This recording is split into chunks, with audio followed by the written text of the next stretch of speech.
this for thousands of years, not just this year. Yep. And I feel like we've been waiting to do this for 13,000 years. Right. Right. So guys, you're in for a treat. We haven't even begun. Oh yeah, we have begun. We're beginning now. This is the beginning. This is the beginning of a whole new epic. Yeah, exactly. All right, everybody. Official beginning right now. Welcome, everybody. Yes. This is Neil with Portal to Ascension, and I'm joined by John of Angels, also executive producer of Portal to Ascension. I'm like his right hand and his left hand. Yes, exactly. And the soul and the oracle of everything we're creating here. And guys, so incredibly excited for this event. There's so many different reasons why. Not only because doing an event on Atlantis has been on the roster for like 3 to 4 years, like on the to-do list of events. But even though in the last 6 months, some of you have seen our emails, we only did 2 events. We started doing events again 2 weeks ago, but this is the first actual conference that we've done in months. So it's really symbolic to be doing an event like this. The energy that we've been creating around it, the panel discussions that we've had, the meetings with the speakers on here, we've just had so many conversations and meetings with each other, with the people that are going to be joining you for these 2 days, that we've started really realizing that we are a council that was connected to Atlantis. And this event has been destined and prophesized for so long. And it's really time for it to happen. And every single one of you that are attending right now have had some sort of role. And I don't even I'm not even speculating when I say this. I really honestly feel that all of the people joining in on this event, including us together, have all had some sort of incarnation in Atlantis together. This is a call to a soul group from Atlantis. So welcome to this event, everybody. Joan, what do you feel? I agree, Neil. That makes a lot of sense to me. I've been anticipating it. I know that many of you were priests and priestesses and healers and energy grid workers and crystalline grid workers and worked in the temples. And you too are all awakening and coming back now. So it's very exciting. It's very accelerating. Mm-hmm. And I think it's really necessary to remember who we were in Atlantis and activate those powers within us now. Yes, it is necessary. And so this event, I'm not sure, some of you probably saw some of the promotion we did about this, some of the panels. We really went deep into what we're going to cover, but we're going to do it again just briefly here. And really excited because this is full circle Atlantis information, guys. Like, oh my God, every part of anything that you'd want to know, from facts to evidence to archaeological finds to spiritual experiences within this place, to even Flo Karuna, who went and embodied a person in Atlantis and saw Atlantis through his eyes, and is going to give a story of an individual person that was in Atlantis and his day-to-day life, from the overall picture to the bigger picture, from the cycles all the way to the nitty-gritty and the individual experiences of people within this continent. So it's really going to be a beautiful, beautiful ride. And Atlantis is rising, and the awareness of Atlantis, what we spoke about a couple of days ago was that after having a discussion with some of the panelists on YouTube, we realized that it's not about us tapping into Atlantean abilities, but going beyond what we created in Atlantis, continuing that evolution beyond everything that we created there, so that instead of being, for lack of a better term, a victim to the cycles of time, devolving, evolving, devolving, evolving, that we can go through an evolutionary process that continues to go forward into the future, so that we can not only just tap into these abilities, but then become the ETs to other planets, go off, inhabit the galaxy, learn from these experiences, connect with our galactic family. And this is just the beginning of all that. And this is one of those events. We do a lot of events, but this one is specifically geared for us to start remembering who we were back then and what abilities that we can cultivate for our moment now. We're back to this whole thing on remembering, the art of really tuning into who we've been and why we're here, which is, I think, the essence of how to navigate the next few years here on the planet. Exactly. Yep. All right. So let's just briefly talk about who we're going to have, the schedule, and then we'll get into the first speaker. All right. Well, so I guess we should talk about today. We have Sarah Breskman Cosme. Cosme, I believe, right? Cosme. Okay. Is she on the line yet? She's in this. Okay, good. We have her. She's a best-selling author. She also received, she connected with Dolores Cannon, received awards. She's been on Jimmy Church and Coast to Coast. And then our next esteemed speaker is Neil Garr. Don't know if you guys know him, but he's going to start. He'll be second. And then we have Tamara, who really is a reincarnation of a very high ancient Egyptian and Atlantean priestess, as well as a renowned medium and a renowned healer. She's connected with many star beings and the whole angelic realm. All right, you can pick up next. Who do we have after? Oh, yes. Okay, then we have Radha, Nelia, and I call her Radha Starseed on everything that I create because she is really tapped into assisting the star seeds. She's created books, multiple books on starseeds, allowing them to have a voice, to have their own chapter within this book. She's created a book on 2 books, I believe, on the goddess, one of which Joan is a speaker in, an author in. I am an author in 2 of her books as well. She's going to be at a conference in Glastonbury, and it's going to be bringing her amazing awareness. She really focuses on us bringing back our innate abilities from Atlantis. And then following her, we're going to have Alan Steinfeld. As I like to say, the Alan Steinfeld, there is no other. Alan Steinfeld himself, he's going to be coming and giving his insight as well. And then today, the last speaker is going to be Flo Karuna, taking us into an experience of an individual in Atlantis in the day-to-day life. So it's going to be a truly beautiful day, everybody. And then tomorrow morning, we'll go over the speakers for tomorrow, but we have 2 days. It's going to be really in-depth about, I think we have around 18 hours of Atlantean information. And remember, you do get unlimited replay access. So if at any point you do not get to see any of these speakers, we'll go ahead and be sending you the replay out as well. All right, shall we get into our first guest, Joan? well, I think so. Let's bring Sarah on. I'm excited. This is my first time meeting her in person.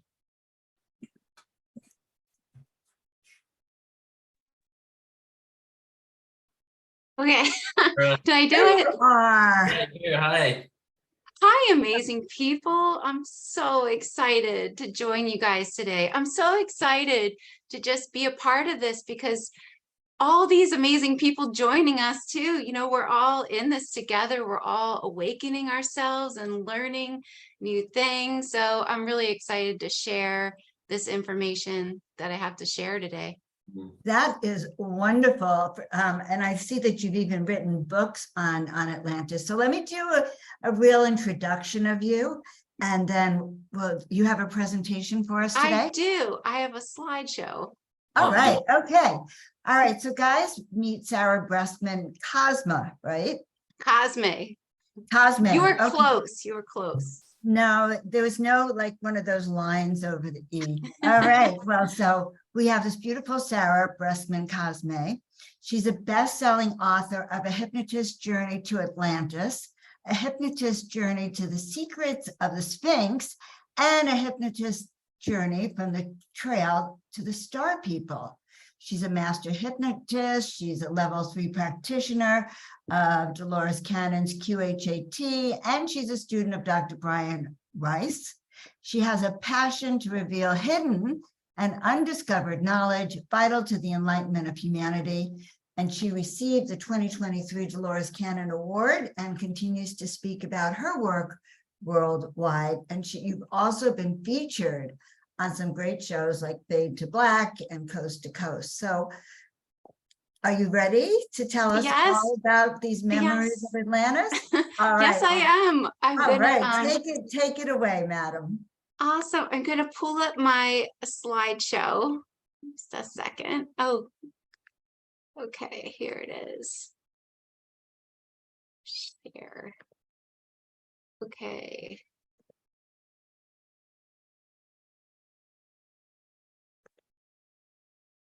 Okay, can you guys see this? Yeah, we see it. Could you go to your meeting controls at the top and click hide meeting controls? Because we see that overlay right there. Thanks. Meeting controls. Click those 3 dots on the edge of the bar at the top. Uh-huh. And there should be a hide meeting controls option. See that hide meeting controls? Hide, yes. Oh, did I do it? Yeah, there we go. Done. Okay, awesome. Okay, okay, awesome. Well, the title of my presentation, and I need this, is Do You Remember Atlantis? Because my day job is I'm a hypnotist. So what I do is I'm a regression hypnotist, and I take people to the deepest level of trance. I regress them, and then I access their all-knowing higher self. And in that way, I can find out anything about a person. I can find out who they really are, their true purpose, and they can even heal themselves. But what's really interesting is so many people walking the planet today have memories about Atlantis. And what's also very interesting is it doesn't take much to heal the traumas from these time periods that you're going to see throughout this whole weekend. That some people heal so many things just by hearing about these stories, or something, you know, within maybe one of these presentations triggers your memory and you just feel lighter. So I think it's so amazing to do something like this, because my clients under hypnosis have explained that so many of us are back again now to heal this trauma. So I'm just going to tell you a little bit about me, how I got into this stuff, so you know a little bit about me. I'm the author of these books that you see. My first being a hypnotist, Journey to Atlantis. And I got into all of this stuff by accident. I really was never into any of this stuff at all. In fact, I was in the opposite field. I wanted to be a psychologist. And I went to school to become a psychologist. I graduated in '97 from Northeastern University, and I was so gung-ho to help the world. I mean, I thought I was going to help everyone. Everyone was going to be healed right away. When I did all these, you know, counseling techniques, and I knew all about the medications too, because I was trained in all of them as well. But I wanted to be a psychologist, so I was very scientifically minded. I just had no background of any, you know, spirituality or, you know, past life regression or anything like that. I just thought that the only method that there was to help people was psychology, because I didn't have any background in anything else. And after I graduated, I had an internship where my job was basically to counsel people. And at the time, since I had to learn about different medications, it was also my job to give people medications. And I felt within maybe a week of being there that, and this is my own experience, it's not everyone's experience, but it was my experience for a reason. But I felt within a week of being at this internship that everything that I had learned was a lie. And I say that because I had learned so much in school, and I believed everything I learned. I thought that the counseling techniques were going to help people, and they were going to all of a sudden get better, or, you know, the medications that these people took was, you know, what I had learned was that it was going to be a success story. But I didn't see one success story. In fact, I saw the opposite. I saw people having to take a lot of different medications to counteract the side effects of one medication. And then unfortunately, I saw the downside of some of the pharmaceutical companies where they were testing the residents where I was working. And these residents would wear a wristband, and I was to call the number if there was some major side effect, which there were major side effects of some of these tested pharmaceuticals, unfortunately. And this is in '97. Some of these people were considered so crazy because, get this, they talked to extraterrestrials. That was the protocol in '97. They were put on these heavy duty pharmaceuticals. Now, I didn't believe in extraterrestrials, but I did notice that some of the communication that these residents were having seemed to be kind of beneficial communication. And I didn't understand why this was the only thing that we had to do to help these people. And I just felt so upset that these people that had these issues, these different mental illnesses, the only thing that we had to offer them was these type of medications or these counseling techniques that just didn't seem to go very far. And I just thought there must be something else. There must be something else that I could learn that could help people in a way that worked maybe better. And it took me a long time to find hypnosis. But I remembered from college that in one of my classes, just one, we learned regression hypnotherapy. And I thought, well, it kind of makes sense if you can take people to the root cause of an issue, that maybe you could help them in a better way that way. So I thought, you know what, I'm going to really learn hypnosis. Maybe that's the key to helping people. But in order to become a master hypnotist, I had to learn lose weight, quit smoking, and past life regression. And I wasn't really sure how I felt about past life regression because, as I said before, I was not a spiritual person. And I just went along with it because I wanted to become a master hypnotist, and I wanted to regress people to their childhood traumas because I really didn't know if I believed in past life regression. But as I was practicing, and I needed to do a lot of these sessions, an interesting phenomenon started happening as I was practicing on people, because I literally had to do, it took me 2 years to become a master hypnotist, and I had to do a lot of these past life regressions. And at first, I thought these people were making things up, but I noticed they were healing themselves. These people would come in and just after one session, they would heal themselves, whereas doing the lose weight, quit smoking hypnosis just seemed like putting a Band-Aid on cancer for some of these people. So that's when I studied with Dr. Brian Weiss, who was really popular at the time, because I just tried to find someone who was really good in the field, and I resonated with him because he was also a lot like me. He didn't have a spiritual background, and I liked that he showed how he went from a scientific background to a spiritual background, and I could really relate. And I did his method for many years, and I just felt like something was missing. So I contacted a psychic, and she said, this is the easiest reading I have ever done in my entire career, because most people have so many different future potentials, and your Sarah is so clear. It's so obvious that, anybody, if you hired any psychic, they would most likely see it. You're supposed to do Dolores Cannon's method, and you're going to get really good at it, and you're going to be writing books and speaking about it all over the world.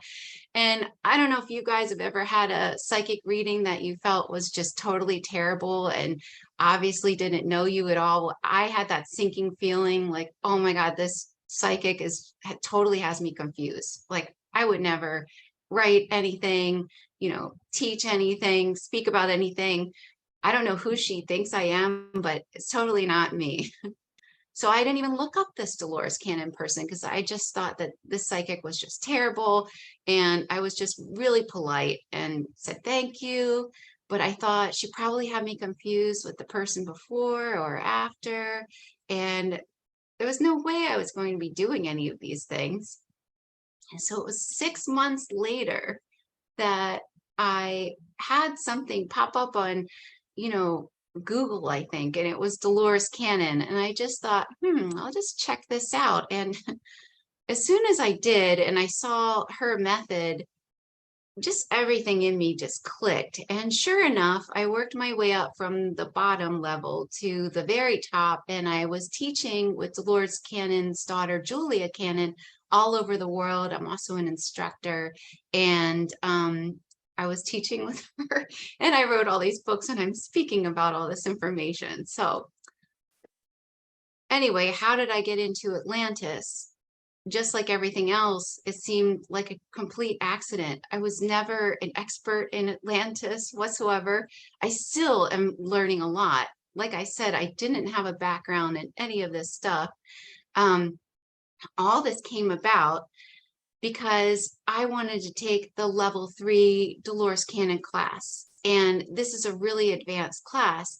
And all of a sudden it was in Florida. And I live in Florida and I didn't want to have to travel around the world to go to one of these classes. So I thought, oh my gosh, I need somebody on the spot to regress. And what you have to do is videotape it and take it to show the class, and then they grade you, and it's a very advanced class. And in fact, when I passed, there were only 12 of us in the whole world.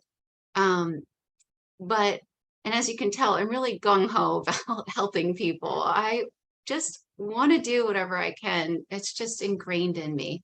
But I asked my friend Jen, who had been friends with me for over 10 years, if she would be my volunteer. Now, I had known Jen for over 10 years because she was a teacher at the children's school, and her kids were about the same age as my kids. And we always sat after school and watched our kids play on the playground. Now, Jen was not into any of this stuff. She was a teacher at the school. She was very scientific. And I knew she didn't believe in any of this stuff, because as I was learning so much about past life regression and spirituality through, doing these methods, since I've been doing this since 2009, actually. But as I was learning, I wanted to talk to, my friends about it. And there were only a certain few I could talk to about this stuff.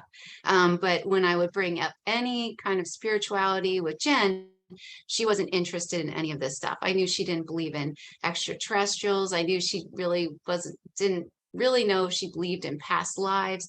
The only part of spirituality she was into was an Esther Hicks book. She believed that there was a possibility about the law of attraction. That was it.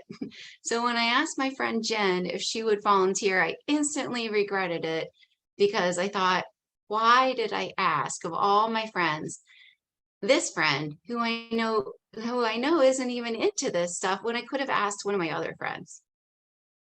But I told Jen what I was doing, and I told her it's Dolores Cannon's method. And basically what I do almost every day is I regress someone, take them to the deepest level of trance. And then I'm going to, you might see a past life, or you might not. You might see in between lives or something like that. But if you don't believe in it, just think of it as a story. And then I'm going to access your subconscious, and then we can find out anything you want to about yourself, and you can even heal yourself. And she just looked at me, and I thought, oh my gosh, she already thinks I'm crazy enough. Now she's just going to think I'm even more nuts. But she said she had been looking for something, and she was willing to do this because she hadn't told anyone from the school. And only her husband knew this at the time, but she was suffering from a brain condition called pseudotumor cerebri. And basically what that was this flooding of her spinal fluid in her brain, and it was wreaking havoc on her entire body. There was a huge risk of a stroke, and she was working very closely with a team of specialists at the University of Miami. And they told her there's no cure for this, but the best we can do is put you on heavy duty medications. And with these medications, you might have 20 years to live. Now, Jen, who you can see on the screen, and I'm going to play you a clip from our very first session, because it is extremely powerful. There's one thing for me to just tell you about all this information I get, but I think it's very powerful to let you actually hear it. But anyway, this is Jen. Her face is blurred out for privacy, but the team of specialists told her, like I said, that she only maybe had 20 years. But at this time, when we're doing this, Jen is 32 and she has 3 young children. So when I asked her if she'd be my volunteer, she said she would definitely be my volunteer, because she would try anything to heal herself at that point. She really didn't want to leave her children motherless, since, like I said, there was a huge risk of a stroke. And she was just in so much pain. She was actually losing vision out of one of her eyes. And really the medication wasn't doing anything. So in her first session, which I'm going to show you this clip because, like I said, it's really interesting. In her first session, when I regressed her and I brought her to the deepest level of trance, she remembered these ancient civilizations. Now, again, this is someone who doesn't believe in these ancient civilizations. She was a teacher at the school, and definitely, as we get into this presentation, it's pretty interesting. She also did not believe in extraterrestrials. So here she is recounting, and we're starting with where she's remembering a tidal wave. So when I regressed her, she remembered first this ancient civilization that her higher self called Lemuria, but at the time they called it Amun. And this civilization was in the South Pacific, and it was a matriarchal society where the women were the leaders. The women were the natural leaders in a lot of these ancient societies, as I've come to understand through regressing so many people, because women carried through the subconscious knowledge of which kind of plants would bring what kind of medicinal properties and which plants would kill you. And they understood this in a way that they never had to teach their daughters. It was just passed through the subconscious. And they were the more compassionate rulers in most of these ancient societies. And because of that, it was a matriarchal society in this place called Lemuria. And Jen, her name was Kala at the time, was part of the ruling party, you would call it. Her mother was the queen of that time, and she was about to be queen. Now, she remembered that it was such a compassionate society, and people were so loving towards one another. And it was really interesting to kind of learn the customs, which she could describe in so many details. And she realized that there were these advanced visitors that started showing up, and they came in these really interesting, very advanced travel spheres where you couldn't see the outside of them, but when they landed, they would come out. And they claimed they had been watching the Lemurians for a long time. We came to understand that these advanced people, and they were people, were Atlanteans, and they wanted something from the Lemurians. And when they couldn't get it, they took Jen as a prisoner and destroyed the whole civilization with these type of atomic-like devices that they set off in rifts that created these huge, massive tidal waves. And these tidal waves were not natural, but they were so huge that they were able to sink the entire continent of Lemuria. And then they took Jen as a prisoner for over 60 years, and she lived in Atlantis. So I'm going to let you hear this session. Also, keep in mind, after the whole session, I asked her subconscious, why of all lifetimes did you show, Jen this lifetime? And they said that the two of us had decided before birth or before this incarnation to get together and uncover all this information, that the world was ready for it now, and that the two of us decided before birth that we would uncover it and share it with the world because it was so important. And then I asked her subconscious, after this session, well, what is the very root cause of her brain condition? And they said the root cause was just the catalyst for her to come see me, that she would have never had a session with me without a catalyst. So then I asked if they could heal it, and they healed it for her. She went back to her team of specialists and she was healed. So here is a clip of her actual first session. Sarah, if I can jump in for a second. Yeah. There is something on top of your presentation all the way to right where Lemuria is. You see, is there anything over your PowerPoint?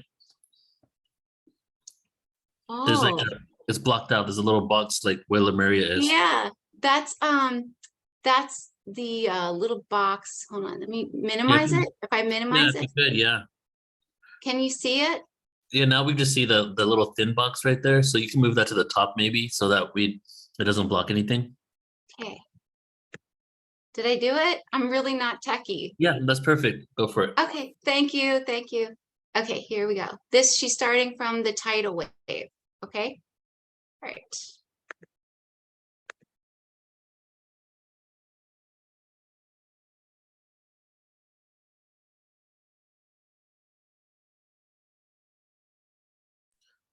We don't hear any audio though. Oh no, hold on. So go ahead and stop screen share and then start it again, but click share computer audio. Oh. Here, let me help you.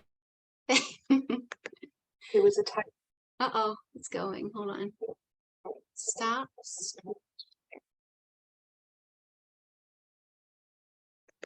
So come back to Zoom, click share screen. Okay, cool. You click share audio. Up.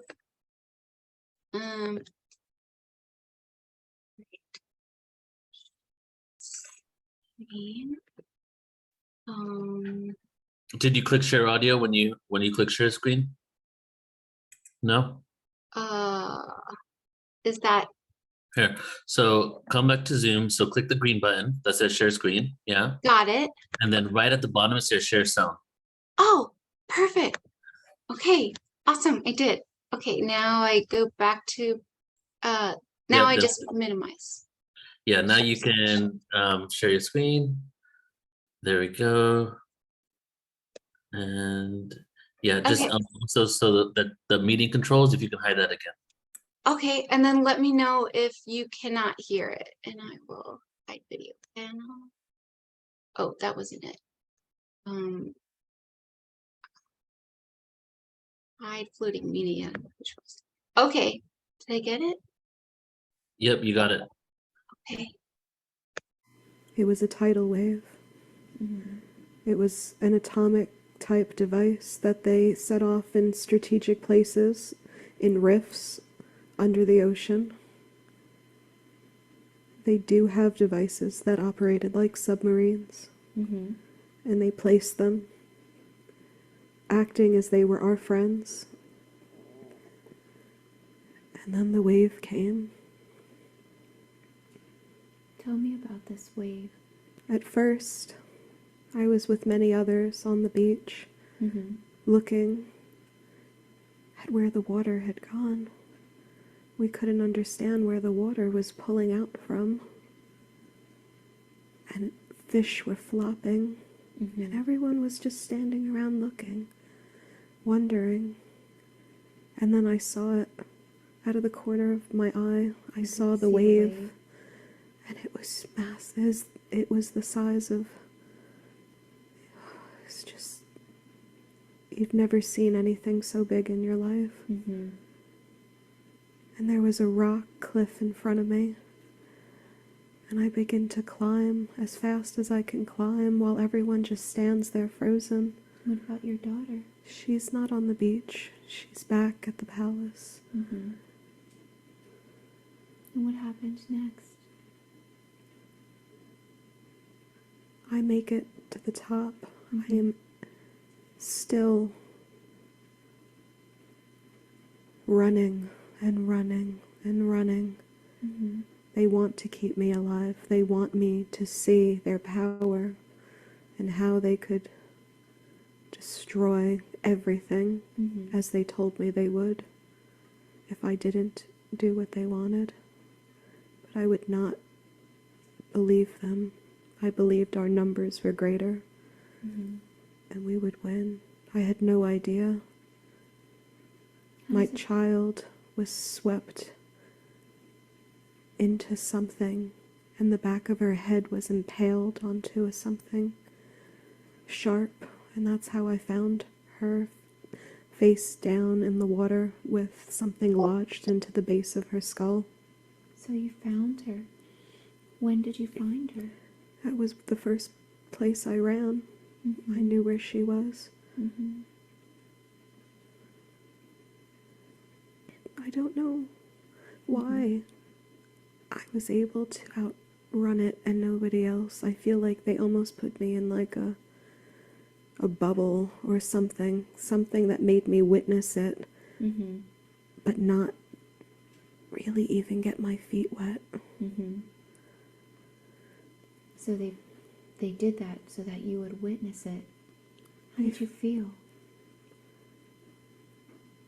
I could see as they took me away the hundreds of thousands of bodies and debris all in the water.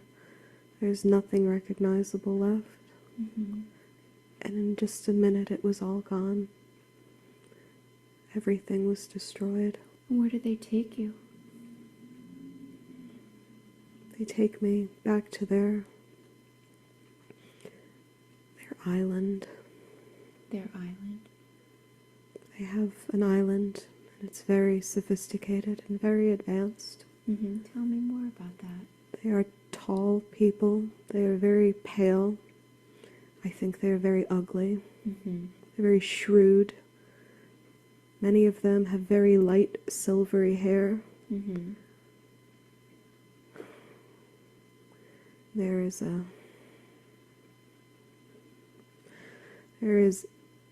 a very negative competitive nature on this island. A negative competitive nature. People are not very friendly. They are not very helpful towards each other. They're very competitive. They're just not very happy people. They're not very happy. No. It's a horrible place. It's a horrible place. For me. I was very open and free and lived amongst beautiful nature. And this is the complete opposite. It's very gray and slate and metal and concrete. And you can't really see the sun. You can't. Not every day. So you said they were very advanced. What other types of inventions did they have that you can see? They had cooking apparatus that would allow you to cook things very quickly. There was a type of energy they used to focus on the food, and you could cook it very quickly. The medical technology was truly astounding. What type of medical technology? They could perform full surgeries. They could manipulate organs and regrow them. How did they do that? They understood the usage and practicality of stem cell research and other types of medical practice that we are still not utilizing at this point in history. So they were using stem cell research? That was one of the bigger reasons they were able to get into the cloning of organs. So to prolong the life of the individual. They wanted to live forever. So it was interesting, and I hope you can hear me now. It was interesting after this session, like I said, Jen healed herself, but I thought if we're going to continue and to keep, actually figuring out what the story was, that I better test her for false memory. So the way I test for false memory is when I'm doing a regression on someone, if any part of their story differs, then it drives me to believe that possibly it's false memory. But every time I went back to any of these memories that Jen had, they were completely the same. So I really don't know how to, describe what she kept bringing up other than the possibility that these are actual memories, because they were the same each time she described them. So as I was going about uncovering more of this information with Jen, this really strange phenomenon started happening in my office, where people who I'd never met started coming in for a session and recounting similar information. It would just seem like a coincidence at first, but as I've come to understand, there are no coincidences. So here's just another example of somebody else actually recounting this time period, but this is Lemuria, where Lemuria is destroyed. Called tsunami. Right. And the water came in and it just pulled everything out, and there was really no warning. I was with my baby, but not my husband. But not your husband. What happened to your husband? I saw him, he drowned. I saw him pass me. Did you see that before you passed? I did. I did. I was struggling to get my head above the water, but and I looked and I saw him floating past me. And everybody and everything. There was so much water, I knew that I just had to relax and go with it. So you just had to allow yourself to just go with it? Yes. From your perspective now, after having left that body, can you see what happened to your island? It's just gone. It's just completely covered, enveloped it, and it's just gone. Sunken. It just sunk. I see. Like Where was it? Where was it originally? Yeah. Oh, looking at a map now, I would say in the South Pacific. So my clients kept confirming one another that Lemuria was located in the South Pacific, but it was humongous. I mean, these were very large continents, and Atlantis seemed to span from Europe all the way to America. And the whole coastline and globe looked so different back then, though. When people would leave their bodies and they would look at the globe, there was a lot of water and coastlines in different areas than there are now. And a lot of my clients described that Northern Africa was seen as like a lone sandbar that went from the Sphinx to Atlantis, because the Sphinx was the outpost of Atlantis, which I'll get into later. I don't think I have enough time to go through this one, but I'm going to tell you what this little video clip is. So as I was working with Jen to uncover this information, it was really surprising to the both of us that so let me back up a little bit. Since her higher self or her subconscious had said that this information is so important for us to uncover and share with the world, I wanted to start from the beginning, the very beginning of this story that they wanted us to share with the world. And I really thought that they were going to take us back to the beginning of that lifetime in Lemuria, that we were going to uncover from the very beginning information about Lemuria, and then we were going to go through Atlantis. But no, the very first part of the story that the higher consciousness or the subconscious wanted us to share was not the beginning of Lemuria. So in our second session, as I brought Jen deep under hypnosis and had her go to the very beginning of the story, she's remembering being an extraterrestrial, and she did not believe in extraterrestrials. So I just thought, oh my gosh, she's really going to think I am nuts. This is my friend. But anyway, after this session, she had a much different understanding of extraterrestrials, but she describes in full detail being an extraterrestrial. She remembered this other lifetime as an extraterrestrial, having to come to Earth for the very first time.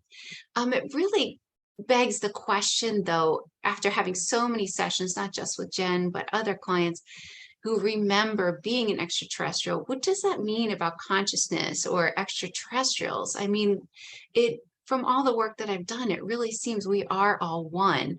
And I'll let you listen to a little bit of this session because it's so interesting. Here Jen is describing herself as an extraterrestrial, this is someone who did not believe in extraterrestrials. Same one-piece jumpsuit goes and covers my body up to my neck. It goes halfway up the neck and all the way down to the cuffs of my arms. And is it all the same color? All the same color. But I think there's a small design on it around the breast area. What does this design look like? It looks like a crescent moon with 3 circles next to it, within it. Not within the moon, but within the cup that the crescent makes. And that's in a slightly darker silver gray. And this jumpsuit with the symbols, do the symbols mean anything to you? I think it is the symbol for the space program or the exploration program. It is for the program I was involved in. And what program are you involved in? I feel that it is for exploration, and I feel very proud of the logo. You're proud of it? that I am part of this. So that logo means you're part of it, part of that program. I feel that it's an elite program. It is something, I look at it as, and I feel just a surge of pride within me. Wonderful. And what are you proud of? What is it that you do exactly? The exploration of continuing our kind is the first goal. What happened to your kind? I'm just going to pause it there and tell you about the rest of the this session. But if you get a chance and you want to rewind this and listen, it's really interesting because there's strange clicking sounds that happen on some of these recordings, but the clicking sound happens during important things that are said. So she just said the continuing of their kind is the first goal, almost like these strange clicking sounds are some sort of type of communication. So there was an issue with their planet. They were running out of resources, and Earth was full of these resources. But what's really fascinating to understand why this is important is what they would do with these resources is they could create almost like a new dimension, a new realm that everyone had to go into. So it was almost like a higher realm. And when you would go into this realm, what happened was, and everyone had to go into it at least once, what happened was it would shock sense into you almost. It was an enlightenment that would happen when you would travel into this realm. And you would be shown the secrets of the universe. So of course I was interested, what are the secrets of the universe? And I had to remember going into this realm that she went into, and she described the feelings of going into this realm and all of a sudden being shown the secrets. Were the secrets are that every life is just a game, and that this game has been going on for longer than human beings can comprehend in the aspect of time, because we're truly all of us, everyone walking today is part of this ancient grouping of beings that have traveled from planet to planet to see what the next experience and the next experience will bring, so that we can never stop evolving our consciousness. And we can always keep evolving this energy within all of us. And we can always keep learning. And that is the whole point of this never-ending game. And also when they were shocked into this enlightenment, they understood that everything was almost like a figure eight, that there was no end and no beginning, that it continuously folded up on itself. But what was also really interesting is that during this time, I started having a lot of other clients coming and recounting the same information. And like I said, I thought this is all coincidence. It's just like the psychic said, I really just didn't believe it until it was just impossible not to believe it anymore. But the higher self kept saying I needed to document all this stuff and put it into a book, which I did. All this information and a lot more is in my first book, Hypnotist Journey to Atlantis, where I'm basically sharing all this information that kept coming through sessions. So I'm going to show you just another clip of someone else. Here's just another clip. I mean, there were so many where they would just describe their different uniforms. They would describe either crash landing on Earth or seeding the population, that the Earth is a big experiment, that every soul coming into the earth plane understands that they are part of this experiment, this evolution of consciousness. But this whole different history started to emerge where I had no idea before. I had heard bits and pieces of it, but I got so much detail. Here's a little clip of somebody else remembering being an extraterrestrial and crash landing on Earth. It was a ship of some kind. And you get this. We crashed. I don't know why. But now we've got to find shelter. And now that you're there, Can you look down or sense down at your feet? Do you sense if you have feet or see your feet there? I have dark boots on Mm-hmm. and silver leggings of some kind. Mm-hmm. Look up the top part of your body. Are you wearing anything on the top part? It's like a jumpsuit. It's all silver with some sort of emblem on the front. Mm-hmm. Do you sense or see what this emblem is? It's a triangle, I think, pointing down. Mm-hmm. Okay. And do you get a sense as to what color your jumpsuit is? It's silver. It's all silver. Mm-hmm.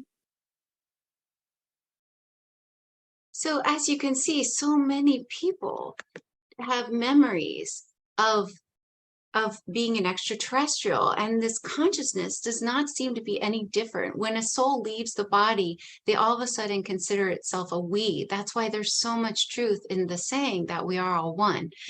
But surprising things that we learned about Lemuria was a lot of times they used labyrinths in order to get their information. They would walk through a labyrinth, and the answers to the information they were searching for were looking for them as well. So it was a match, basically. And by walking through the labyrinth, it would kind of allow part of your mind to relax, almost like hypnosis, where you could be downloaded this information. Now, they had these really special crystals in Lemuria and Atlantis, and these were considered red crystals by my clients. Now, these red crystals were used in order for many different purposes, but one of the reasons they used these red crystals was to communicate with their ancestors. In Lemuria, they believed they were communicating with their ancestors that were humans, but actually they were not. They were communicating with their ancestors from a different planet, their ancient ancestors. And their ancient ancestors would communicate with them through the use of these crystals. They would hold them up towards their third eye, and they would be downloaded information within their like pineal gland, so to speak. And it would come across as almost like a telepathic communication, not in words, but in feeling. That was how they communicated with their home planet. We also learned that Lemuria was a matriarchal society. And what was really fascinating is that they would use the flower of life pattern in order to communicate with their ancient ancestors as well. And I had come to understand through so many clients that the sacred geometry that you still see today, it's not what it is. It's not what it seems. It's not this pretty picture. These are actually keys. These are keys that what they do is that it's almost like a key that goes into a lock within your mind. So what it does is when you can meditate on some of these sacred symbols, like this one, for instance, and you meditate or just, let your mind drift away and just look into this symbol, what it's doing is unlocking transmission within your mind. It's actually extremely healthy for you to look at these sacred symbols. It's unlocking transmission and downloading information. They're keys. They're coded to do this. So they're coded to transport this information to you. And like I said before, many of my clients recount similar memories of the Great Wave. So do you want to know the truth about Atlantis? The information about the Atlantis and Lemuria has been buried for thousands and thousands of years because the information is so powerful that it would create change amongst the people. And that is what the higher self kept saying. They said it wasn't the time before, but now they can share this information. And some of the most important information about Atlantis was that the founder of Atlantis was an extraterrestrial who crash landed his ship. How it was described to me through my sessions was that the founder of Atlantis since he was an extraterrestrial that came from the Pleiades, actually. And he came with the knowledge to help set up the colonies. That's one of the reasons why he was chosen for the expedition of seeding Earth and for creating the different helping to create the different colonies. When he arrived on Earth, he was not really happy about the conditions because he was first upset that there was a crash landing. Now, so many ships crash landed around the same time. And as my clients recounted this time period, they described over 50 ships crash landing, and these were intentional crash landings. They were intentional in the sense that they were supposed to be a one-way mission, because the higher ups, the ones that were in charge of these missions, believed that it would be a better type of experiment to have people stay, to have the seeders stay during this time and not be able to go home. They thought they would be able to integrate into the society of humans better in this way. So the founder of Atlantis crash landed his ship and only had enough of these crystals and technology in order to go through one of the ancient stone circles. Now, according to my clients, the ancient stone circles were the ancient transport devices. So the kind of stone circles you see in Stonehenge, what they used to be used for was like a fail-safe, a method to get to different parts of this Earth planet if they did not have their technology. The founder of Atlantis had a little bit of technology and was able to transport himself through one of the stone circles that were set up many hundreds of thousands of years ago. And when he did that, he ended up in the place that you would now call Atlantis. When he arrived there, he found leftover technology from a much earlier group of beings. So when people talk about Atlantis, according to my clients, it spanned thousands and thousands of years. But the part that I was supposed to report on, according to the subconscious, was the very last days. So in the very beginning days before this last founder got there, it seemed that Atlantis was a beautiful, beautiful society, and it had very advanced spiritual beings there. And there were trades amongst people in the sea. They kept calling them the people of the sea. And basically it was described to me that when the earth was being seeded, that there was a method of just trying many different life forms. And so the human being has always been a very popular life form on other realms and other dimensions and planets.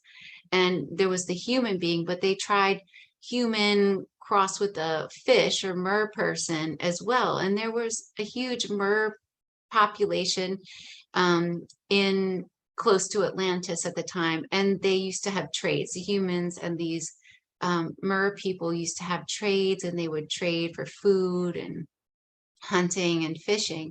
But all that ended when the new founder of Atlantis arrived. And he decided to set up his colony in this place called Atlantis, New Atlantis, as a replica of his home planet. Now, many people that have seen other planets in their regressions will describe a similar shape to the one that you see as the capital of Atlantis. And there's a reason for this. This is a very popular method of setting up a colony.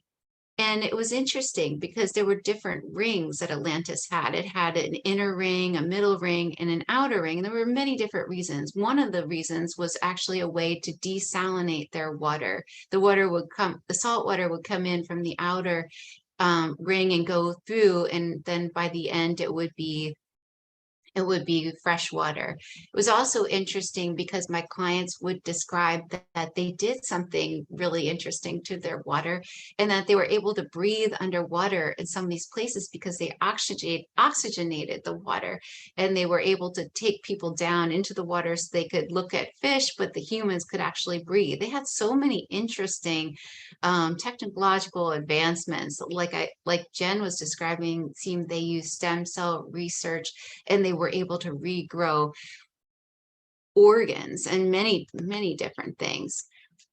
But many of my clients also described the smog at Atlantis towards the end days, and the experiments in Atlantis, and the animal people. So during this time, it seemed towards the end of Atlantis, the only information I seemed to gather was not from the very benevolent group of Atlanteans that were working very hard to try to save this information. I saw most of this information from a different perspective. I saw it from the prisoner's side. I had Jen also describe her 60 years in Atlantis, and other clients kept recounting the side where we saw a lot of greed. But there was a lot of smog in Atlantis, and the reason was there was a lot of death at this time. There was a lot of illness going on in their colonies, and they were burning the bodies. They didn't bury their bodies. They didn't have them go out to sea because they knew this would pollute their seas, and they didn't use that method. They would burn them, and they would bring them down into a type of crystal that they would then give the family. But the smog in Atlantis was interesting because every time my client kept recounting these time periods in Atlantis, they would see smog. And that was because of all the illness. There were a lot of experiments going on in Atlantis where many people recount the splicing of animal DNA that was causing all kinds of side effects. As I was learning a lot more about Atlantis, especially with Jen, I had her under hypnosis draw the symbols that she saw in her mind. And while she was under hypnosis, I had her just open her eyes and draw the symbols. It was really fascinating to me because I had her draw the symbol for Lemuria, for where she came from. And that's the symbol that you see there. And at first I thought, that's really interesting. Isn't it the four corners symbol? But I didn't really think anything of it until I started researching more through multiple client sessions, and I came to understand that a lot of the Lemurians actually trickled down into becoming the Native Americans, and the reason was because the energetic shifts that occurred on this planet happened so that the stage of the Great Awakening moved from Atlantis to North America, is what my clients keep explaining. But the symbol for Atlantis was an X with a circle, as you can see on the right-hand side, which is the symbol that Jen drew when she was under hypnosis. Now, these symbols both come from the star beings or the star people, all these ancient symbols, but the symbol of Atlantis was really from the Pleiades that came, and it was described to me as a symbol that meant all experiments have to have a beginning and an end. So Atlantis was always meant to end at some point. And the circle that you see at the top to the right means the jumping off point from the known into the unknown, and to use your time wisely when you're here on Earth, as you have as much as you can of an experience. But my memories of Atlantis, a really interesting thing that I don't know if you ever read any of my reviews on Hypnotist Journey to Atlantis, it's really interesting because there is a review where someone actually talks about this, because I didn't know I had a part in Atlantis at all. But as an instructor, my job was to help teach with Julia Cannon all over the world. And in Miami, I had someone regress me in front of the whole class. And when they did, I remembered a lifetime as a judge in Atlantis. And I remembered that my job, and this is so horrible, but my job was to decide who would stay and who would go. Because at the time of all the experiments in Atlantis, there were so many people that had side effects, and terrible side effects, where they had animalistic, different DNA spliced in with their human bodies. And some of these people just became so violent because of this. So there was a huge crisis going on. And it had to be decided to move some of these people. And I was told that these people were taken to an island and they were given resources, but this was not the case at all. In actuality, they were being murdered and they were being disintegrated and left into almost like a dust. Now, during my regression, I went to this island, and when I did, and I didn't understand this at the time, when I did, people in the audience started coughing. A weird phenomenon started happening as I was recounting this memory of myself being in Atlantis. The whole class started remembering it, and many people healed themselves in that class. One person healed a chronic cough that they had for, I don't know, I forget if it was all her life, but somebody else actually, after this session occurred, somebody in her family spontaneously healed. So that's why I say, you know, it really doesn't take much to heal so many parts of yourself just by listening to some of these things. I'm gonna see how much time I have. I'm going to just bypass this one, but I'm going to explain that this client remembers being experimented on during Atlantis. Oh, I have to till 10. Okay, anyway, I'll just explain. You have about 15 more minutes. Okay, perfect. Okay. I'm just going to explain. She's remembering being experimented on. She remembered being a mer person. See how long this one is. I'll let you listen to a little.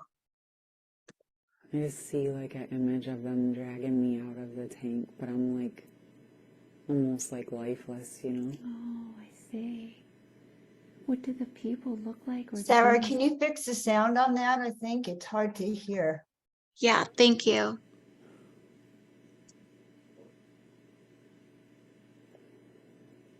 They're kind of dressed up like scientists or doctors. Mm-hmm. They're taking my eggs. Oh, I see. I see. Tell me more about that.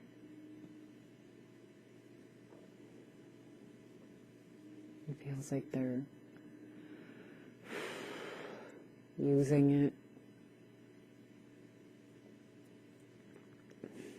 Do you get a sense of what they're going to use your eggs for? I think they're experimenting different with all of them. So they're doing different experiments with each one. Yeah. I don't know, I know this might sound weird, but like it's different like when I see mermaid eggs, it's not like a woman, it's like a lot of them, like a fish, you know? Mm-hmm. Mm-hmm. Tell me more about these experiments. Do you notice what they do with your eggs? Like they're trying to understand what I am, Mm-hmm. but they're also like mixing it with full human DNA. Mm-hmm.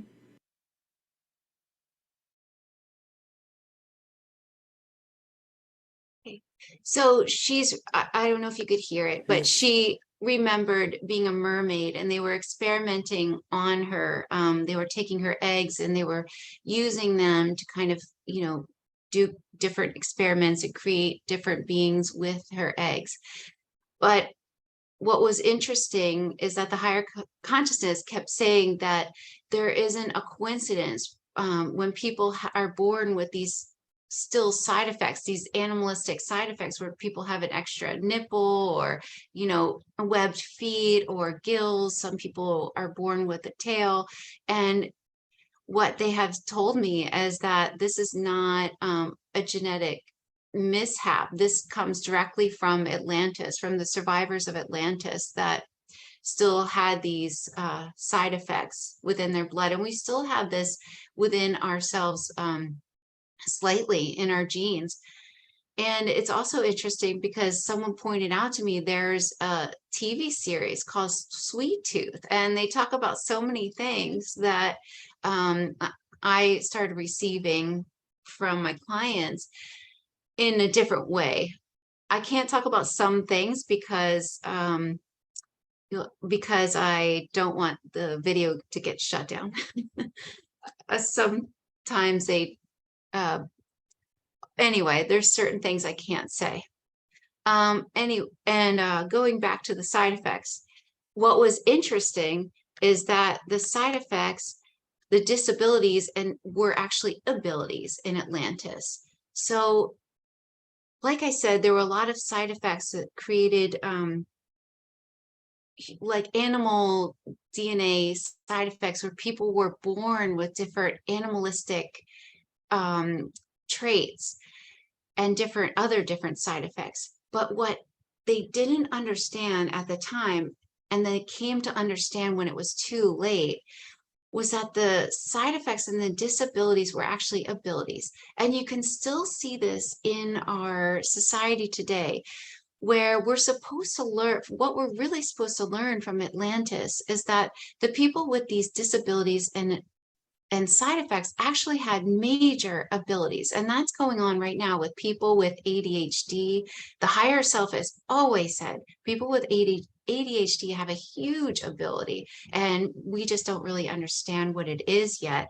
That really, when a teacher is trying to teach someone with ADHD to see a box, that person most likely sees all around the box. They see greater than the box. And we're not supposed to stifle these people with these abilities, and we call them disabilities. Same with things like dyslexia. This is an ability. Astigmatism, actually, it was really interesting. Astigmatism is an ability that a lot of people don't understand, is the shape of the eye is different because they can actually see into different dimensions if they can train themselves to do so. So what we were really supposed to understand is that we needed to stop having judgment towards people that are considered different, because everybody's differences is actually something that's very beneficial. All humans have limitations for their soul's growth as well, and everything in the universe actually has a benefit. Same with even, you know, everything that we consider to be something that's bad, there's always a good to it, because this is a planet of duality. And you can still see this happening today with people that are considered savants. So that's considered a major disability, but it's actually an ability where there's a channel that has opened within the mind that actually acts as a way for them to have a different ability that people that don't have, that aren't savants, have.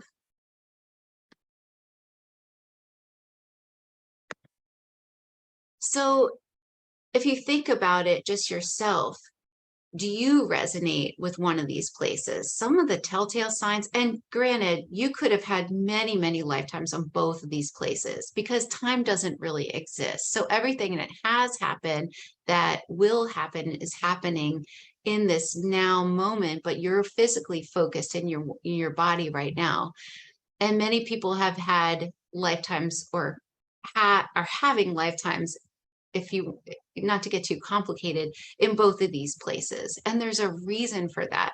And the higher consciousness has said that all of this that has happened is because we're supposed to be on the timeline that we're on now. Now, so many people will tell you the opposite, but I hear this information almost every day. This is my day job. And almost every day I am regressing people. And what I hear in my sessions almost every day is that we are right on track. This is the evolution of consciousness. This is the great awakening. And I would definitely tell you otherwise if I heard we were about to destroy ourselves. I don't hear that. Now, if I didn't have this job, if I didn't do what I do, I would honestly be scared, but I am not scared at all. I'm in fact very excited. And I'm also excited for anyone watching this because I really hope that some of this could trigger your memory and you yourself can release some of the trauma that you might store within yourself. But if you resonate with Atlantis, or you think you had a lifetime in Atlantis, you might, and most of my clients have recalled advanced technology out of place in the ancient world. And they recall a scientific, patriarch-based society. They might have a vague memory of the strange energy of the animal people. Now, I was talking before about the side effects, but you could call them the animal people, where, like I said, they had different animalistic DNA that was considered side effects, but they had such huge abilities, and they were able to tap into certain crystals. They were able to tap into the ley lines, and they were able to think in a different way and create energy from the different parts of their mind that had been closed off to regular people who did not have these disabilities, quote unquote. Signs of a past life in Lemuria, so many people recall the tidal waves, but you might recall a coastline of calm water and smooth pebbles. People always describe the pebbles for some reason. You might recall a spiritually advanced matriarch-based society. And then perhaps you do dream or have fears of the big wave. And so many people have these fears and they don't understand why. And I'm really hoping that for any of you that do have these fears, just by hearing this, you can release it, since it is from a different lifetime. So why are you back again now?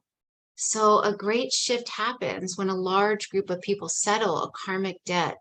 Because what happened was, and how my clients described it, was after the destruction of Atlantis and Lemuria, both these large civilizations housed millions of souls, and there was so much karma, so much trauma to account for. So we all got together and we thought, how can we settle this large karmic debt, and how can we move past this? And we all decided to come back again now. So this is the time where we're settling this karmic debt, and we're also moving past this trauma. And what we are supposed to do is to allow any of the triggers that are happening around us to just allow us to go deep into the trigger, to really get to the bottom of what's really triggering us. And in that way, release this, trauma that we've had for hundreds of thousands of years. But what's also interesting is that a lot of my clients have described that after the destructions of these huge civilizations, that a lot of the people left their physical body so quickly that they didn't know that they did this, and they became stuck in these places.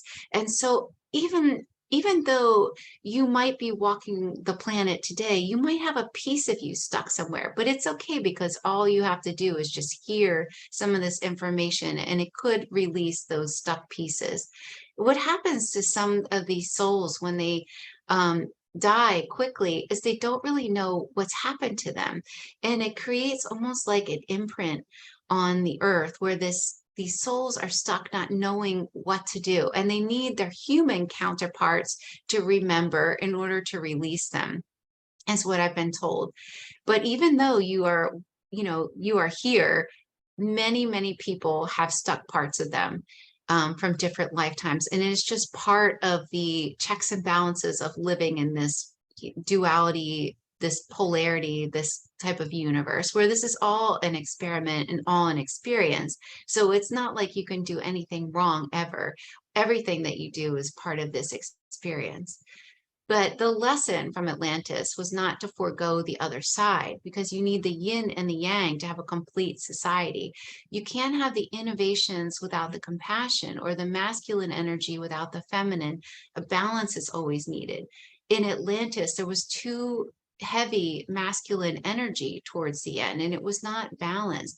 When people remember being within Atlantis during the final days, it seemed like there was so much greed. There was an elite few that kind of governed over the rest of the society. Now, when I remembered my lifetime in Atlantis as a judge, I wasn't one of the elite few, but I did remember that I was high up in that society.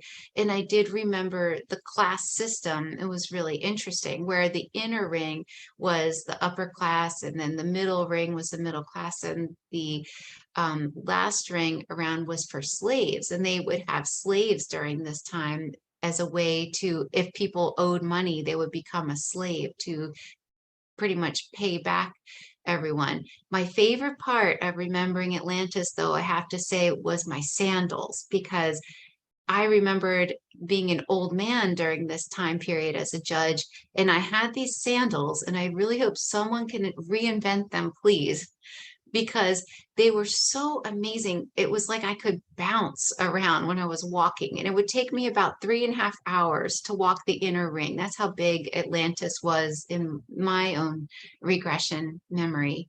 But these sandals like form to your feet, and they would trigger certain points of my feet. And I really had like bad joints because I was older, but I could walk really easily with these sandals, kind of like an electric bike, but in a sandal. I don't know how else to describe it. Someone please reinvent them or remember them. Anyway, the lesson of Lemuria was that you cannot be apathetic in your level of surrender. There's a time to stand up and to make a claim for what you know is right. And you can honor the feminine, but that is not the only place to live. You need balance. And both of those societies lack balance and polarity.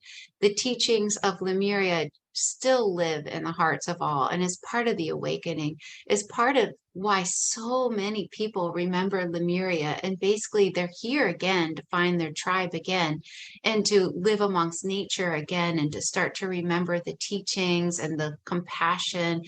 But we really need balance, and that's why so many of us are back again to really reintegrate these two civilizations and bring balance to ourselves, to our society.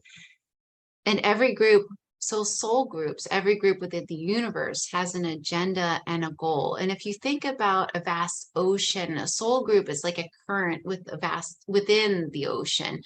So we're all back in these different soul groups again to remember, but to remember differently. It's like you forget. So when a soul leaves the body, it's like my clients will describe it, they leave the body and they instantly remember that they are God, that they're source. But we come into these lifetimes to have this experience of forgetting. But it's so exciting for us as souls to remember again, and we remember almost like greater. And it's also like that four corners symbol that the Lemurians described. It's symbolic, and it's what also the Native Americans use as symbol. It's a symbol that means we all separated in order to come back again, but we come back again greater. It's like when you have a fight with your best friend or your relationship or whatever. You have a fight, but then it helps you develop your relationship to a greater level. And that's essentially what we're doing. And this is all planned. These things are not happening by accident. So what has been coming through in my current QHHT sessions in relation to what is happening within the world right now is we are, what they say is we're right on track. We are settling this karmic debt from Atlantis and Lemuria, and we're all back again, and we're learning greater, and we're bringing a harmony and balance. It might not look like it right now. It's very chaotic right now, but we're bringing it all back together and reintegrating all this information. And we're really going to have a rebalancing. It's coming of this divine feminine and divine masculine. So I know I am out of time. I'm going to minimize this and show. How did you read my mind? That was phenomenal. That was so fascinating to hear the stories and to sort of see your progression and how like clusters of the same soul group were coming to you simultaneously. No, it's like, it's so fun when I do, I just can never wait to find out what else they're going to share with me next, it's fun. I know, sounds really exciting. And, I really like that I think the fact that this was new and that even your first case didn't even have this agenda is really compelling also. That was great, Neil. What do you think? I love it so much. And I love the way you present your authenticity. And I really love hearing the stories from hypnotherapists that weren't into any of this and they stumbled into this awareness, I feel like it gives it more credibility because that's how Dolores Cannon was and so many others. Just like you can't help but just like look at the information that's being presented to you and then have to explore it even further. Yeah, it's so fascinating. It's so fun for me, honestly. I'm so excited to find out what's next. And that psychic prediction is also incredible, that someone foretold that this was going to happen for you, and it did. And that's a reminder to everyone to trust this guidance that we get. So her name is Emmanuel McIntosh. Emmanuel McIntosh. She's amazing, obviously. Well, if you want to put her in the chat, go ahead. But I was just about to say, why don't you let everyone know where they can find you? Yeah, okay. There's a few questions that we don't have time to get to. So let everybody know where they can actually, maybe if they want to reach out and ask you those questions as well. Okay, sure. And you can go into the chat and answer. Oh, some questions. okay, great. I'll put my website so they can find me at theholistichypnotist.com. A quick question, Sarah. So are most, do you think like the Atlantean experiences that people had, is that something that's coming to you more than other experiences when you're doing hypnotherapy? Or is there some sort of theme that is more common than others for your sessions? Okay, yes, that's such a good question. During the time when I was writing this book, A Hypnotist's Journey to Atlantis, almost all my sessions were about Atlantis. Wow. It's almost like magic. I don't know how else to describe this because it doesn't make any sense. I thought it was a coincidence, but it's like, it kind of makes me believe in this other force outside, you know? It's just like, I had this client, just really short. I had this client who was missing time, and she didn't know how she was missing time after being chased by this group of individuals. And her higher self has said that they literally moved her car and placed it into a safe location. So there's so much unseen magic everywhere. And that's how it feels when I'm getting these books. I don't write these books. I'd love to take credit, but that's the higher consciousness. They have an agenda. I'm just the facilitator. I'm just transcribing this information that they put forth. And they told me just publish it and they'll share it. I self-publish my books. I don't know how everyone found me, you know? It's like they put the information where it's supposed to go. I'm just along for the ride. And it's like magic. It's so interesting. That's so beautiful. Magic and miracles and synchronicity. Synchronicity isn't really magic. It is miraculous, but we're meant to. It's almost like someone up there has a divine clock for everyone, or just how they manage these connections at the right time and place. A human mind could not do. I mean, it's so intricate.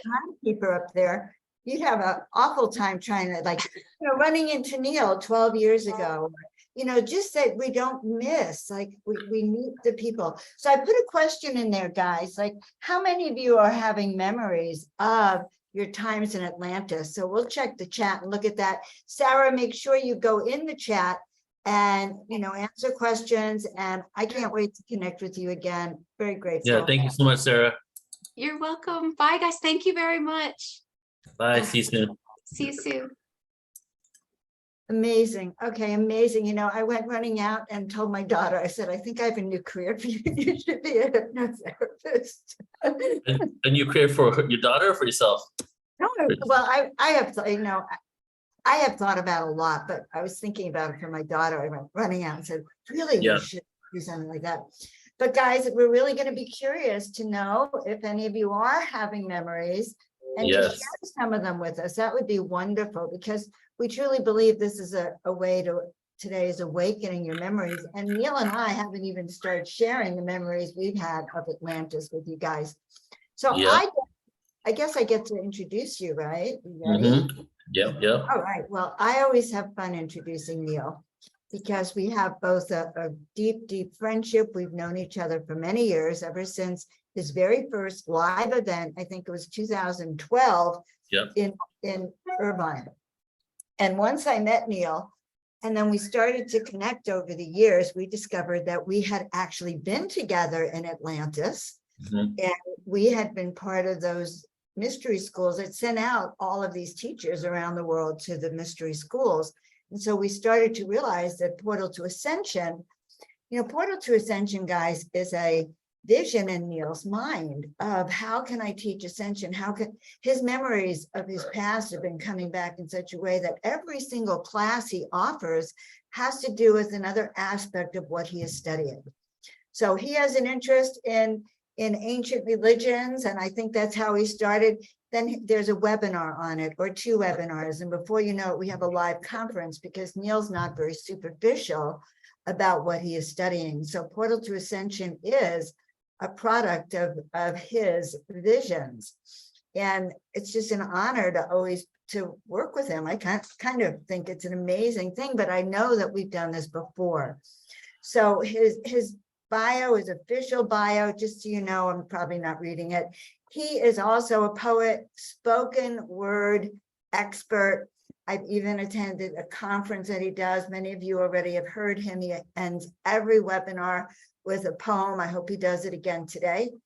But he's got a deep feeling about helping people remember through all of these programs that he does. And I think it was really exciting when we discovered the mystery school part of it this year. So Neil's mission in this life is to be at the portal and hold it open so millions of souls can go through, right? Yep. All right. Thank you for being you, Neil. And I'm going to let you do your presentation. All right, let's do it. Thank you, Joan. You know, and there has been a lot of, as Joan said, there has been a lot of memories coming back to me in the last year. And I've kind of been one to be doing this based on a deep underlying knowing that I'm here to do this work, but I've never really had the opportunity to consciously know the reasons why and the lives that I've had and the experiences. But over the last, like, I would say only 8 months, I've been doing deep dives into my own consciousness, from spending a week in isolation in the forest to doing like 3 hour past life regression in one situation where I've got to see some incredible things. And it all really started actually almost exactly a year ago when Joan and I was in Mount Shasta together. And we did some experiences there where Joan was tapped into some ancient awareness. And that's when she saw her and myself as priests and priestess in Atlantis. And that was really like the time where Joan was like, let's, instead of, we do the inner work, right? Trauma comes to the surface, we work through it. And she was like, for our experiences, for our ceremonies that we're going to do now, we've gone and done a lot of inner work. Let's take it to the next level. And instead of like going back to those cycles of healing, let's ask who we are. Where do we come from? What did we do? Why are we here now? What are our past lives? And that was kind of the beginning of it all, because I was calling that into my reality. And then after that, I've been to some dragon worlds. I've seen myself in reptilian realities. I saw myself in Orion's belt, in the second star in Orion's belt, which is the portal room, which is the largest portal room into this lower dimension, if you will. And I'll be doing a presentation on that at the Dragons Conference, in which we're going to basically go into that information a little bit more, which is really actually tied into all of this as well. So today's presentation, I think I will start with a poem for everybody here. And this one's called Just Like an Atlantis. And then we'll go ahead and start with my presentation. So are we one yet? Going back to source. No remorse when reinforce the course that we all endorse. Unconditional love. It's the highest vibration, a gift from above. Desolation of separation, we must be the ones to say this is enough. You see, the third dimension, it was meant to be tough. There is no captivity, so unlock the cusp, move away from hate and lust. Our thoughts begin to shift the earth's crust into a straight axis. Just like in Atlantis, stop causing damage and learn to manage self-realization. When people start to vanish and we change our intentions and we join the like-minded souls in the fifth dimension, this is the beginning of our oversoul mission. What is it that you envision for the future incarnations? The Christ consciousness has arisen, tear the perception of being in this prison, this industrial system, slumber of opposites. Duality, where we get lost and forget how to circumvent and achieve liberation. But the curiosity won't last for long at all as we move to the aquatic age, break free from the third dimensional cage of limitations, Freemasons being misplaced in this illusionary reality.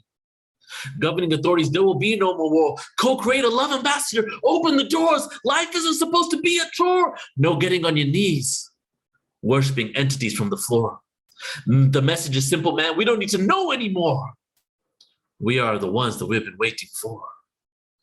We are the ones that we've been waiting for. We are the ones that we've been waiting for.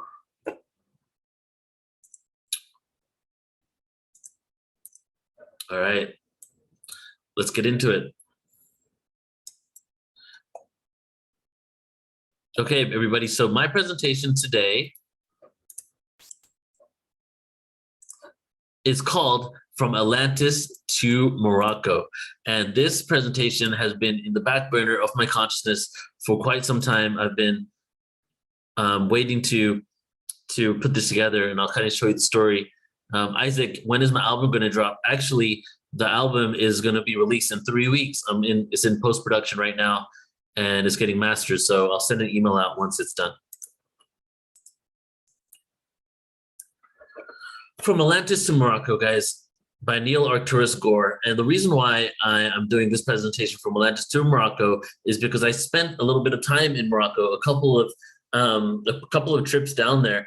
And now if we talk about Atlantis and where Atlantis was situated, and if we look at Plato's testimony, and then also other cultures in the world that talk about a great civilization that lived off the coast of Africa, off the coast of the Sahara, and into the Atlantic Ocean, you would think that Morocco would be probably one of the first resorts of the places that the Atlanteans will go through in order to get to Egypt, right? And I'm going to assume that you guys know some of these stories here, but I'll go deeper into it and piece together as we go through the presentation.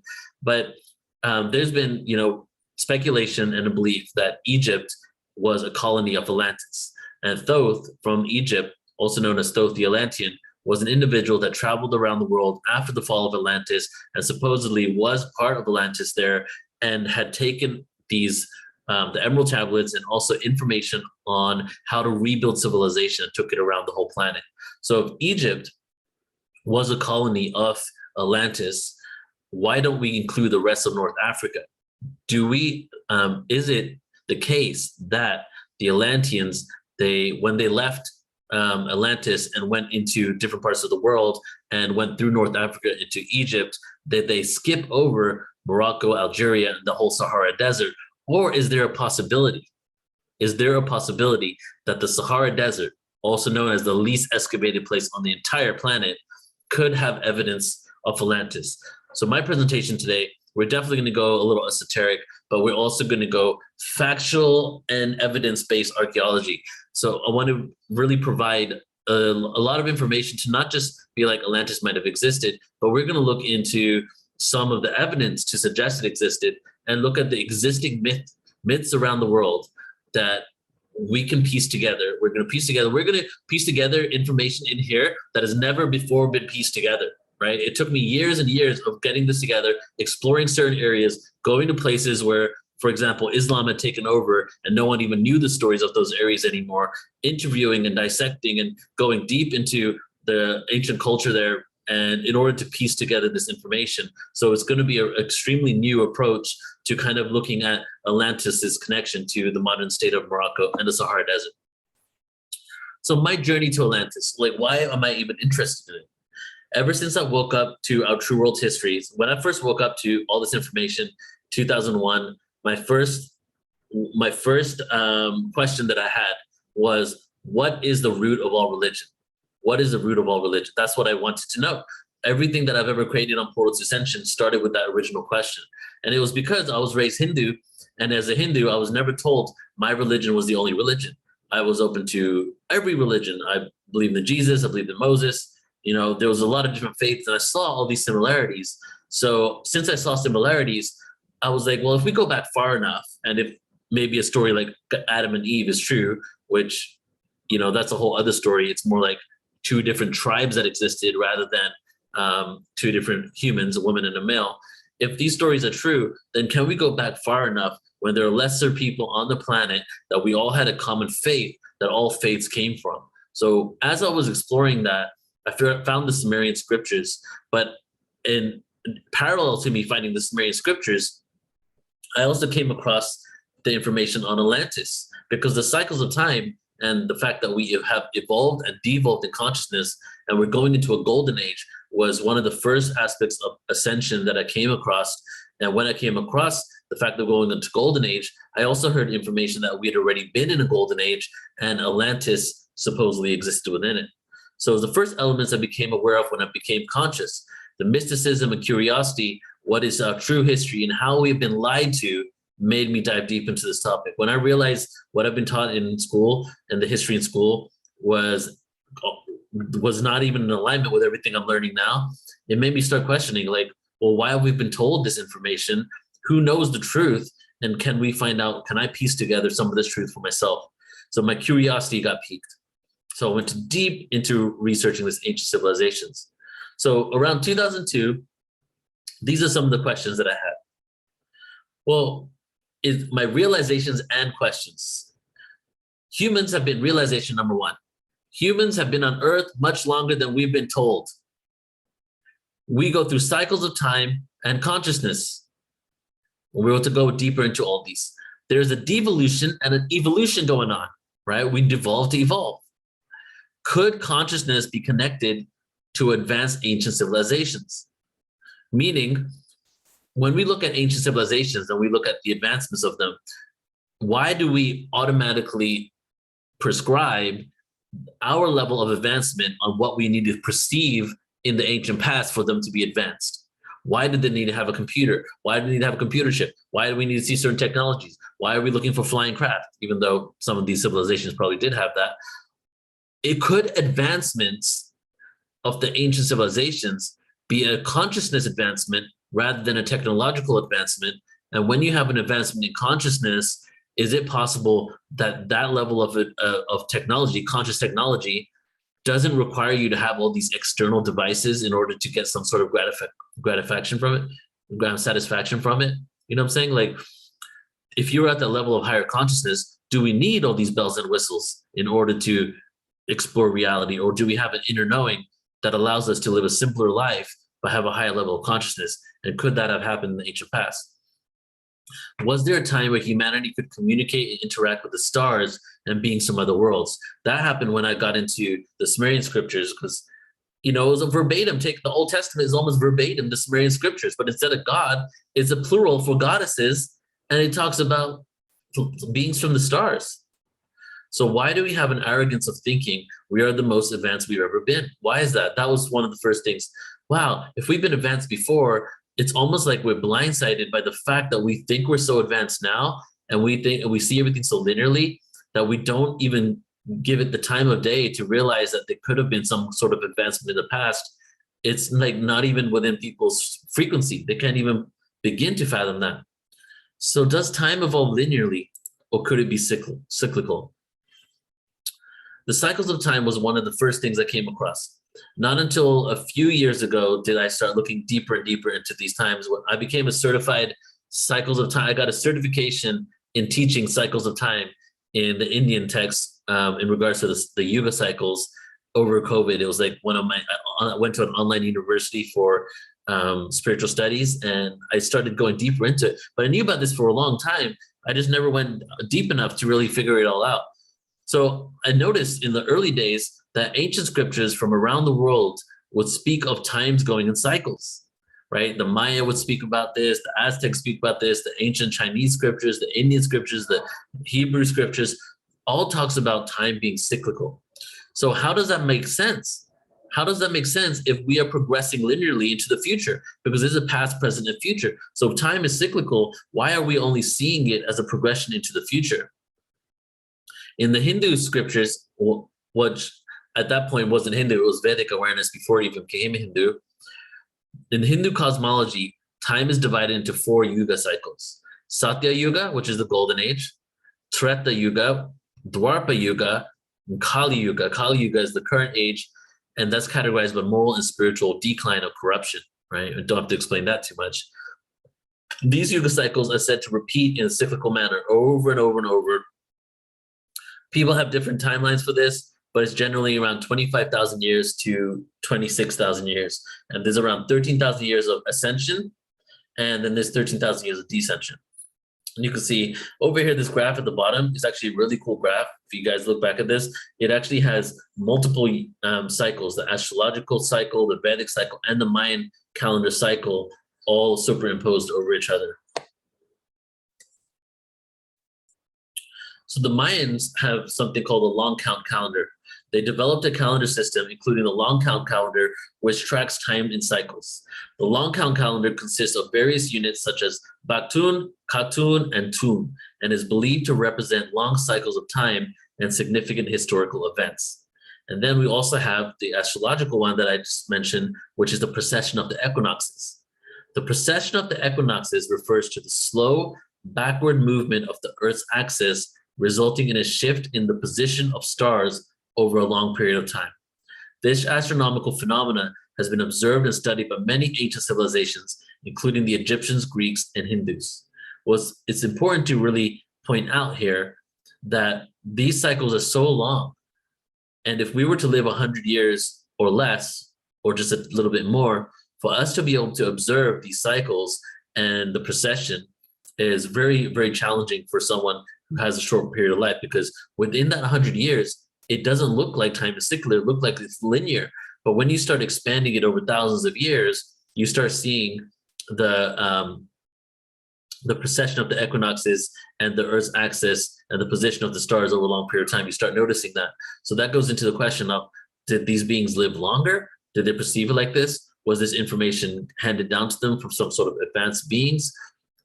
Or did they tap into some sort of realm through meditation or other types of practices that allowed them to really understand how this works? We have, just to continue with some more cycles of time in ancient cultures, we have the Aztec sunstone, also known as the Aztec calendar stone, is a massive stone monument depicting various cycles of time, including the agricultural, ceremonial, and cosmic cycles. It represents the Aztec worldview of time, of repeating cycles. And then, of course, one that a lot of people know, which is the Hopi prophecy. The Hopi people have a prophecy known as the 9 signs of destruction that refers to a series of cycles and events marking the end of one world age and the beginning of another, right? So even they're saying it, one age ends, the beginning of another. These signs are believed to herald significant changes around the world. And I probably don't have to tell you guys, I'm preaching to the choir here, but all these ancient civilizations were all talking about the same thing.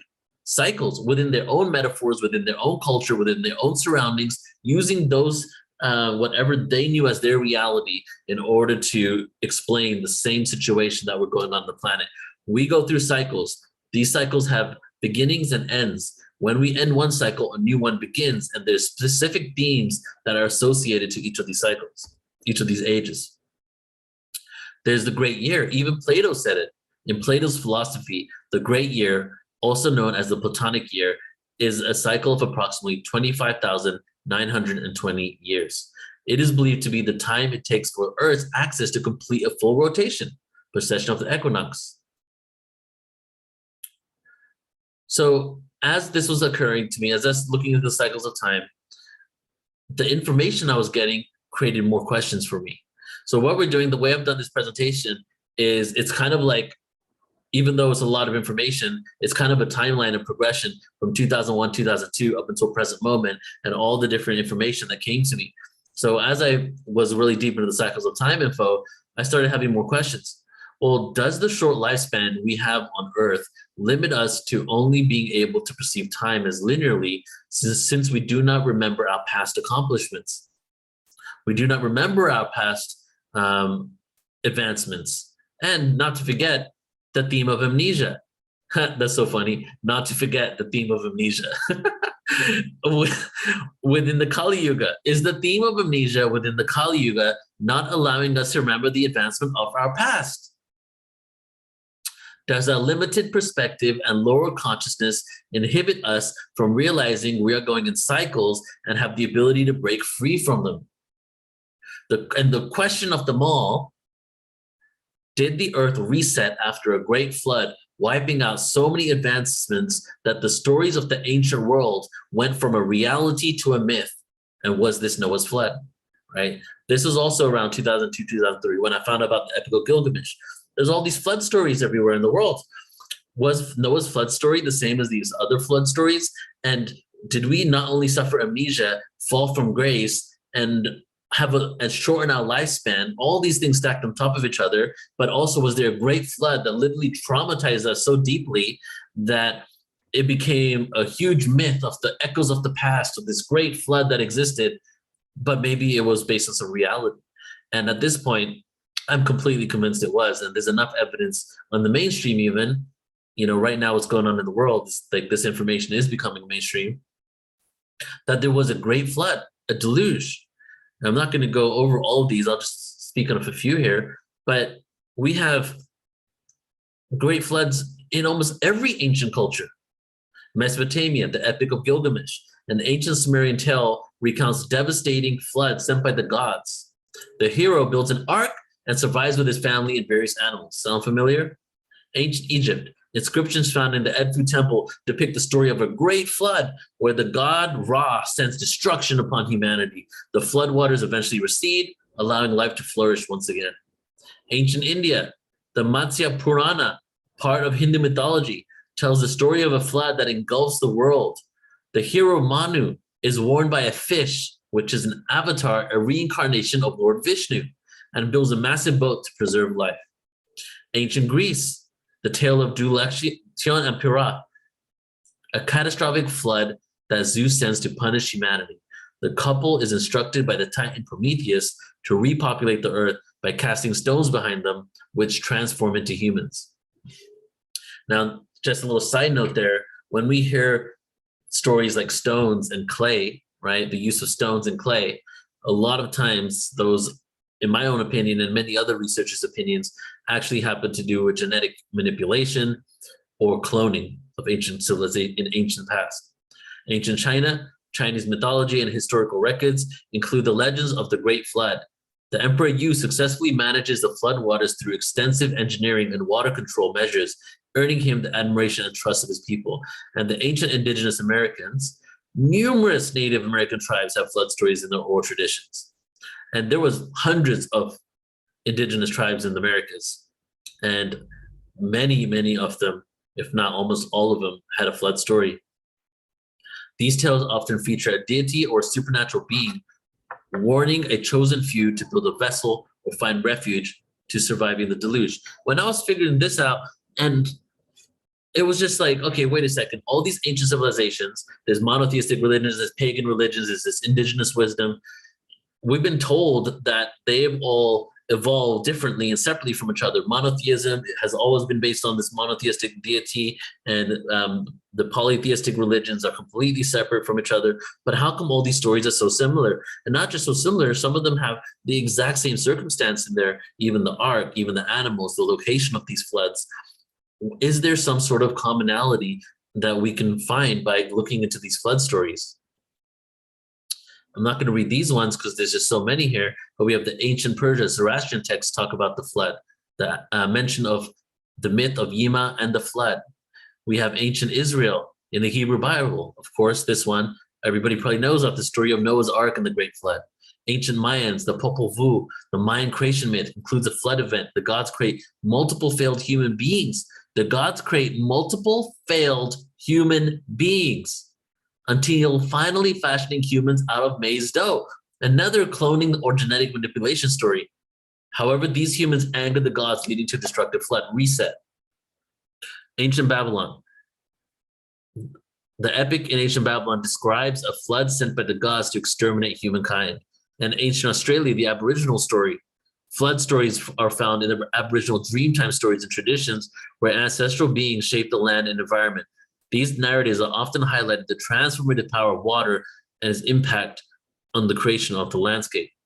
The Earth's landscape, the Earth's features, the way everything is structured, the way the land is, the way the oceans are, has shifted more times than we could even research and find out. The mainstream is now realizing that the face of the Earth has shifted so many times that we need to really put this into account when we start looking at ancient civilizations and pole shifts and the populations of Earth, migration routes and things like that. And I'm definitely not going to read these ones, but just to let you know how deep the flood stories go, I've added another 26 of them here, okay? I'll leave this on for a second, just so when you watch this replay, you can pause it, look back. The Hurrian, the Hittites, the Norse, the Finnish, the Russians, the Lithuanians, Estonian, Latvian, Welsh, Cornish, Irish, Scottish, Phoenician, Canaanite, Nubian, Ethiopian, Maori, Polynesian, Hawaiian, Tahitian, Navajo, Iroquois, Inuit, Korean, Japanese, Vietnamese, Indonesian, Burmese, all of them. And there were many, many, many, many, many, many more. Okay, I just pulled down a few of them. So here's my question to you guys. Could there be a collective trauma that humanity went through that involved a great flood that wiped out an advanced global civilization? Is there a possibility, right? Because many conventional people, after even knowing all the stuff that we just said, still don't even believe that there could have been a great civilization that got wiped out from this. And as a matter of fact, the evidence suggests yes. There is something called the Younger Dryas period, a climatic event that occurred approximately 12,900 to 11,700 years ago during the final stages of the last ice age. It is named after a cold-tolerant flower called Dryas octopetala, if I said that right, octopetala, which flourished during periods in parts of Europe and North America. The Younger Dryas was characterized by a rapid and severe cooling of the Earth's climate, resulting in a return to near glacial conditions. It followed the relatively warmer period. Robert Schoch, who we've had many times on Portal to Ascension, speculates through his research that there were solar flares that contributed to this, whereas other research, such as Graham Hancock, believes it was an asteroid impact. The end of the Younger Dryas coincided with a period of significant global climate change, including rising sea levels due to melting ice sheets. These environmental changes could have resulted in flooding in certain regions.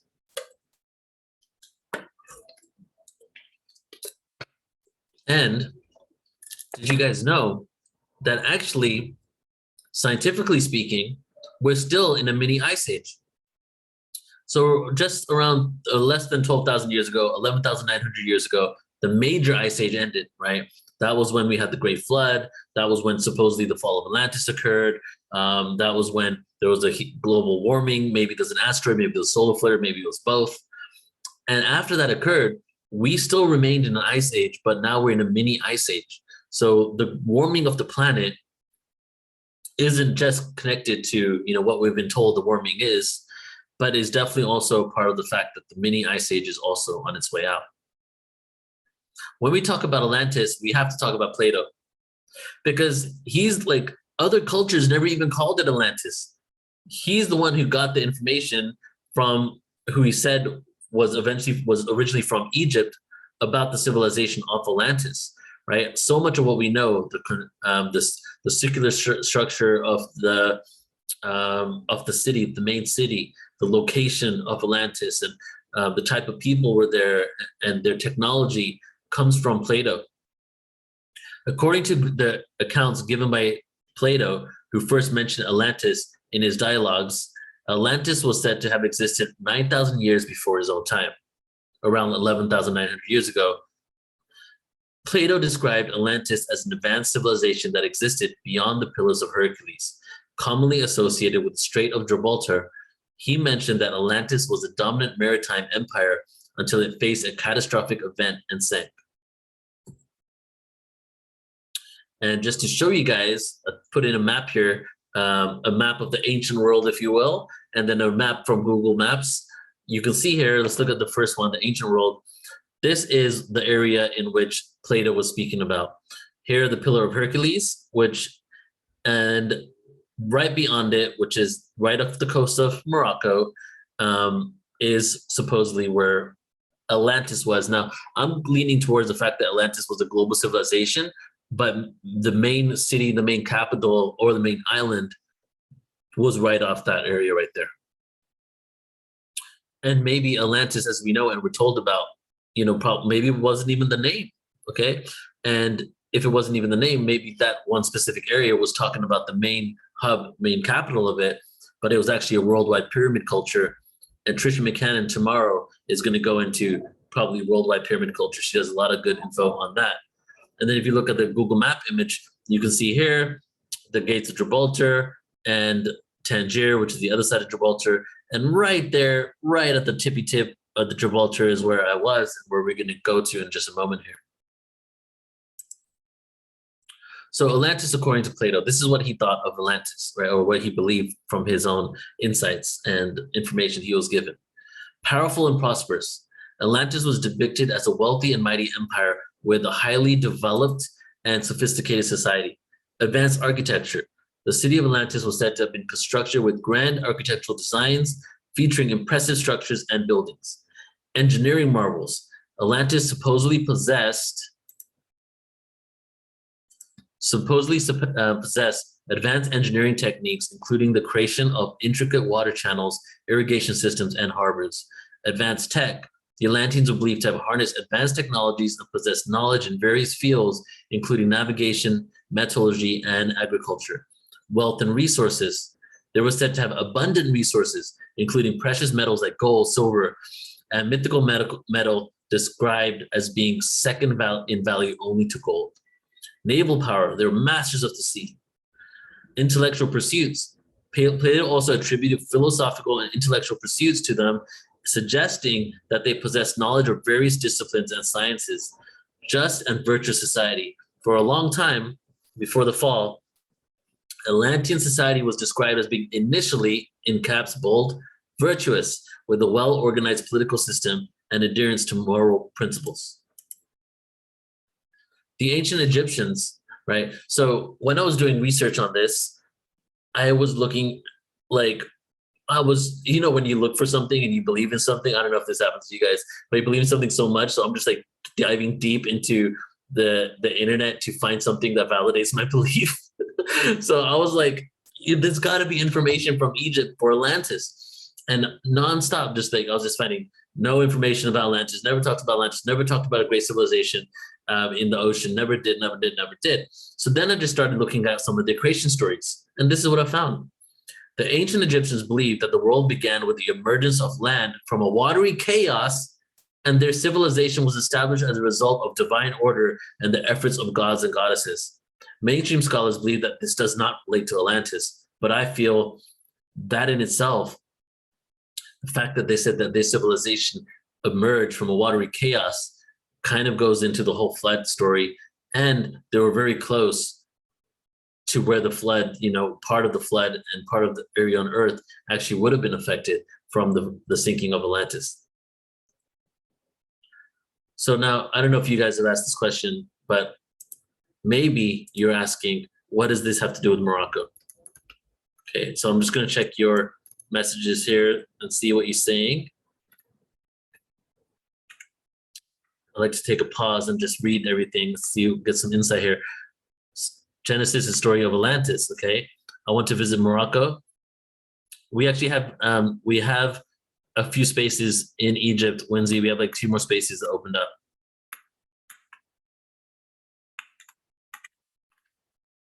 Okay, yes, Morocco is a place to go. Here we go.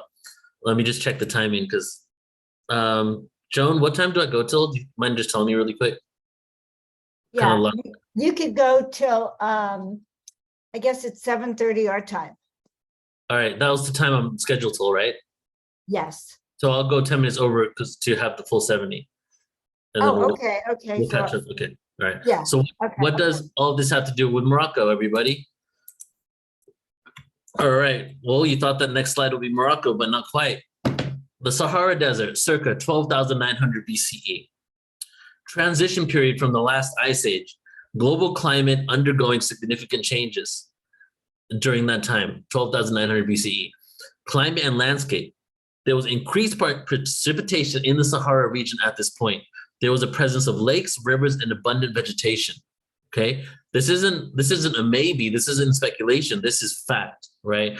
Alternative and mainstream fact that it was a lush oasis. Imagine an ice age where the northern hemisphere iced over, the southern hemisphere iced over, and the most beautiful, luscious place to live around the equator, plus and minus how many thousands of miles, which includes not only the Mayan jungle, but also includes the Sahara Desert. So there was grasslands, wetlands, and patches of forest. Fossilized remains of hippos and crocodiles have been found there. Pollen analysis indicates grasses, shrubs, and trees.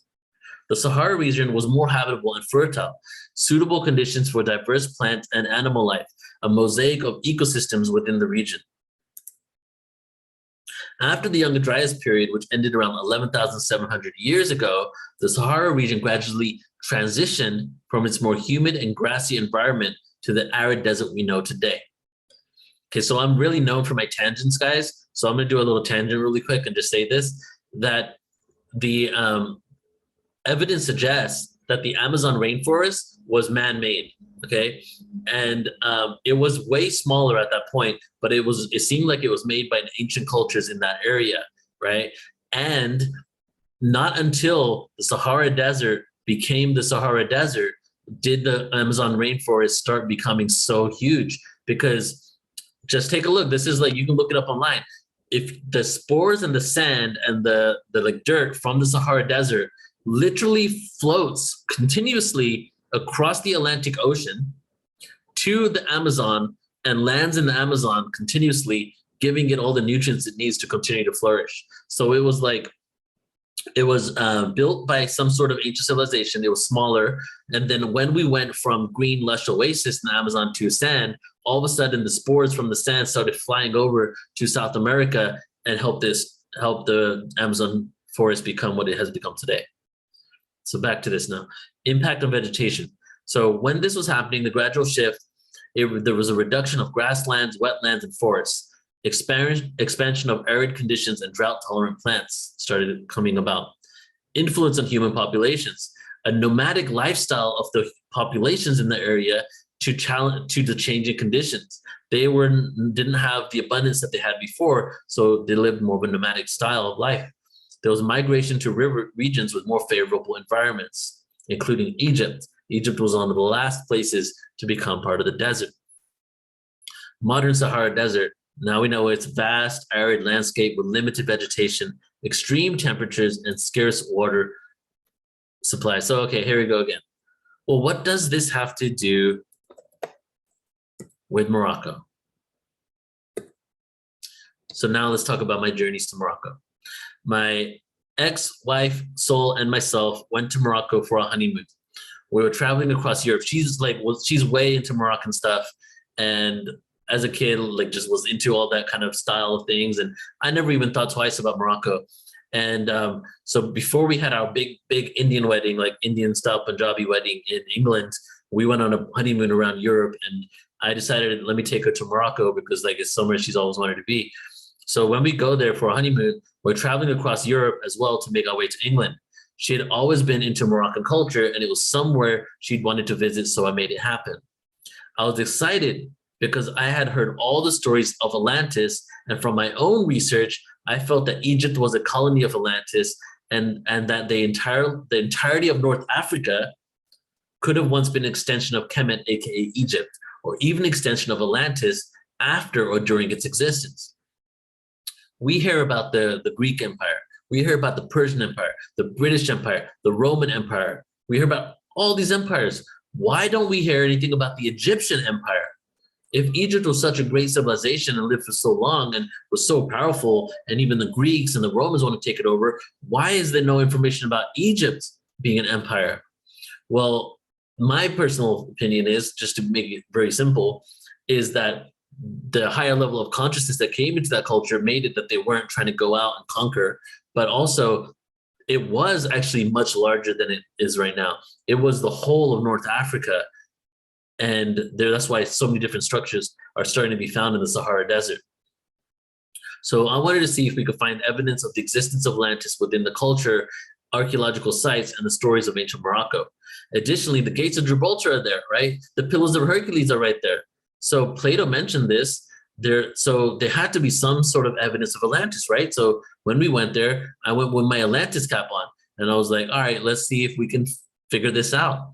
So we stayed mainly in the town of Fez, beautiful town, has a huge market in there, hotels that are called riads, they're guest house in Morocco, and restaurants all within this old fortress. So this huge, like thousands of stores, hundreds of riads, and it's a fortress from the 1400s. No one could drive in there. You can only walk around in there, right?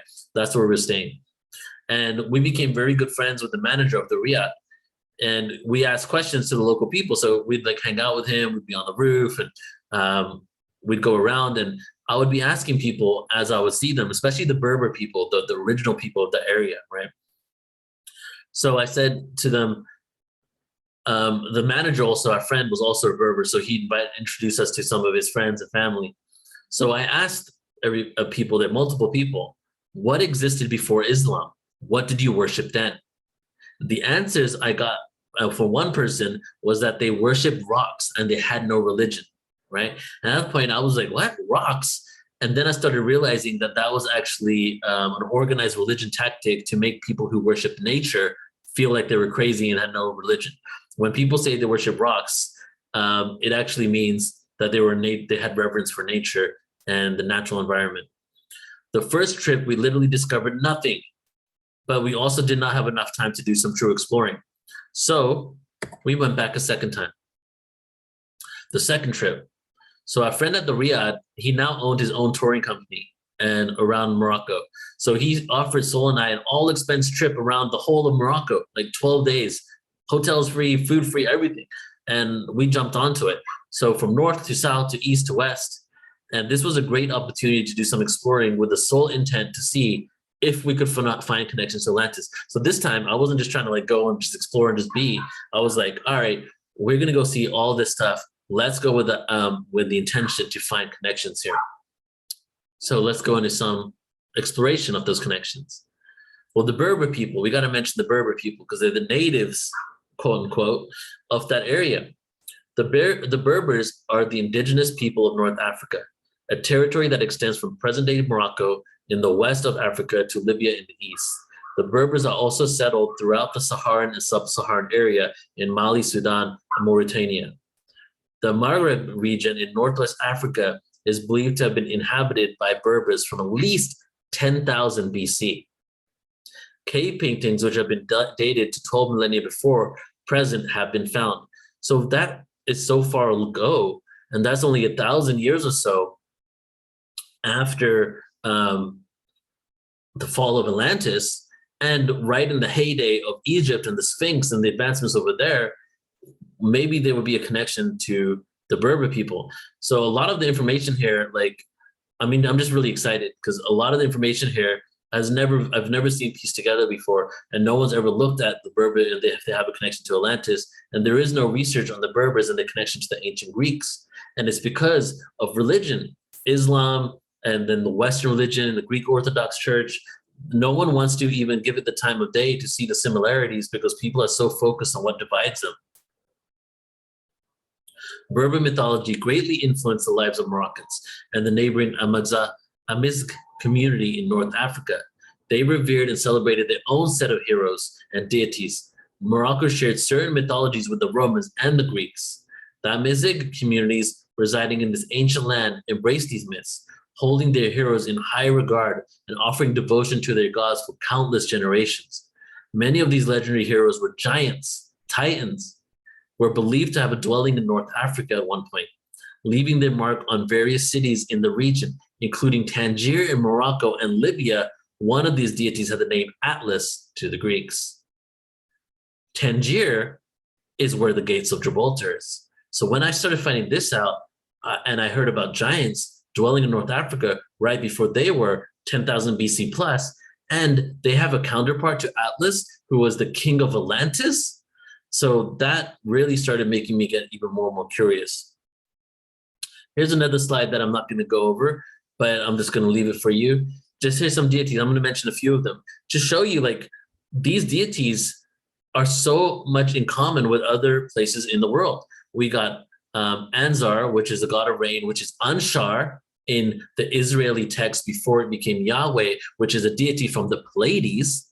Okay, we have Draco.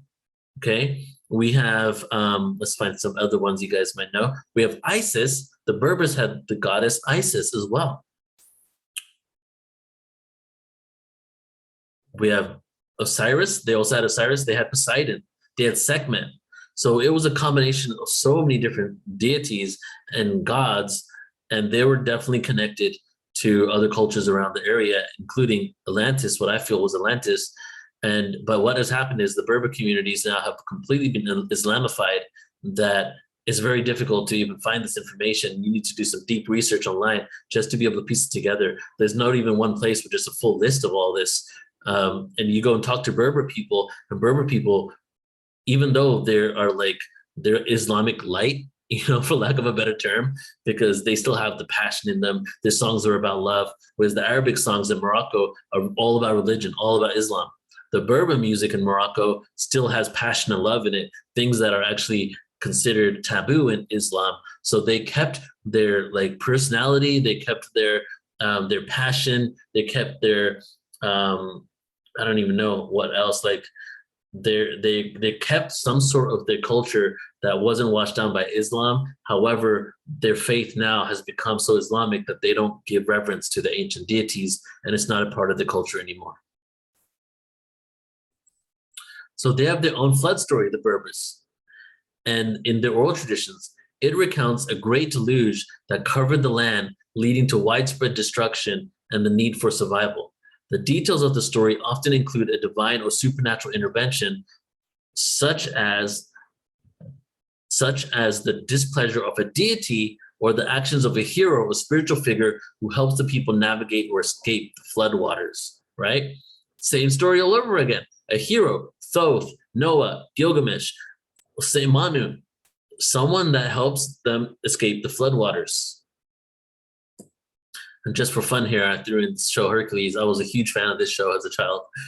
The hero was Hercules. And in the Berber tradition, I'm going to try to say this, Ur-Mumu. I think I got it right. Ur-Mumu. That was Hercules in the Berber tradition. So a lot of times we have these different deities with different names, and it's actually almost considered to be completely different cultures. But from just a little to actually sometimes deeper research, you find out that they're the exact same person.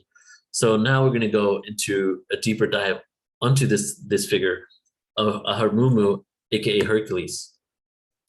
So now we're traveling around Morocco. And as we go to Tangier, our friend takes us to this place called Hercules Grotto, which means the caves of Hercules.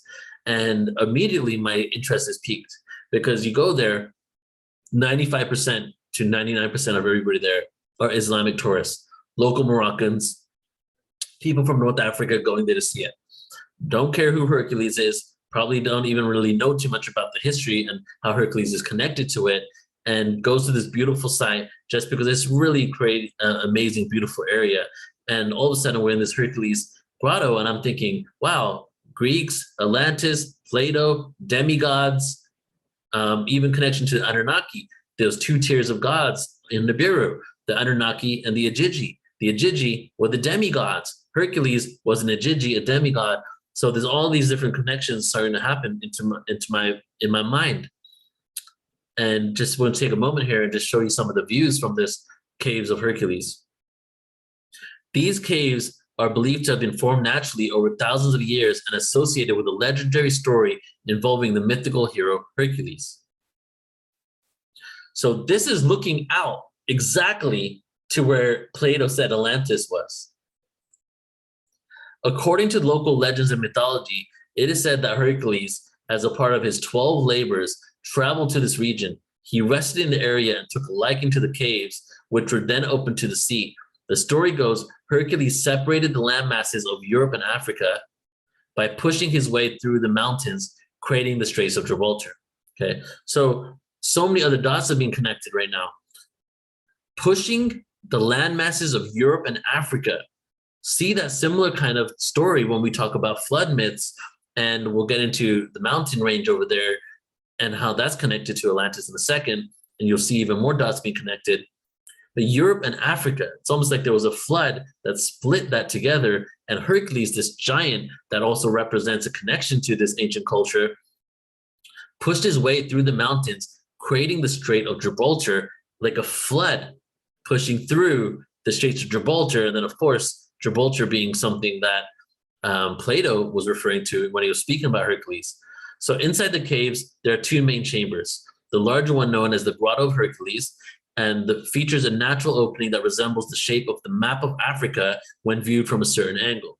The smaller chamber is called the map room and is also known for its unique formations. The caves has a stunning view of the Atlantic Ocean, making a popular place for people to go. And here's some of the images. When I redo this presentation, I'm going to change it out to images I took, but I created this presentation here in like Amsterdam and in London, but all my photos are on my hard drive back in the US. So I'll be shifting it out, but because we took so many more amazing pictures. But here's just like some of the two different rooms in there. So according to Greek myth, humanity had become wicked and corrupt. The gods, displeased with this state of affairs, decided to punish humankind by unleashing a massive flood. Hercules' lineage is significant to the story.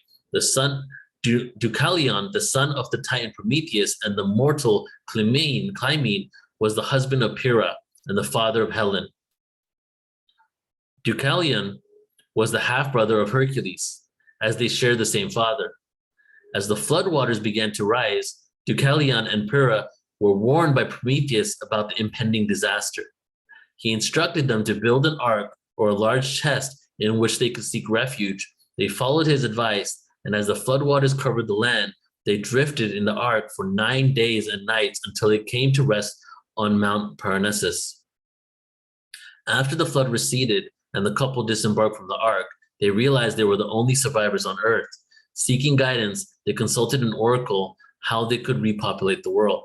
The oracle instructed them to cast the bones of their mother behind their shoulders. Same as the stone story, basically. Deucalion and Pyrrha interpreted the cryptic message as referring to the earth as their mother. They began to throw stones or bones from the earth over their shoulders, and wherever the stones landed, human beings sprang forth. The stones thrown by Deucalion became men, and those by Pyrrha were women. Thus, the earth was repopulated by their offspring. So this myth's survival and the subsequent repopulation of the world is often associated with the concept of renewal and the idea of humanity's rebirth after a catastrophic event. While Hercules is not involved in the story, my feeling and understanding from being in Morocco was Hercules also escaped, and he actually went with a group of giants from Atlantis to the caves of Hercules. So now continuing the story linearly in my life, after that we go to the Atlas Mountains. So I was very surprised to notice that there was actually a mountain range. There was actually a mountain range called, oops, here we go, called the Atlas Mountains. I had no idea until I was there that there was a mountain range called that.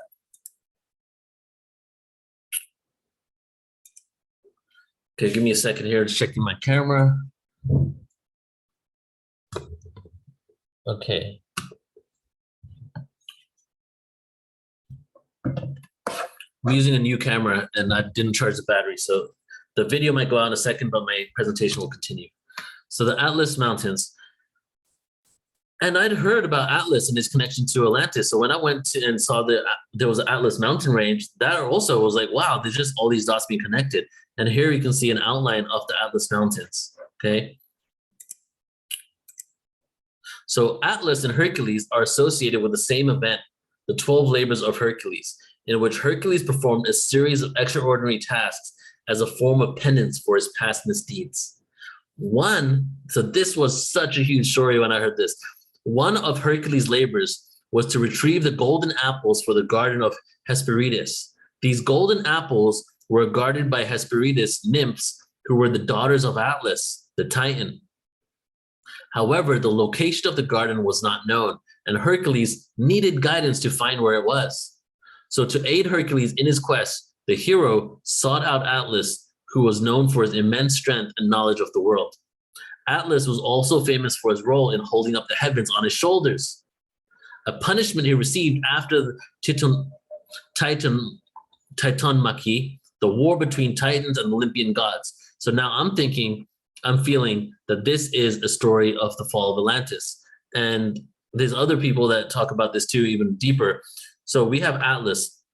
Atlas is holding up the earth, and the representation of Atlas holding up the earth is actually a metaphor for the Earth's axis shifting to 23.5 degrees after a pole shift that occurred 13,000 years ago at the end of the Younger Dryas, in which there was a great flood. So the story of Atlas holding up the earth is him basically being responsible for still holding the earth up on his shoulders after we actually fell from grace. And so this story here, Hercules needed to find the golden apples, but Atlas's daughters stole them. So now we get into the story of the golden apples. The golden apples are actually a story from Atlantis of this technology that was in Atlantis that was taken away. So I'm reading this on my phone on Google as I'm driving over the Atlas Mountains, right? I'm like, what's Atlas? What's this? And my friend's driving and my mind's being blown. I'm sharing it with my ex-wife and we're driving over Atlas Mountains. So getting back to this, Atlas holding up the earth after it fell from grace disconnects the axis and the tilt of the earth. Hercules made a deal with Atlas. He offered to hold up the heavens in Atlas' place while Atlas went to retrieve the golden apples from the garden where his daughters took him after the fall of Atlantis. Atlas, relieved to have his burden lifted temporarily, agreed to Hercules' proposal. However, when Atlas returned with the apples, he reconsidered taking the weight of the heavens upon himself again. So Atlas found his daughters. He found the technology, and Hercules was stuck holding the earth. And Atlas was like, actually, I don't want to come back and hold the earth up anymore. You do it, Hercules. So at this point, Hercules cleverly tricked Atlas. He asked Atlas to hold the heavens momentarily so that he could readjust his cloak as padding on his shoulders. As soon as Atlas agreed and took the heavens back on his shoulders, Hercules quickly grabbed the golden apples and he left, leaving Atlas once again to bear the burden of the fall from grace. The golden apples, an advanced technology from Atlantis. Going back in time to 2001, Netflix is around. I'm waking up to all this information. I started looking up on Netflix because back then they weren't doing anything online. It was all videos coming in your mail. And I started looking to see if there's any information on this because I was waking up. I found all these videos from William Henry, who have now done like hundreds of hours of work with.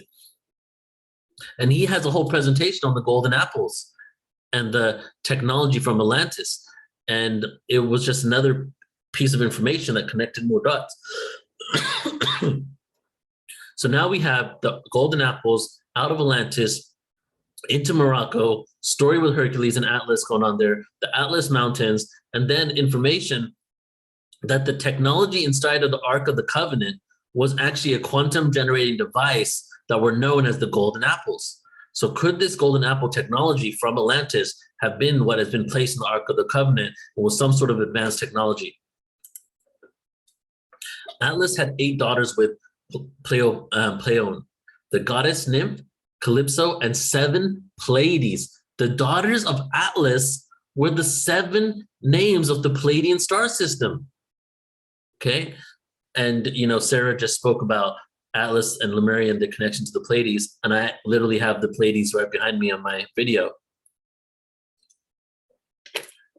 So this is all happening in real time. I'm driving over the mountains and my mind's being blown. And here is like a Greek image of that. Some theories suggest that each of the daughters and each star of the Pleiades represents a different seeding of Earth or a different civilization after Atlantis, that each of those 7 is a different seeding. I used to think it was a different hominin species, but now I'm thinking there were 7 tribes of Atlantis that represent one of the golden apples, maybe crystal skulls, maybe some sort of advanced quantum technology that were taken to different parts of the world to repopulate the planet with information as well. We even have the goddess Teril in Berber mythology as a powerful sorceress and dangerous ogress from traditional mythology in Berber civilization, a frightening, cannibalistic ancient goddess. It is said that she gained immense magical abilities after ingesting a golden leaf from the Tree of Life and Destiny in Atala, a parallel dimension. Tree of Life, golden leaf. What did the Tree of Life have in the Garden of Eden? Apples. The Garden of Eden story, an apple from a tree, the Garden of Eden being a higher dimensional aspect of Earth. The Garden of Eden being Atlantis before we fell from grace. This is what I was thinking. Legend says that the Atlas Mountains are petrified. So if that wasn't enough, I'm going over the Atlas Mountains, right? I wish I had more time to tell you guys these stories. As I was going over the mountain, I realized that the story of the Atlas Mountains is that it's the petrified body of Atlas as he was escaping Atlantis. Like he tripped, fell, and petrified himself or something, Here's a little side story I'll tell you guys real quick. We're going over the Atlas Mountains. There's a huge storm. There's a flood. The bridge breaks, okay? So we had to turn around and we couldn't go over the bridge anymore because there wasn't a bridge break, sorry. There was a mud flood that came, funny enough, a flood that came and wiped out the road, and it was going to be down for like days. So now we go back to the city right before where the flood was over there. and there's hundreds and hundreds of people on the street, and most of them are drivers, right? There's a few people in cars, they're drivers, they're workers, and they're just like a sea of like heads of drivers outside, everybody complaining. And then a news station comes, two news stations come, and then my friend, the Riyadh driver, the driver comes, the tour owner comes to me and he goes, "Hey man, they're not going to open the roads. We need these roads open and we need them to do this quickly. They're not listening to us because we're locals. You're an American. Can you go on camera on national news and can you pretend that you have your flight in 1 hour and act like a freaked out American?" So I did it. It was so funny. And I have the picture in the US. I was on national news, filmed all over Morocco at the foot of the Atlas Mountains, freaking out on camera, being like, I was just doing what they told me to do, okay? I was like, I need to get over the mountains really quickly. I only have 2 hours, my flight's here, and I'm from the USA, and I haven't eaten for 5 hours. That's what I said. And I don't know if I like helped it out or something, but they had like these bulldozers come through, they cleared the road, and we went through, and the story continues. So according to Greek mythology, the Titan Atlas was associated with holding up the heavens and the celestial sphere. The concept of the Atlas Mountains so the Atlas Mountains is actually known scientifically to hold the earth together by separating Europe and Africa. Okay, remember the story of Hercules pushing apart Europe and Africa? The Atlas Mountains, named after King Atlas from Atlantis, petrified body of Atlas, is actually the mountain range that holds the Europe and African continents together based on scientific understanding, literally. The Atlas Mountains are formed by tectonic activity and are situated at the boundary between Africa and Eurasian tectonic plates. The movement and collision of these plates have played a significant role in shaping the Earth's crust in this region. The convergence of African and Eurasian plates has led to the uplift of the Atlas Mountains, which has contributed to the geological separation between Europe and Africa. The Strait of Gibraltar, located in the western end of the Mediterranean Sea, is the result of this tectonic activity from the Atlas Mountains and is often associated between the division of Europe and Africa. So there's so many dots connecting right here. And here's some images of the Atlas Mountains.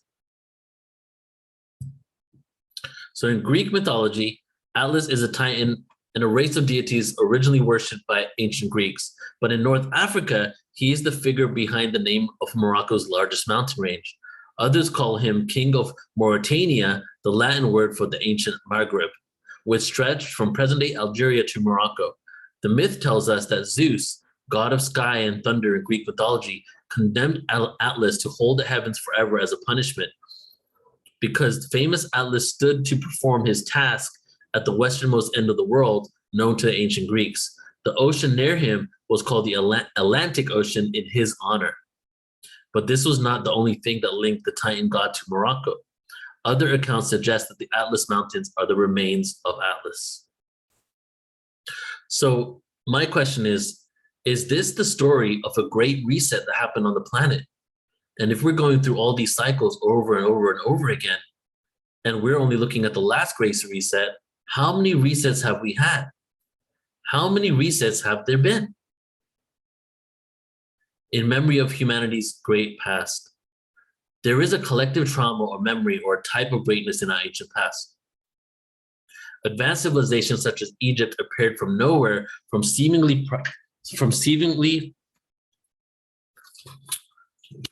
primitive tribes. Did a group of individuals travel the world to provide technology and advancements to humanity after this great fall? Quetzalcoatl, Thoth, so many others, stories and similar stories of these beings going around the planet, providing insights, telling them how to build, helping construct pyramids, helping them construct Teotihuacan, and so much more. And also Hermes, which was basically the Greek counterpart for Thoth.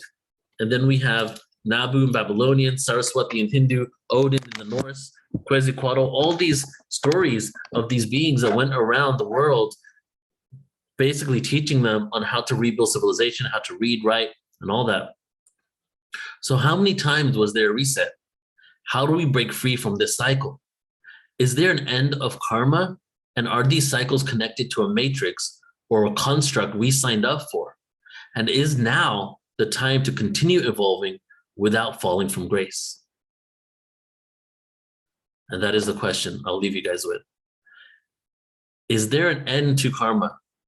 Are these cycles connected to a matrix, or are they connected to a construct that we signed up for? And is now the time for us to continue evolving without having to fall from grace once again?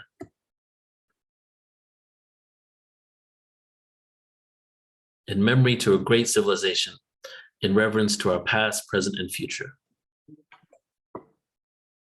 Thank you so much, everyone. Wow, Neil, that was really a powerful presentation. You can come back now. Yeah. Hello. I'm thinking you were holding up the world and you took a break. Yeah, I relate to Atlas on many levels. Yeah, I had that vision of this huge yoke.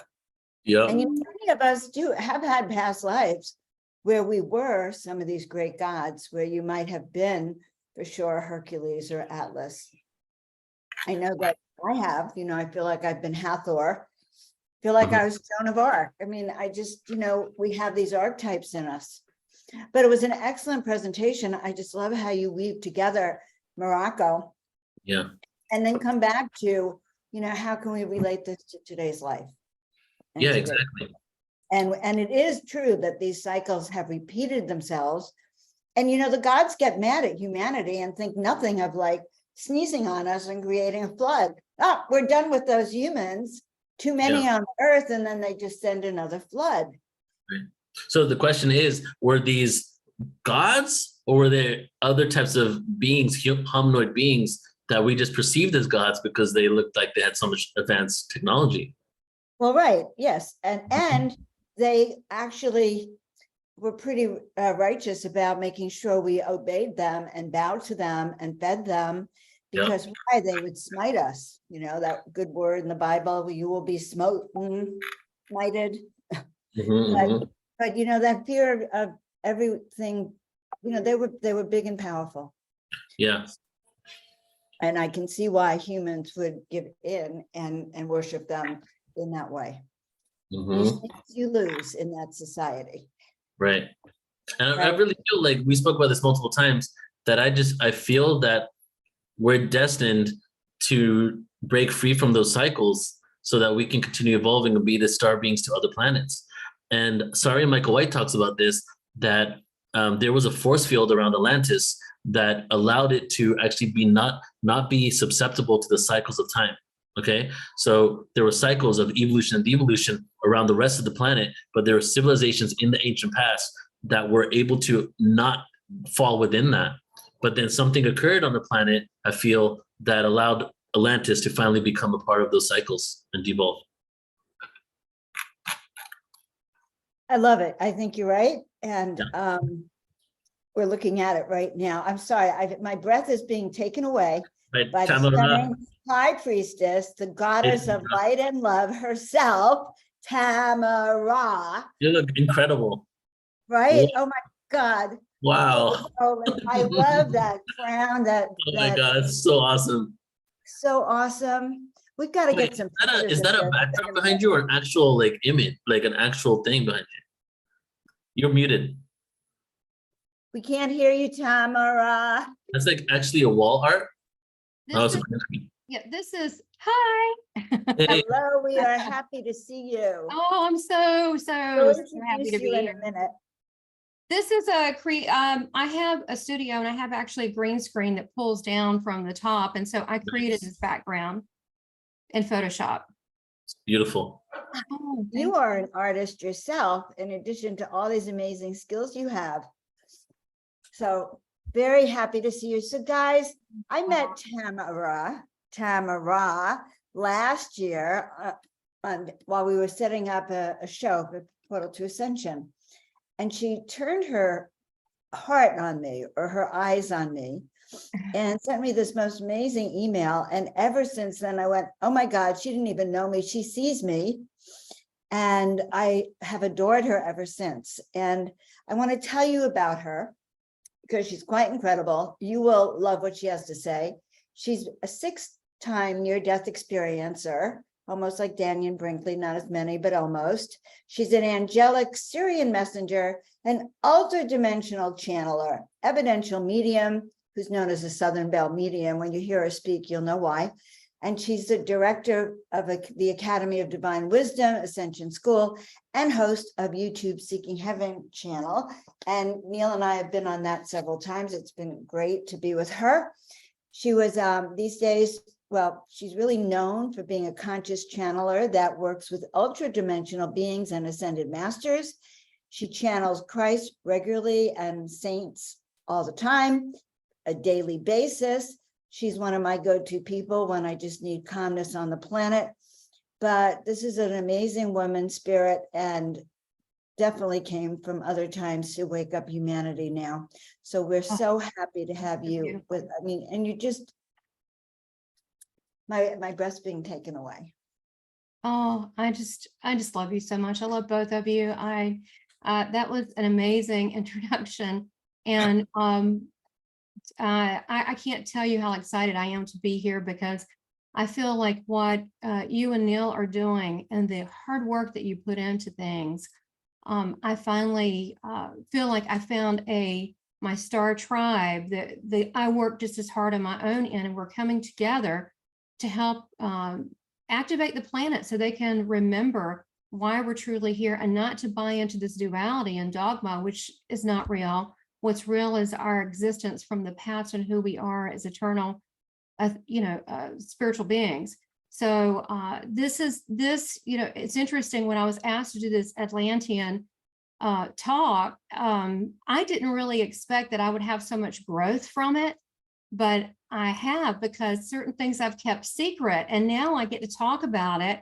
And I'm nervous and so excited at the same time. So when you have that combination of nervous and excited, that's exactly where you need to be for growth.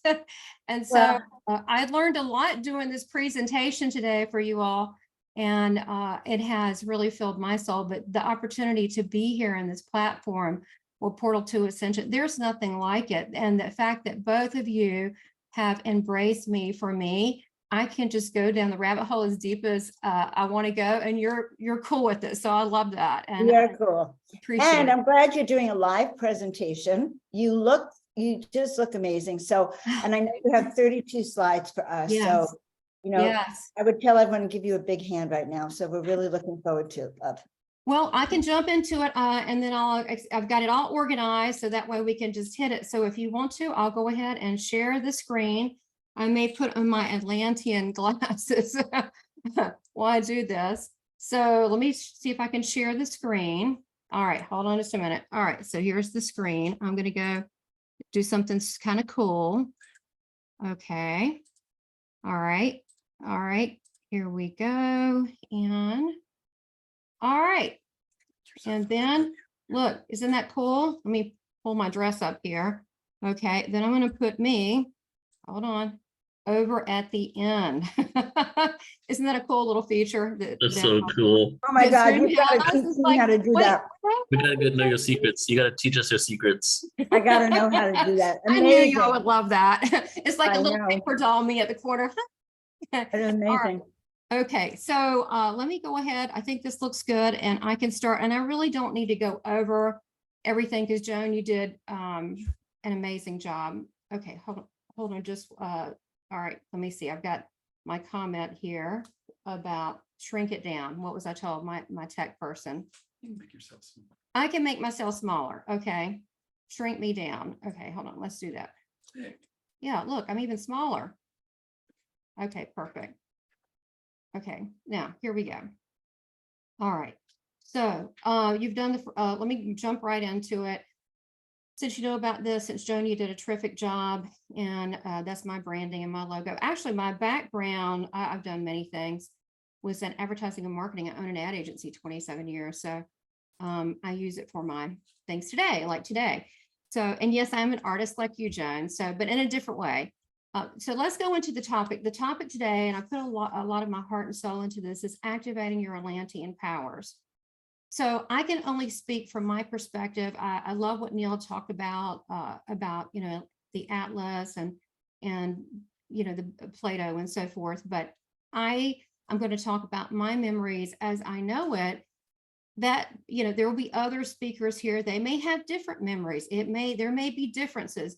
That's okay. All I can do is speak my truth today. So what I did is I wrote down my memories and all the stuff started coming out. I was like, oh my gosh. I mean, I've been working on this for days and I have about 15 pages of information, single space that I wrote. And then what I did is I put it in groupings. So the groupings today, the pictures that I found, the images, are things that match my memory, okay? And then how we're gonna go through this is the civilization and its citizens. I'm gonna talk about, as I recall, where and what the culture was like, the Atlantean spiritual symbolism and architecture, the purpose of the pyramids, domes, and pillars, and did they have land and sea citizens and mer people, the beauty, the knowledge, the harmony, the abundance, the technology, and spirituality. So we're talking about good times Atlantis. We're not talking about the demise, which I do know about that too, but we want to keep on the positive because there's a message here for everybody to awaken, and I can help everyone do that today. At least I think I can. So section 2 is where I talk about my life as a high priestess of the 12 ruling races. And there were spiritual tests we had to go through, and I'll cover some of that. And then my spiritual powers of a shapeshifter. I was a shapeshifter high priestess from Sirius. So I was an aquatic too. And then I will go through the mission of Atlantis as a high priestess and the spiritual powers that I still use today, which really shocked me. I didn't plan to add this, and it's kind of personal. So I'm coming clean with it. And why? Because I want you, everyone watching, to do the same. I want you to own your abilities because we can raise the vibration of this world together, jump timelines, and be in a higher dimension and leave this stuff we don't like so much behind. So I want to play a better game, and I know everyone watching probably does too. So I have a very special surprise at the very end, the last 10 minutes. I will do a live activation. I have, I think I've never done that like fully live. I've spoken Atlantean High Priestess on my channel, but I have never done a live activation. I will be speaking Atlantean, the language. And then when that is done, and I'll explain that process, and then everybody just relax and enjoy and receive. Then at that point, then if we have time for question and answer, fine. And if not, then I do have an offer for $100 off for a code that I'll give you if you're interested in taking courses with me. I'm offering at Channeling the Divine July 8th. If you're interested, I do have that. And then we will wrap it up. So let me get started. All right. So I don't want to go too much into this, but so the first is, this is activating your Atlantean powers. I want to go into the citizens and what and where was Atlantis. This is an old image that I found. Obviously, it didn't look exactly like that, but I found it fascinating, all the interpretations of what people thought Atlantis looked like. It was much bigger than this, and there were more circles, and it did not have, you know, this is almost steampunky with the boats. It didn't really have that, but it gives you an idea of the early drawings of what people thought of Atlantis.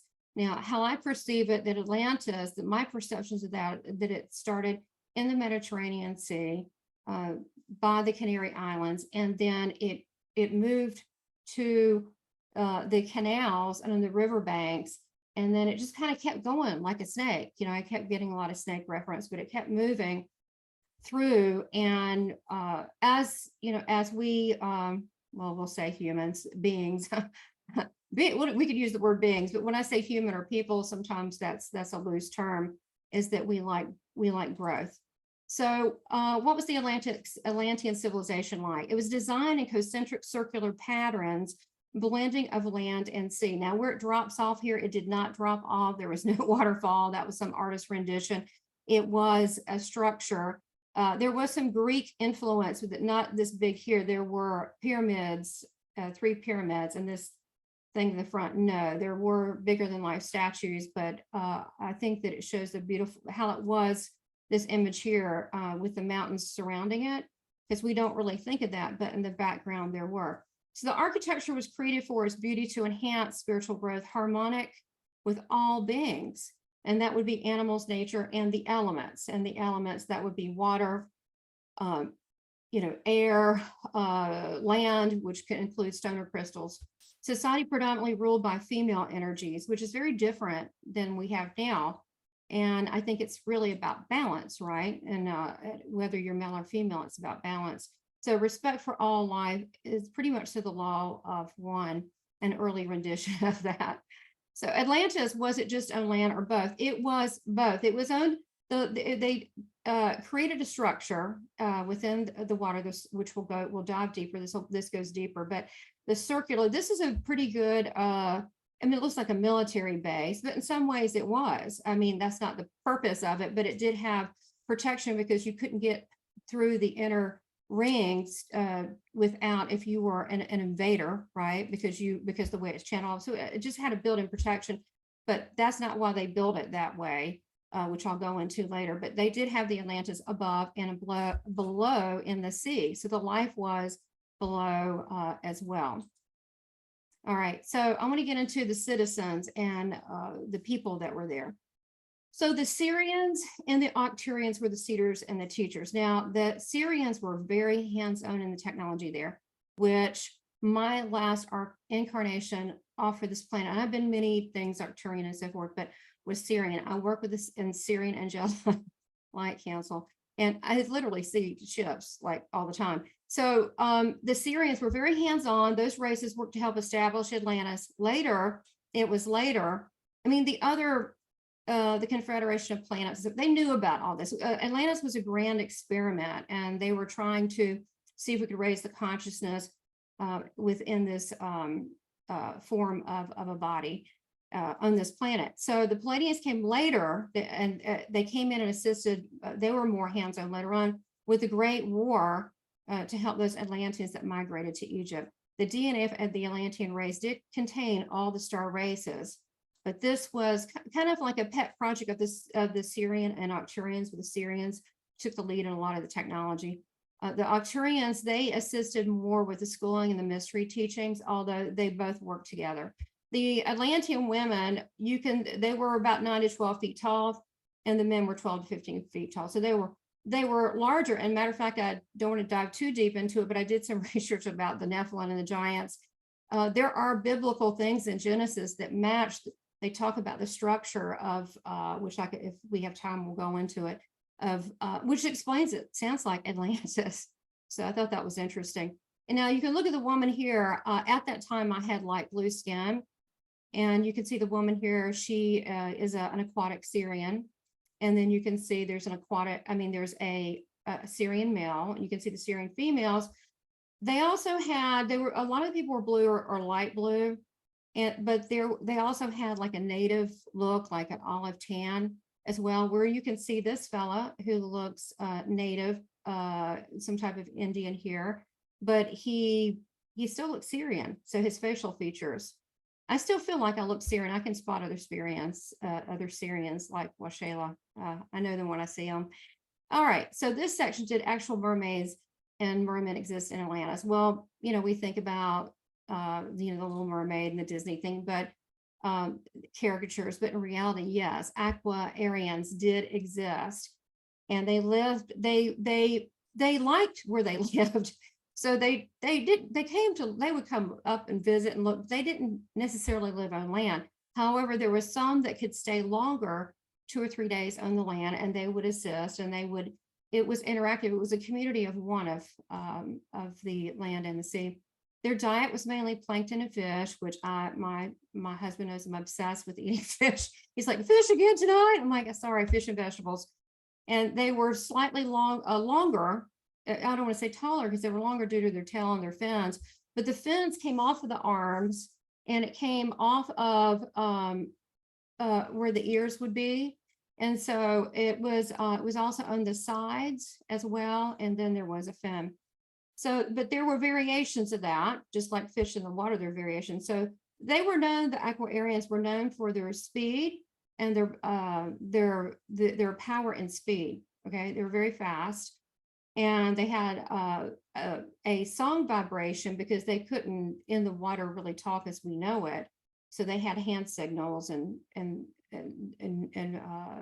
the symbolisms that they use, but they had a song vibration that carried wave vibrations through the water. Now that could heal or destroy, which kind of makes me think now with this 5G technology, things can heal or destroy, which the good news as star seeds and light workers and walk-ins and all that, we know that we can use our light codes and our presence and our own vibration to heal, right, each other and this planet. So their song was important also for the protection of Atlantis, because they could send out, it was, like a submarine sends out pings, and to know the distance of things, they knew not just by sight, but they had just like a shark nose of someone's near. They knew where they would reach a certain amount of the border. They had people under the sea stationed at certain parts, so they knew if a invader was close by. Now, interesting, the guy riding the turtle. I really want to find people riding dolphins, but turtles were okay too. These are things that we did with harmony and balance, and there was pleasure. There were fun times in Atlantis. Again, this is the good times, Atlantis, the good times. So buildings and land and sea were designed for beauty and for comfort. It was very important, which I think a lot of us like that. We want to feel comfortable in our settings. Abundance, there was abundance in variety of fruits and vegetables. There was activity and laughter. It was one of the things you could do. I mean, you could sell, you could walk in the gardens. They had labyrinths you could walk through. They had healing temples. They had various temples, but certain ones, especially where the high priestess went, you couldn't just go in there. You could not.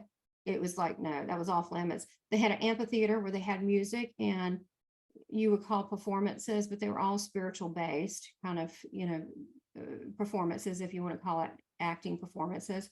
But one of the things that we did is that we rode on dolphins, and there were sea turtles. Sometimes they would carry things for us, but most of the time it was just for fun, especially if you were an aquarian, you could, do that because we were in harmony.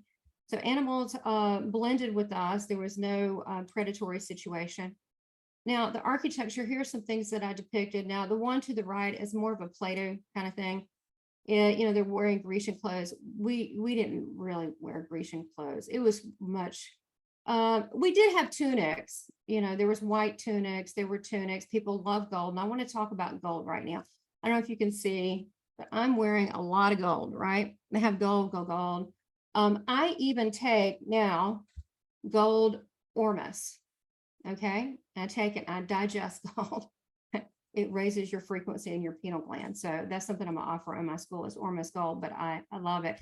So they not only, why was gold important? Well, Spirit told me about 15 years ago, and I was getting ready for a stage medium demonstration. I used to do them large convention centers.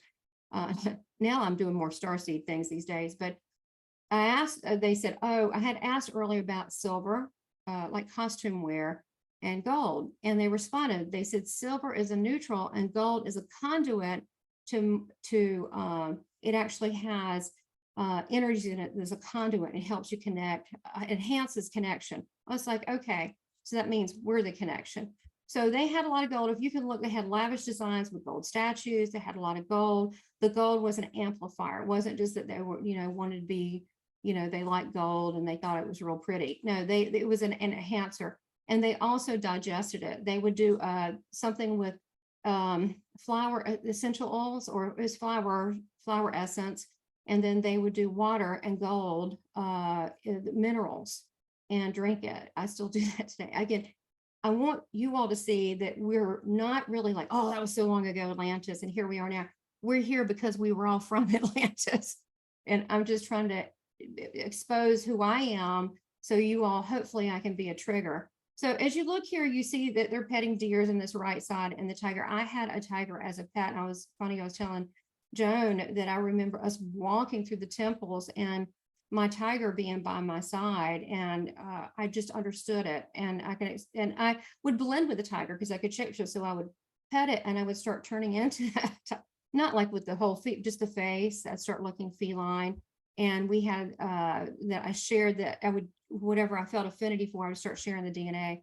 So the peacocks, I still love peacocks today. A lot of peacocks. Again, we like beauty surrounding us.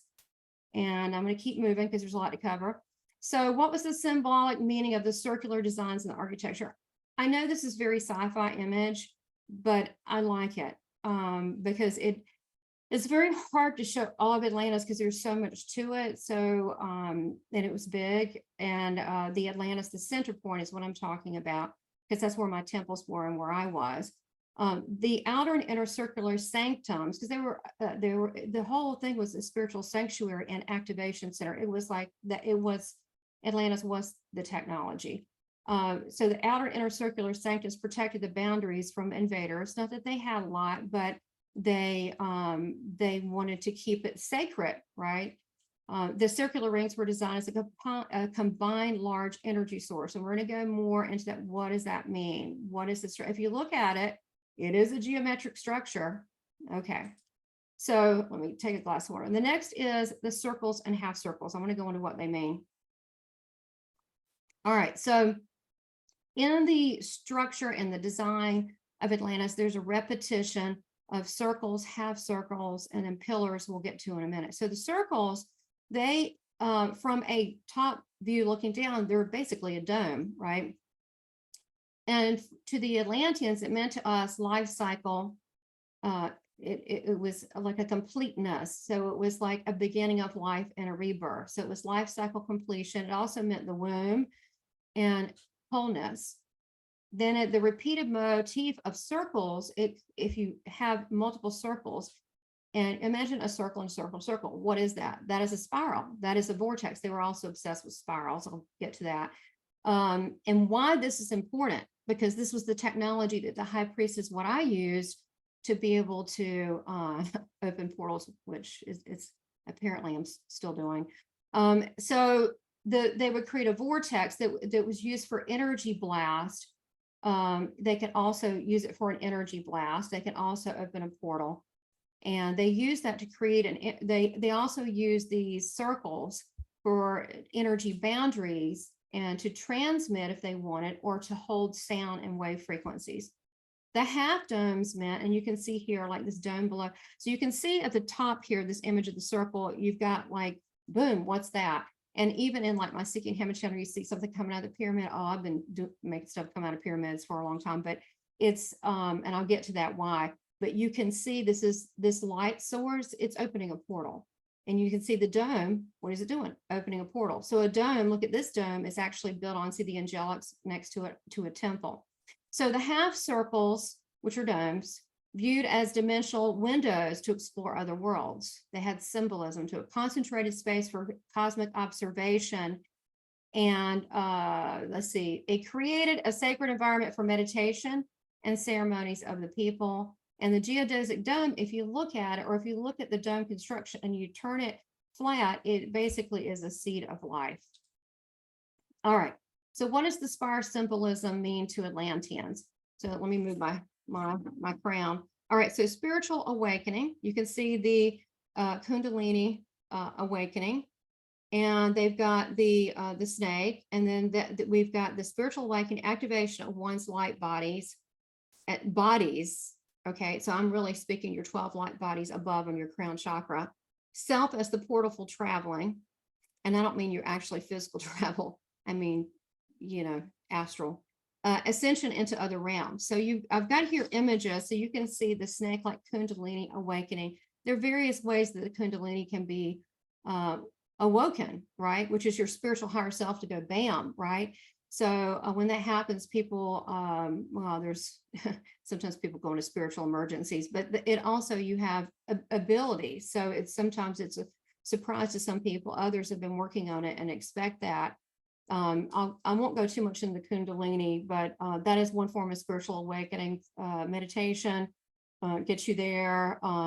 Various spiritually transformative experiences, near-death experiences get you there, but at the higher levels of the Kundalini of your Christ crown chakras.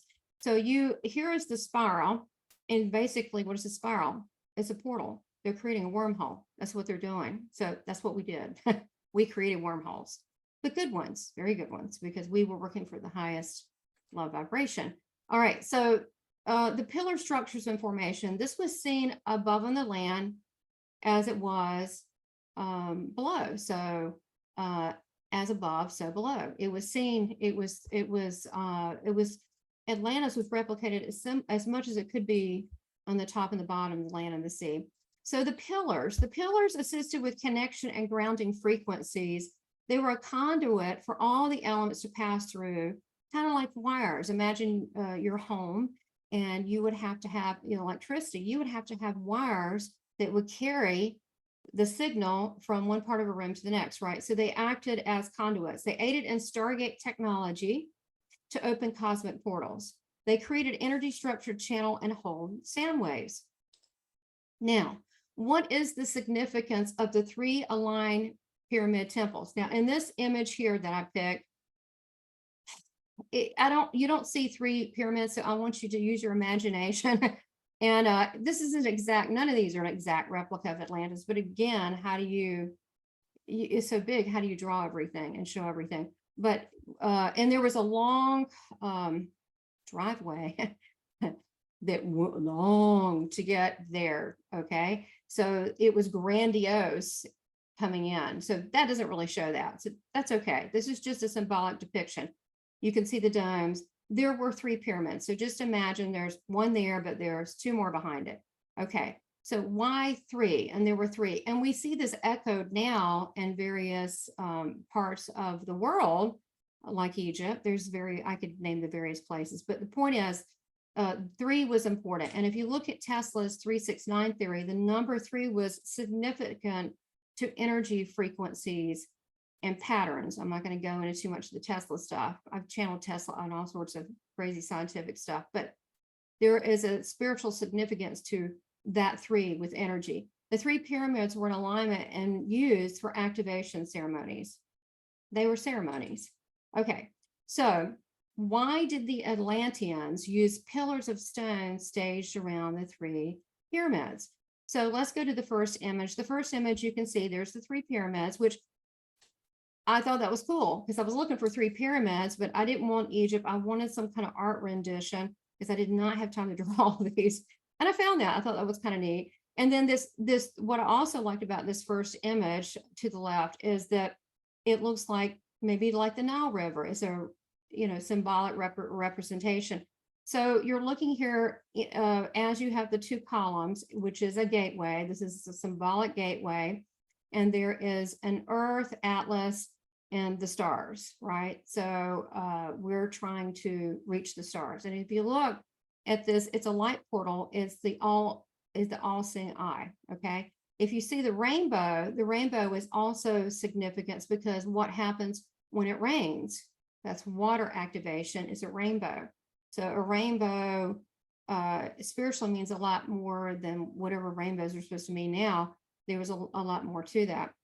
All right, so look at the middle image. You have a person that's meditating. Let's say that, I guess this is the way they had to represent it. But the concept, this conceptual art rendition here is that you've got a person that has, it didn't really show it, but he's got the spiral, this golden divine light, which is what I work with, the golden divine light that goes straight up. And what it does is he's activating through his little Merkabah. They should have put the Merkabah down there, but whatever. You start the Merkabah here and you blast it out.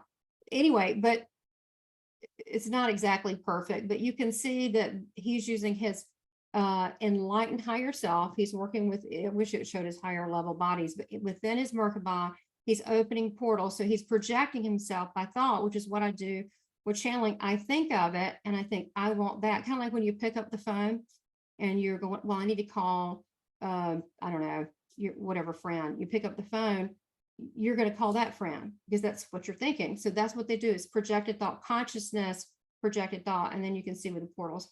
Over to the right, you can see the pyramids in a particular shape, which they did put them strategically, almost like a Kabbalah life system, but they put it around the pyramids for an exact purpose as a conduit. So it was an energy conductor. It also was grounding light wave frequency. So imagine if it's a conductor, just like wires, they have to have grounding. You have to have grounding in your house, electricity. Otherwise, you'd be zippity zip all the time. I mean, you have to have something that grounds. So this was also grounding. It was a transporter of the energy information, but it also maintained it. So it was controlled and build up energy frequency. And as you can see here with the alignment of the pyramids, it's not around a temple, but pretend there's three pyramids in there. You can see they're creating a portal to other places. So in reality, if you had that structure, which now let's for a second think about it, there are 3 pyramid structures around the world in different places. From from Mexico, different. I've actually been to some of these places, and it's the same setup. Why is that? Because they are activation centers. Just by being there, you can be activated, but because there's obviously crystals and stone, there's certain things they want around or water, but they're creating portals. So ultimately, wherever you are could take you to various places. All right, so let's continue. So the technology and spirituality of Atlantis, it was the Syrians. I'm going to give it up for my people there. The Syrians taught the Atlanteans the portal technology and time traveling through 8 and 12D consciousness, which is what the priestess, not the regular person, did meditation. This is the level the priestesses and the priest had to obtain, and they learned in the sacred temples through various studies and spiritual tests. If you did not pass these tests, you weren't made wrong, but you did not go any further. That was it. That was your test. You didn't do it. You failed. I mean, it's kind of like a pass or a fail. It's like, a driver's license, either you pass or you fail. It's not like you get a D or an A. So that's how it kind of worked with that. The Atlanteans were shown how to manipulate or flatten, or you can say even bend, but I'll say flatten. Okay, so the time from the past, the time from now, 1. Flatten space-time into portals using frequency and conscious intentions. There were other things, but we'll leave it at that.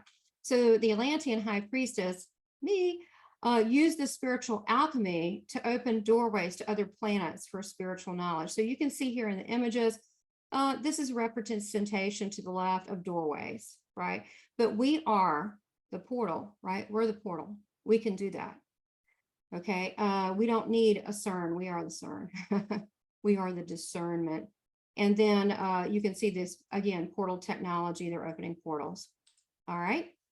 Now we've got so again, this was the first gateway, was the Atlantean portal technology, way before CERN. These elements, structures of circles, domes, pillars, and pyramids, the alignment of pyramids, along with the enhancement, the frequency of water, stones, crystals, water, and sound vibration, created the first human cosmic gateway. And we'll use that term loosely, or portal to other ultra-dimensional worlds. And you can see here, the one on the left is a very grainy picture, and I don't know what these huge water geysers are.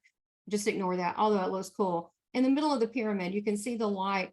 They're shooting through, they're opening a portal. You can see the portal above, but you can also see it below in the water, because again, as above, so below. And it was done through the water, because the water was you're sitting on a massive battery, this water. And matter of fact, you will always see me drinking water. I'm obsessed with being around the ocean. Water is a huge conduit. All right, so now we're going to move into section 2. And this is fairly short, and then we're going to do an activation. It's going to be fun. All right, so my life is a high priestess of the 12 ruling races. So let's go through it. Atlantis, so first of all, let's look at the images. This is a Syrian high priestess down below, or a depiction of that, and she's working with light. Syrians are known for their light. Let me just say this. They have, especially angelic celestial Syrians, like myself, they're known for manipulating light. I've had many photos where I've had light coming out and illuminating a room. I've had halos over my head, but I've had the light is shown up. And it's just because we have more bioluminescence, but that's something you'll see always. They'll be having something here or a crystal. So you can see the Syrian activation to the right, the lady that's aligning up above her 12 crown chakras. She's starting to go straight up. I start with it's important to have all your chakras in check, okay? But I start with my top chakra always and up. That's how I roll. Okay, so let's go through it. So the Atlantean spiritual teachers and rulers were mostly female, although their priests assisted them in ceremonies. It was just what I remember. It was very important with the feminine aspect. There are 12 star tribes that were represented for the Council of Atlantis. I can't remember offhand right now. There was so much information that did come through, mainly about the technology, but they were female. The priestesses were selected by their advanced alchemy skills and spiritual abilities. Again, you already had to have that. And then you had to pass these really difficult tests, all right? One of the high priestess, one of the tests that they did is we would be put in a situation where we would have a near-death experience. It could be that we float, down the Nile, and that we're awakened in the dark looking at, and we have to be there knowing that we're just, it's kind of like being floating in space, right? And then or put in the desert, because there were deserts around. There were different things they did, but it's much like the Ignatian, like the Jesuits, Saint Ignatius had a spiritual practice where you would follow the 4 phases of Christ, and one of them was going in the desert, and you were faced with spiritual dark entities you had to handle, and then you had to be over that, and that's what they did. Also, Egyptian, which many of the Atlanteans went to Egypt. I did, and they would be locked in a pyramid to, yeah. And actually, there's this I found out later is true. Someone was telling me, it's like, yeah, that's what I remember. But you're locked in there, suffocating of oxygen. So they would leave you in there. I don't know, it was a couple days, 3 days. And if you survive that, then you pierce the veil. So in our astral state, we would bring our spirit back into our body. And once we overcame this death and we crossed over into the veil, we would become the portals to other worlds, which is interesting. I've had 6 years of experiences. And when I was 5 and had pneumonia, I was dead 2 hours. They actually found me in the morgue, seriously, and they saw a light breath. So it definitely opened you up to different worlds. And so I don't really have a filter. My frequency is different with energy too. I set off alarms. I've blown out street lights. Try not to do that now. Turn on my 75-inch TV without a remote. So, and now I channel ultra dimensionals because my frequency is different. And what they're trying to do is get a higher frequency. They're trying to bring the other side of the veil here in this human body. So my tribe was from Sirius. I was light blue. I was a shapeshifter and an Aquarian that could equally live on land and sea. Very few could live on land and sea. I didn't have to like take a break, go back in the sea. I could do both. Yet my capabilities and my powers were not lessened. They were still the same, which was unusual for them. These 12 priests they were committed or married to Atlantis, to its land and sea. We were not allowed to marry or to take place in sexual acts for fear of the pure vessel would change the frequency, and we had to be in our purest state and our power not diminished. Therefore, we had guards that were eunuchs that were stationed at the temple chambers. Although not everybody abided by that. I didn't abide by that. I'm like, I'm fine, I'm good. It's just one sip of wine. It'll be fine. All right, so let's go to the next one. So these are some drawings I did a few days ago from my memory as my life as a Syrian Atlantean high priestess. So the first one to the left, this is kind of crazy. So this is Atlantis. The dome that I see, and I kept seeing domes, but the dome I see, I think it had to do with the energy boundary. So there was an energy boundary. I don't think it was literally a dome. Okay, I think that was an energy force. But you can see the 3 temples. You can see there is energy coming out of them. And we did things inside the temple ceremonies to do that. And then they would connect, they would align, and then we would create a portal. Then look, somebody heard the call, Arcturian ships are coming in, the little triangles.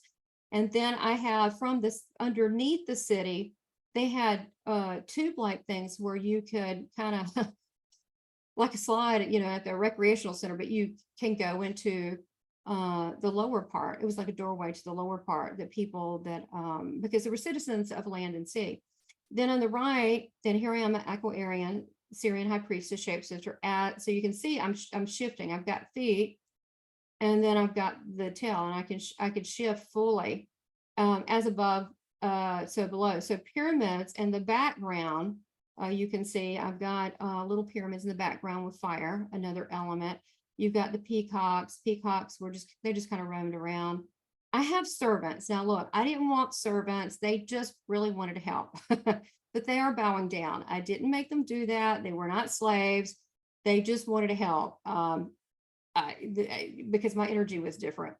Okay, so the crystals you can see on the trident, I did have a crystal embedded in the trident, and I had crystals much like I have here. I always had crystals, but we actually, as the 12, had a room, a ceremony where we actually took all the, it was in the temple, but it was another chamber. We had nothing but huge crystals, and we would work with that as well. So anyhow, let me keep going. So to wrap this up, my Atlantean superpowers, because we're getting ready to activate you here. All right, it says my Atlantean superpowers is as a shapeshifter, I could blend my DNA structure with another being, like I said, that tiger, and I would touch it, and I would just kind of start turning into that and break down my etheric bodies to blend with theirs, overshadowing of the DNA structures that started becoming them. Not to mention the full shapeshifter of being a Syrian human and a Aquarian, you know, a mer person. This is something different. So I'm going to skip over to my earthly superpowers to show we're here now for a reason. We're using our abilities from there here. That's why we need to all remember, because I guarantee everyone watching was there. I was there. Atlantis was around eons, and you were there too. So now I still do that, but not the same way. Now I transfigure my face. I don't know. I just have my energy. I just do it. I started noticing when I did medium demonstrations, and I would have someone, a relative wanted me to hug someone. I said, okay, you can use my body and blend with me. Is that people started snapping pictures, and they would see my face morph into the woman that had like a stroke, or one time a Hawaiian grandmother, and I don't look Hawaiian. And this has happened various times. So I transition my using, you could say ectoplasm, but I think it's more than that.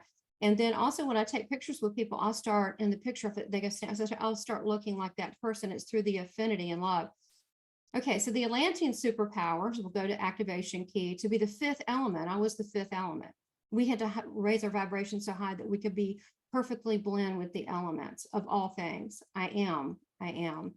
And so to be the fifth element, we use sound and coded vibration of my presence to blend with the elements and gather energies as me as the conduit. So now, as the activation key, I am a celestial Syrian that's here to help activate others through my presence, because the frequency is different, but also as an example of my life to you, to say you can do this too, right? Remember who you are. Through my advanced spiritual abilities of knowing. I've always known things in great detail. Evidential mediumship, I get evidence and conscious channeled knowledge, immediate conscious. I can go into trance too. So I am a gateway, because I've died 6 times, and I like spirit people. I like ultradimensionals. We are one. So a living portal, Atlantean living portal. When I was in Atlantis, I was trained. I was born with extreme gifts, but just like I was this time, because I think we're reflecting back that time Atlantis. I don't think, again, flattening time has really gone away. To be the source to other worlds, just as we did in priestess school, to overcome the illusion of death. You can go so far. I have different states to show you how to get into in the different states of consciousness, but at some point you kind of have to transcend that to be able to see certain things. I'm not recommending, drink the Kool-Aid, but I'm just saying there's only so far certain things that can happen. So living portal, after having my 6 years experience, it started in it's prenatal, 3 nail in the head, 4 car wreck, face of the thing, and an all black tunnel, lots of cool stuff happened.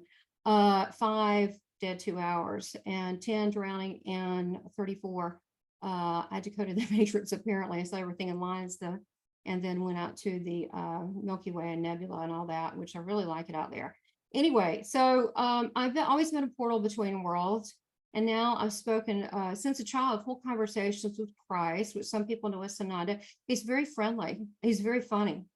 And he works with the Aster of the Galactic Federation, which I also channel. I started drawing pictures of him, and he have questions, he answers it. I also talk with the Syrian Arcturian Light Council, not to leave out the Palladians, but there's a lot of councils. And for some reason, this is the council that I work with the most, although love the Palladians. Just to name a few, but channel Yogananda, Tesla, Einstein, the Elohim, there's quite a few. And many of this can be evidential. So being a Syrian hybrid in Atlantis, I was a vessel for interdimensional communication to other worlds, past civilizations, our ancestors, and celestial source for the I am connection to all things. And so now I love the I am series with Saint Germain. If you want to get jacked up quick, that will take your crown chakras up. I've got other ways, but that's a good one. And I have my own version of the I am too. So this time I am a celestial hybrid that's here and incarnated to help others rise to their fullest potential with remembering their recall through recall activation and mystery school teachings. So I want to show you just a couple quick slides and then we'll get into activation.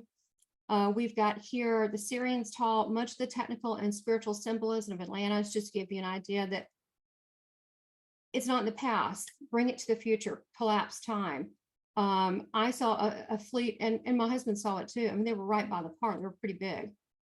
Syrian light code symbols. After seeing them, I saw them twice. I saw a mothership too. I started drawing symbols and other things. I looked them up. Eventually I found, I mean, I knew who Dr. Stephen Greer was, but I found out they were Syrian. The light codings was Syrian. All right. So hence I'm Syrian. And then the other thing I thought was interesting, and I don't tell people this, I don't know why I'm so shy about stuff, but I want you to know this isn't just in the past, okay? I'm a living example.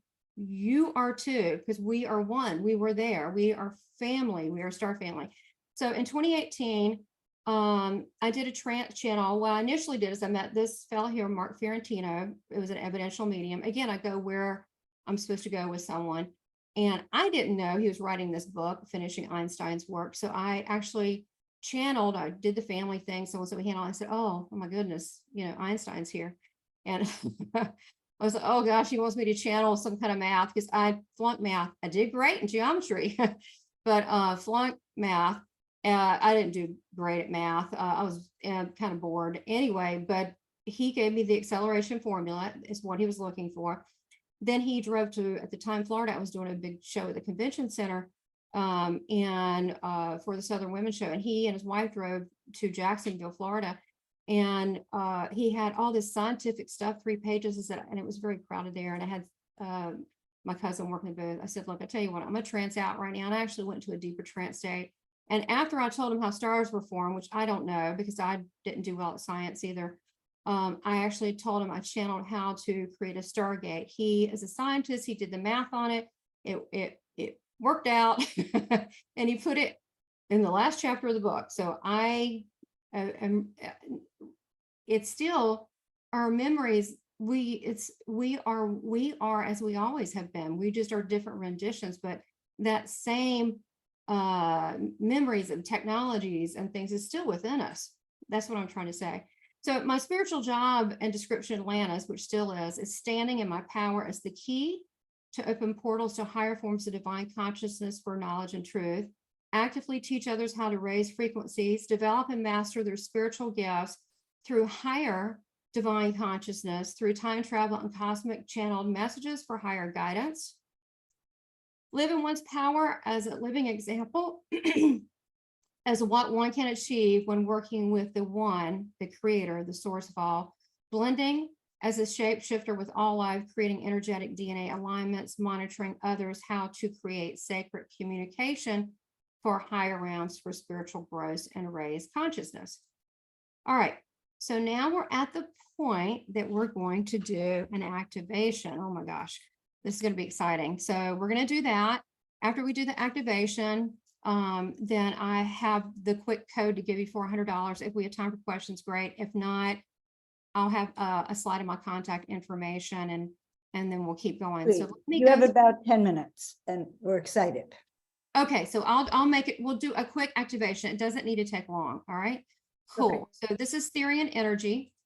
Okay, but you're still excited. Okay, let me move through these quick. Thank you. Okay, so I got a channel message and it was a week ago. It's Katami Ra. And I looked it up and it was ancient Egyptian. Again, we went to the Atlantis, to Egypt, a lot of us. Ka is the soul or eternal spirit within the life force that lives on forever. And Ra could be an Egyptian god of the crew that travels across the sky in a great boat. I asked, what does this mean? It said the soul of one is on a divine journey with many. Isn't that beautiful? So pretty. So I've got here. So this is activating and awakening your dormant Atlantean powers. I'll be speaking in the Atlantean language. As a high priestess, I will be in a light trance.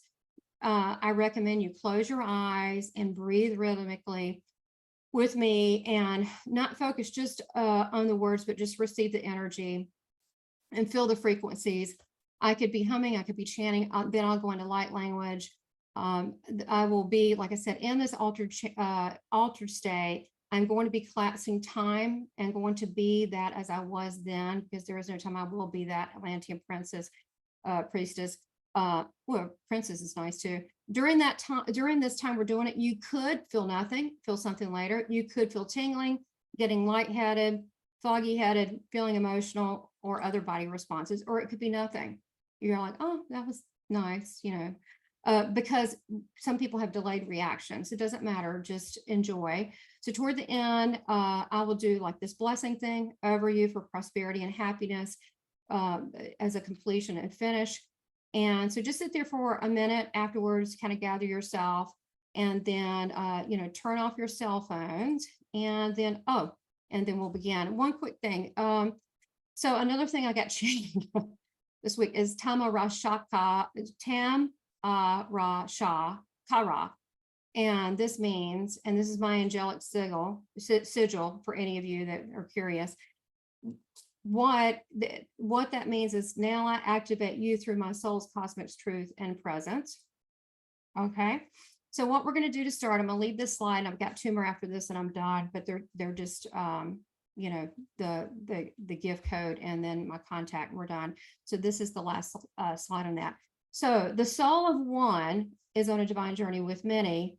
That is Katami Ra. So I'm going to start with repeating that 3 times. I will be assisted by others. So I'm going to take a breath. I have my little pyramid here. All right. And just enjoy. And we're going to activate your powers. And this is the first time me doing this live, so enjoy it.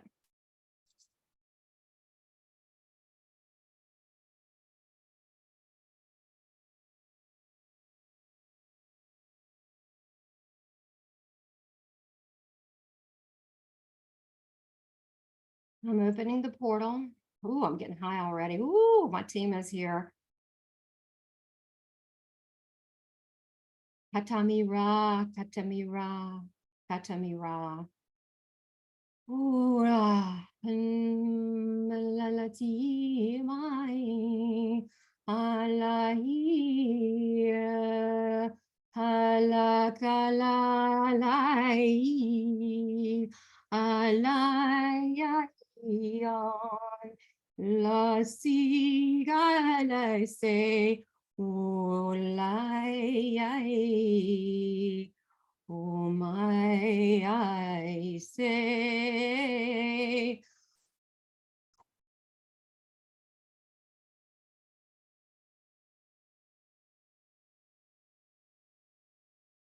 Alla shika tondom ba alla takina batoma tatsita kanda tarzina tutuma yata alla titimo totoma tataya sita tisita shonna haya combataya sita monte alla sini serkuti shini ata alla minia totutu tura atatsita kanda mata seta kala tinda antopusha alla takina batuna balesi ate atakonda rabete atakonda sakiti atakonda rahashiti atakutu Ate kanadar siti ti ine ti shiti kataponna hata. Atu shuti ata motono ta asata shi. Ashatakai atonde. Atakonde. Ai, asita ana moto toyanda tai. At the key, at the katai, at Sydney Patoma, the Daya, the Kitty, Simiti, the Tropatera Catata de Ooh. Ashini kiniga no matai and the kahina homana he. Anakono to sit the canai. Hi. Tatana site kite monta ka ando te site ka na mota pada tatina patuta ta katayas. Anda sila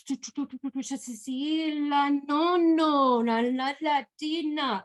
Alla site koma ya tatanda da shita. Atati shita. Atu. Ata di se puyata. Ada site potete. Ate kemeta, ashi, olole atande, asatokomasha. Alashite kinemolata, yese, omolo, oh, lele. Alashite ke homalati, alasite kola ate, si, shula tete ke molota, alakuneata. Alasi shalom alate alashi la kotelati nene no don resete ko alashata atare monderete otokondaretete otokota tinde tete teresi and the teketa oroshite ke pa alo ala tele selu seka sema tere alaku ala mashi.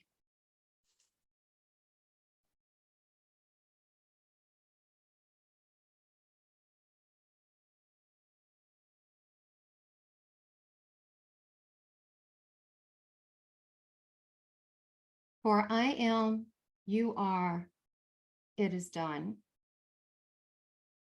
We'll just breathe for a minute.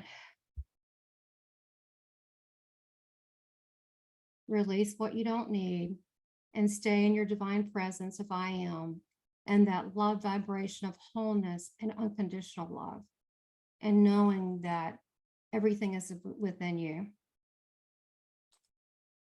Okay, and that part of it's done. I hope you enjoyed it. If you want to train with me, I would love to have you as a student. And I just want to give everyone watching, I have a code here for $100 off. It was $444, now it's $344, a 5-week course. I'm going into these higher levels. We'll do practice at the end, and I will actually link into you and see what's going on energetically. So if you're interested, you can go to the Academy of Divine Wisdom.com and it will be $100 off for you. And it will be safe and it will be beautiful. And I'll be going through the different states of consciousness and how to get you there very quickly. And that's bypassing your other chakras. It's really great. It feels terrific. It's, you're in a higher vibration.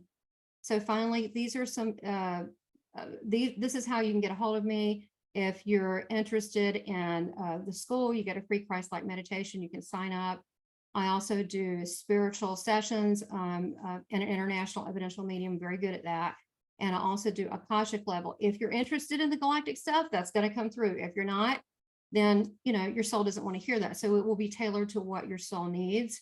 And then, of course, the Seeking Heaven channel, which you can see Neil and Joan on there. And hopefully they'll be back again with some great stuff. I think Neil's coming in June talking about UFOs. So if you want to book me for a engagement, doing live evidential stage mediumship, which I don't know what can come through with that, or talking about ascension or afterlife things, you've got my contact assistant at southernbellmedium.com. So I am done, and I thank you all for allowing me to blend with you today and my energy with yours. And thank you so much. We have been in the presence of the divine. You manifested the highest of frequencies. It's just such an honor for us to have you on our channel of And guys, I had one of those divine sessions with this beautiful woman, and I will say it's out of this world. Very high frequency. She turns on every place that was turned off, and you remember very deeply. So this was such an awakening. Your activation was very powerful. And I knew that I just knew this would be perfect. Oh, I wanted it to be special for you guys. I know how hard you work, and I work hard too. And I wanted it to I didn't want to hold back today.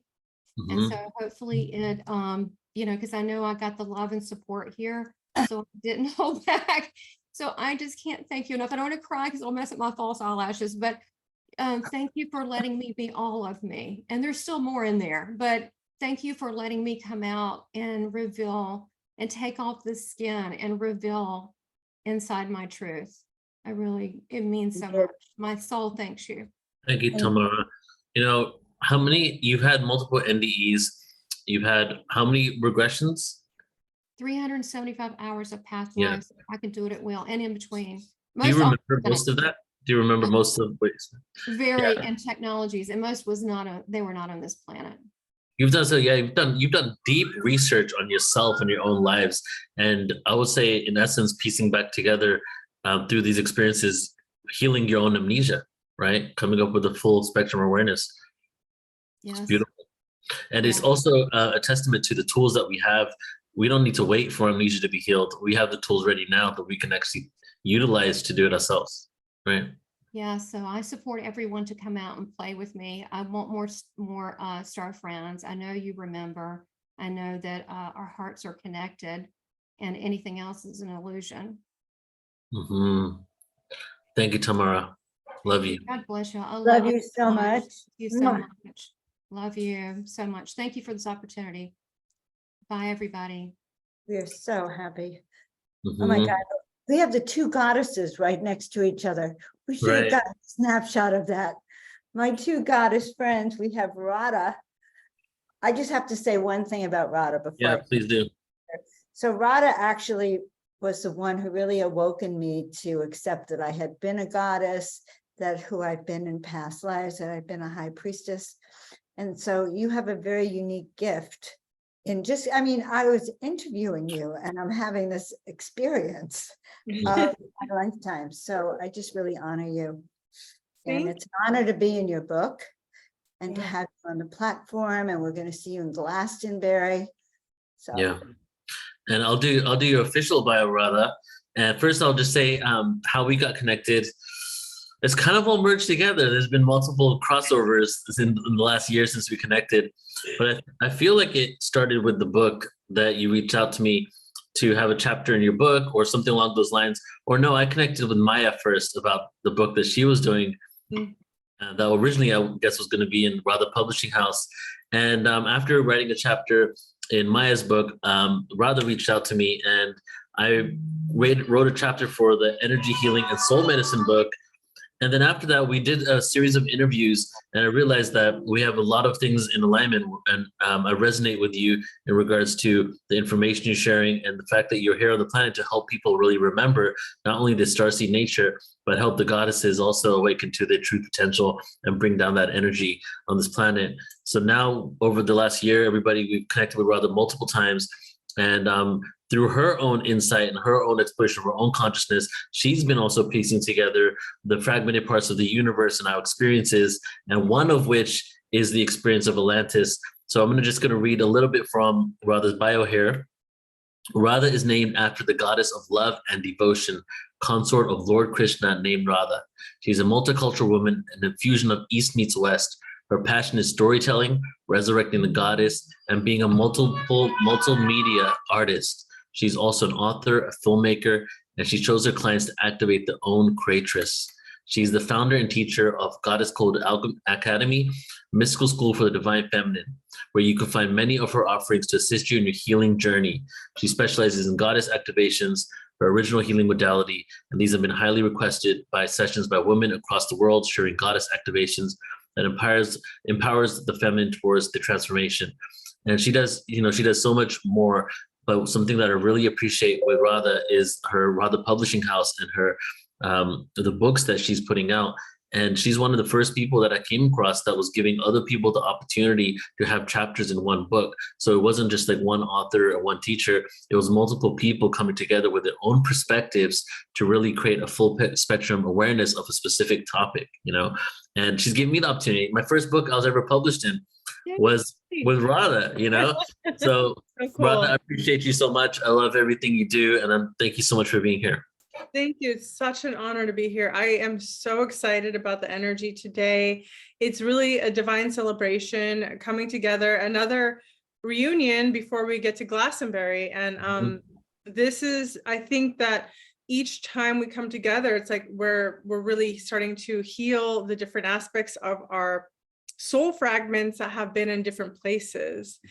And yeah, I'm just so excited to be here. And I wanted to, for me today, I really wanted to bring forward some healing for our Atlantean experiences, because if you're watching, 100% you've been on this journey through Atlantis, you know, possibly through Lemuria, and gone through this long trajectory that we've all been on of these cycles of reincarnation and amnesia. And I think that's why, you know, Portal of Ascension is so important. It really helps us to remember, to activate, and to start triggering those divine memories that we hold within our DNA, and it is encoded within us. So today, I would just love for you, if you're listening right now live, or if this is a replay, just go ahead and relax. I want you to feel free to lay down. And we're going to go through a little journey together that's going to be very healing and exciting, because it may also fire certain codexes within you, your Atlantean codes, and the gifts that were innately given to you. I would just like to share a little bit about Atlantis and what it means to me, because each person has different memories that are all unique, but we're sort of piecing the puzzles together. And for me, I've had experiences since I, you know, came into this world and could start consciously thinking of my star family. And, you know, our star families are connected to us through all lifetimes, including Atlantis. And you know, they help us to recover from really intense lifetimes, and also to start gathering our pieces together. And I think collectively, for all those that were part of Atlantis, there was this collective heartbreak that happened in all of our hearts.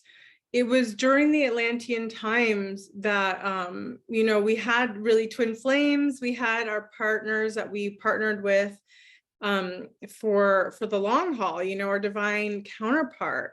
And they were part of our symphony of who we were, our symphony of our soul. And we had that comfort of knowing that we would always have that beloved by our side, and also our soul family, because we didn't, you know, as you know, we didn't pass away as quickly as these times. And I'm going to preface that with saying that there is a shift and there is a change, and we are going back onto that timeline where we are going to live longer lives, and that technology is available to us. And I'm very excited about that, because this is something that exists. And it's like, how do you know that? Because I've had many memories of living very long lifetimes. And sometimes in Atlantis, we could choose when we were going to, you know, leave, because we got all the information. It was time for us to go on a new journey. And at some point, we collectively decided, because per the agreement of the universe, that we've been living in this great utopia for such a long time. Now it was time to experience the darker side of life, or to experience the shadow, to experience, you know, what it means to fall. And my heart just goes, oh, because yeah, it hits you right in the heart, you know that you co-created that choice because there was an agreement, and we were advanced enough to understand that agreement.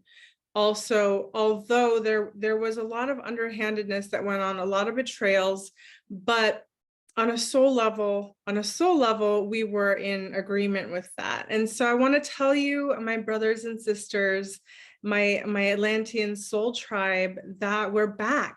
We're getting back online. And each one of these shares is really here to help us remember. So as we watch each person sharing, we're starting to activate again and again and again.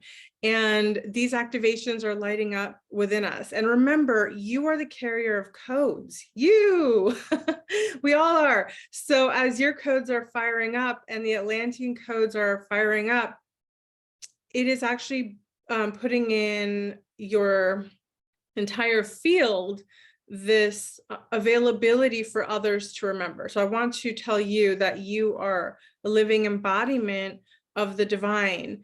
And that's why I've been so into activating codes my whole life. And I've spent a lot of time in my own code activations and then working with others through goddess code activations or goddess activations, because, women, or the divine feminine at that time, were very much in their goddess frequency. This is a very forgotten art that it's really time to resurrect these remembrances, because, the goddess frequency, it was working really well with the divine masculine. So we had this cool thing going in Atlantis where the divine feminine and the divine masculine were really working together. But that's because the feminine really we owned our divine femininity. We had our priestess temples. We had this sacred sisterhood that I personally long for. And that's why I create these, workshops and gatherings and goddess activation sessions, and why I've put together multiple books on the goddess stories, Pillars of Light, stories of goddess activations. And recently we did stories of the goddess. And so I want to give all women a chance to speak on their memories, because I think it's very important that we start remembering who we are. It is very important that we start remembering where we came from, because where we came from and our history is so beautiful. There are a lot of tragedies and pains, but I think that there was so much more beauty. It's just that it's been covered up in this darkness. So my friends, my family, my soul tribe, we've probably been in temples together. It's time for us to bring healing to ourselves in our heart, mind, body, and soul, so we can come together. I believe in the power of the divine, that we are coming together. We're being drawn together like magnets. So if you're here today, it's because you've heard the call, and you know that this information is available to us. Now, the technology, it starts within us first, okay? So DNA technology, as you know, we've been told we have so much junk DNA, which just makes me laugh, because our DNA is so sacred. And we have even the Atlantean DNA. These are the strands of DNA, the 12-strand DNA, that really helps us come online and remember who we are.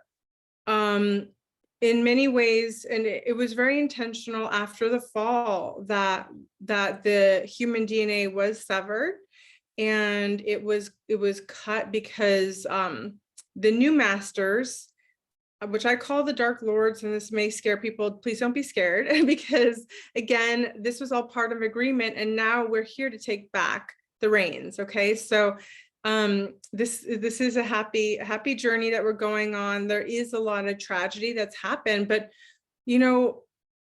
like in the infinite cosmic records, in the Akashic records, when you go through a lesson, it's very important that we mark it as complete, because we do not need to repeat it over and over again. In doing so, if we don't consciously understand that, you know, we can reincarnate with these trauma memories, or they're implanted in us that we have to recreate these again and again. So today I want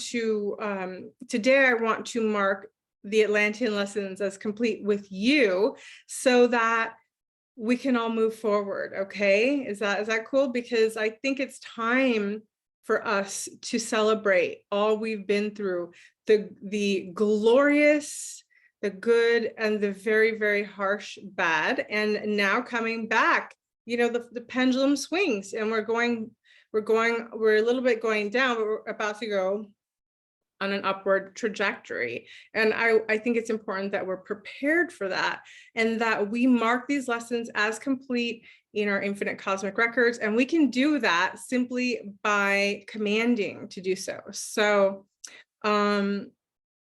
I'm going to take us through a little process, and thank you so much for your patience. I just wanted to share with you all about that, about the Atlantean experience and why it is so valid in these times. Because in timeline wars, we understand that there are forces that be that really want to recreate the same timeline of darkness again, because it's kind of like the check mark, time's up is here, right?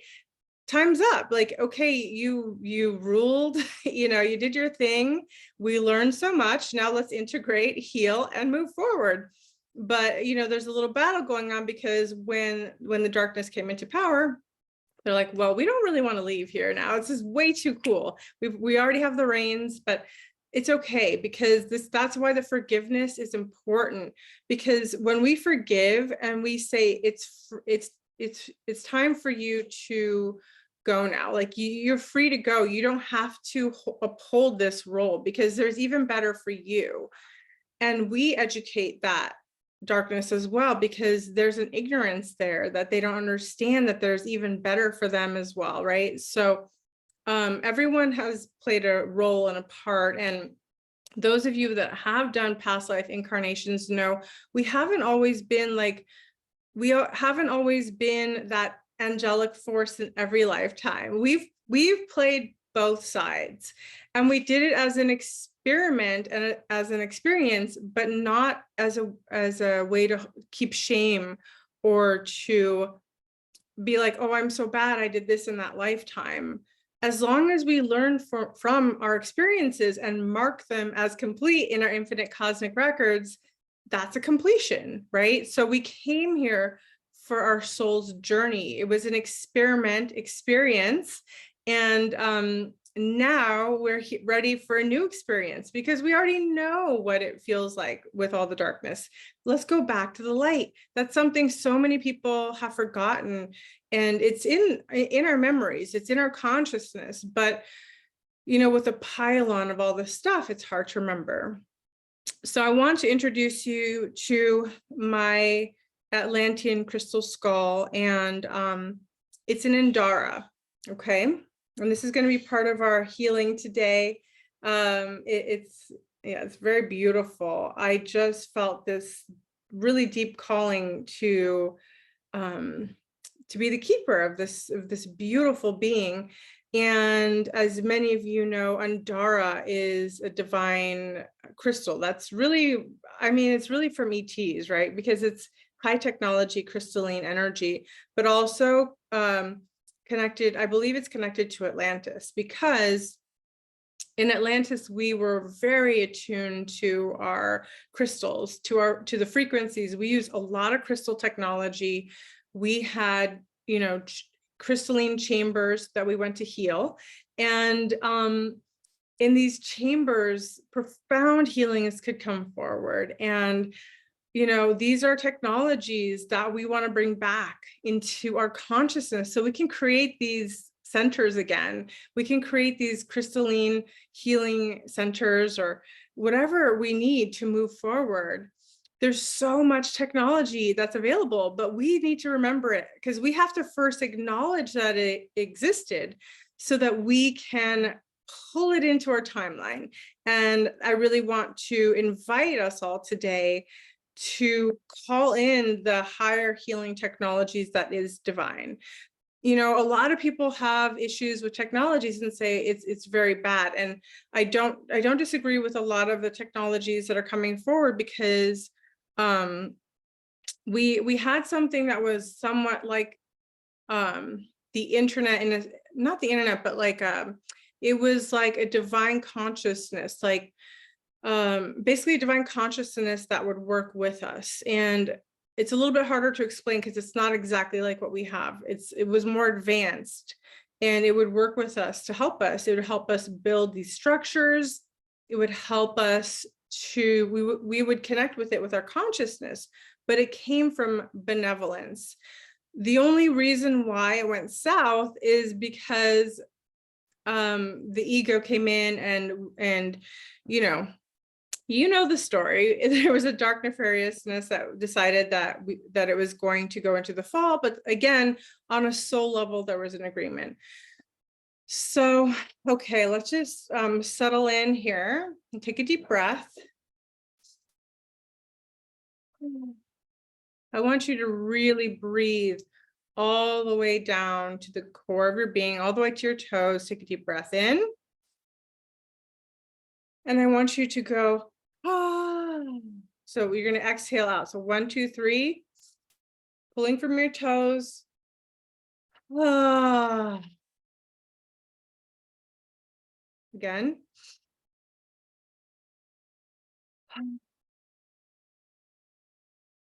And again. And just letting it out so that we can create more space. And this is part of the expansion. So if you're able to, please lay down and on your back if you're able to. If not, no worries. We'll still be doing the healing, none the same. And I just want us to all, first and foremost, connect to our heart chakra, because our hearts are our superpowers. Our hearts are these incredible beating but electromagnetic fields. And not only that, they have so much intelligence in them. And part of the memory that we're going to activate today is in the heart, because it is in the heart that our deepest truth resides. So let's just tap into our heart and gently acknowledge all that it's been through eons of time. And at times our heart has felt so overwhelmed with so much, so much darkness. It felt like it was stuck in the mud at times because of these falls, and it seemed like there may be no light in sight. And so anywhere where there's a feeling of hopelessness in our hearts, we're just going to ask this beautiful emerald light to come in and to start sweeping through the heart. And our Indara friend is going to be helping us. So clearing the heart chakra from feelings of despair. And I invite you to take this opportunity to not run away from this, because I know it's we're going to get to the really exciting stuff, but let's just drop in, because I promise that you're safe. And knowing that we are divinely protected, and we have this beautiful team of angelics all around us. And it's quite exquisite what I'm seeing. I'm seeing everybody that's here and everybody that will come, that we are all in the heart of the Creator. And each person is in their healing chamber of light. And I would love for you to feel into the remembrance of the sacred healing chambers that existed. They were different, and unlike anything that we have today, all the walls were filled with crystalline light and crystals. And there were a few like shamanic priestesses and some priests that worked in different chambers. And the way that I saw them, because I saw them in a regression with Maya the Shaman and Infinite Cosmic Records, is that it was sort of like a hallway. We would go down, and there were beautiful priestesses or divine beings that really were there in service to bring healing. And we would go down these chambers into this glorious chamber of crystalline light. And it was very soft and glowing, and there was candles and the soft emanation of light. And there would be people that were playing music, whether they be sound bowls, some kind of organic frequency music. And the practitioner would be working on the client on these frequency crystalline beds. So I'd love for you to just activate your crystalline bed underneath you. And if you're sitting in your chair, activate your crystalline underneath your chair. And let's just light it up and see how that feels. And while we're here, we're going to activate our pillar of light. So each one of you has your own pillar of light. You all have this streaming plasma light that is working through your field as we're talking, as I'm talking, and as you're listening, there's an alchemy going on. And this crystalline light is pouring through you, starting from your crown. And it's just moving down through your body, through all of your consciousness, subconscious and superconscious. And it's actually starting to kind of wash and cleansing some of all those dark feelings and thoughts and memories that replay over and over. It's going back into the spine. I can feel it. Oh, wow, it's already going into the throat. I was like, whoa, what was that? And it's going down to the spine, into the nervous system. And simultaneously, I felt it go woof, right into the throat chakra, and took me by surprise because there's a lot here. There's a lot here that wants to clear that maybe those are cries, maybe those are tears, maybe those are screams, or you know, the deep pain of losing something that was so beautiful. And so it's okay. I just want to invite you to come into the throat chakra because it was really intense right there. And just breathe into that sacred space. And just allow, without judgment. And that's what this is all about, is we're playing right now. Even though we're exploring and it may feel a little uncomfortable, we're still playing. And playing in the throat, playing in all in this area, here and here and here in our thymus, because what's happening is this light's penetrating.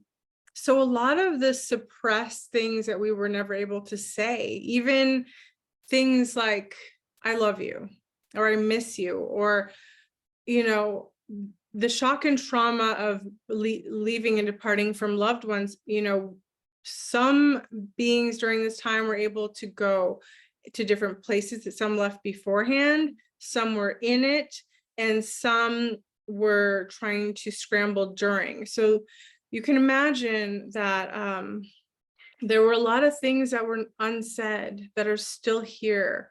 And so we're just going to give our throat chakra some extra love and compassion and understanding that there were still things that were unsaid that we wanted to say before this, because we knew it would be such a long time before we came together again. So let's just give that love and acknowledgement, and you can speak out loud in your own space what it is that you needed to say. Let's turn off the brain and just go with our body, go with our truth right now.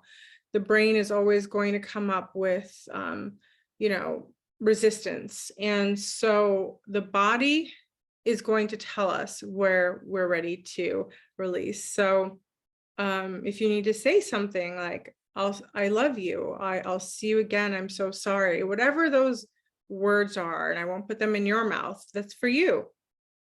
Say it, because there are people here, that beautiful soul family, you have things to say to loved ones that you are ready to express now. So holding that sacred space, go ahead and share that in the privacy of your own home.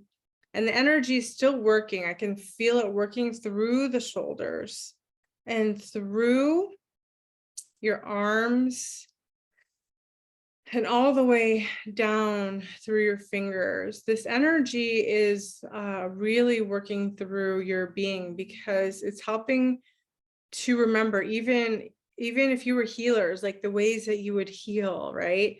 Different ways that you would activate things. These are cellular memories, and they're starting to come back online because of everyone here that has been speaking. Your codex, your Atlantean codes are coming online. And with that comes, yes, grief and sorrow, but also beautiful gifts, untold gifts, and gifts that only you would remember. Because just, I want you to see if this memory resonates with you. But when Atlantean children would come into the Atlantean world, they would know what their gifts are, and they would take time with elders, and they would all know what that person's gift was. And therefore there was no confusion about what my career should be, or or should I try to be like this or like that. It took all of that away, because we were instantaneously understanding who we were on a very cellular level. And so we're coming back into that remembrance that we have it inside of us, those feelings of knowing who we are, those feelings of knowing why we're here. We're inviting that to come back with gentle grace and ease. And also, I want to acknowledge that the bittersweetness side of it is that in our current times and throughout many lifetimes, you've probably incarnated where people didn't know who you were and didn't understand your gifts, and probably shoved them and pushed them aside. So we're just going to take a deep breath and let that go. The feeling of being rejected. Again.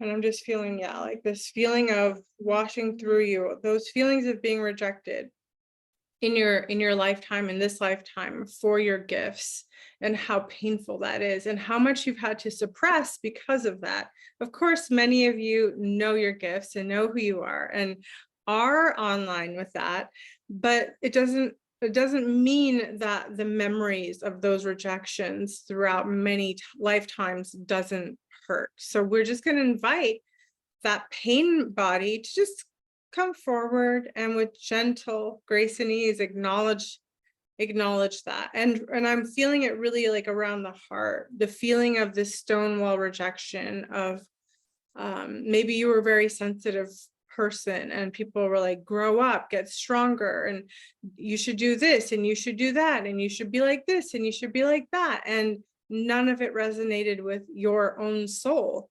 And so as we come back into our alignment, as the Atlanteans were when we were in our highest timeline, we were in our divine alignment, we can access even more of our gifts. And I think that's why I always say it's so important to feel to heal, because the hurt doesn't last for long, but the beauty that comes that's underneath it, like the gifts are forever. They're yours. They're your gifts.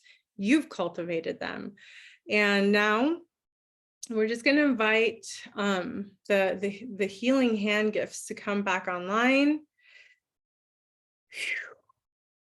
And I want you to feel, I can feel the heat coming from the palms. Your palms may be heating up if you allow the energy to flow, the chi. You can feel it, and you can rub your hands together. If you need more support, just put your hands on your heart. We're activating our Atlantean technology in the body. And I almost said Lemurian because there are also Lemurian activations that are streaming through, because Lemuria did come before Atlantis. And so many of the people that incarnated into Atlantis were also from Lemuria, okay? So there was a few falls that happened, and now we are rising again in ourselves, because we are the living light technology.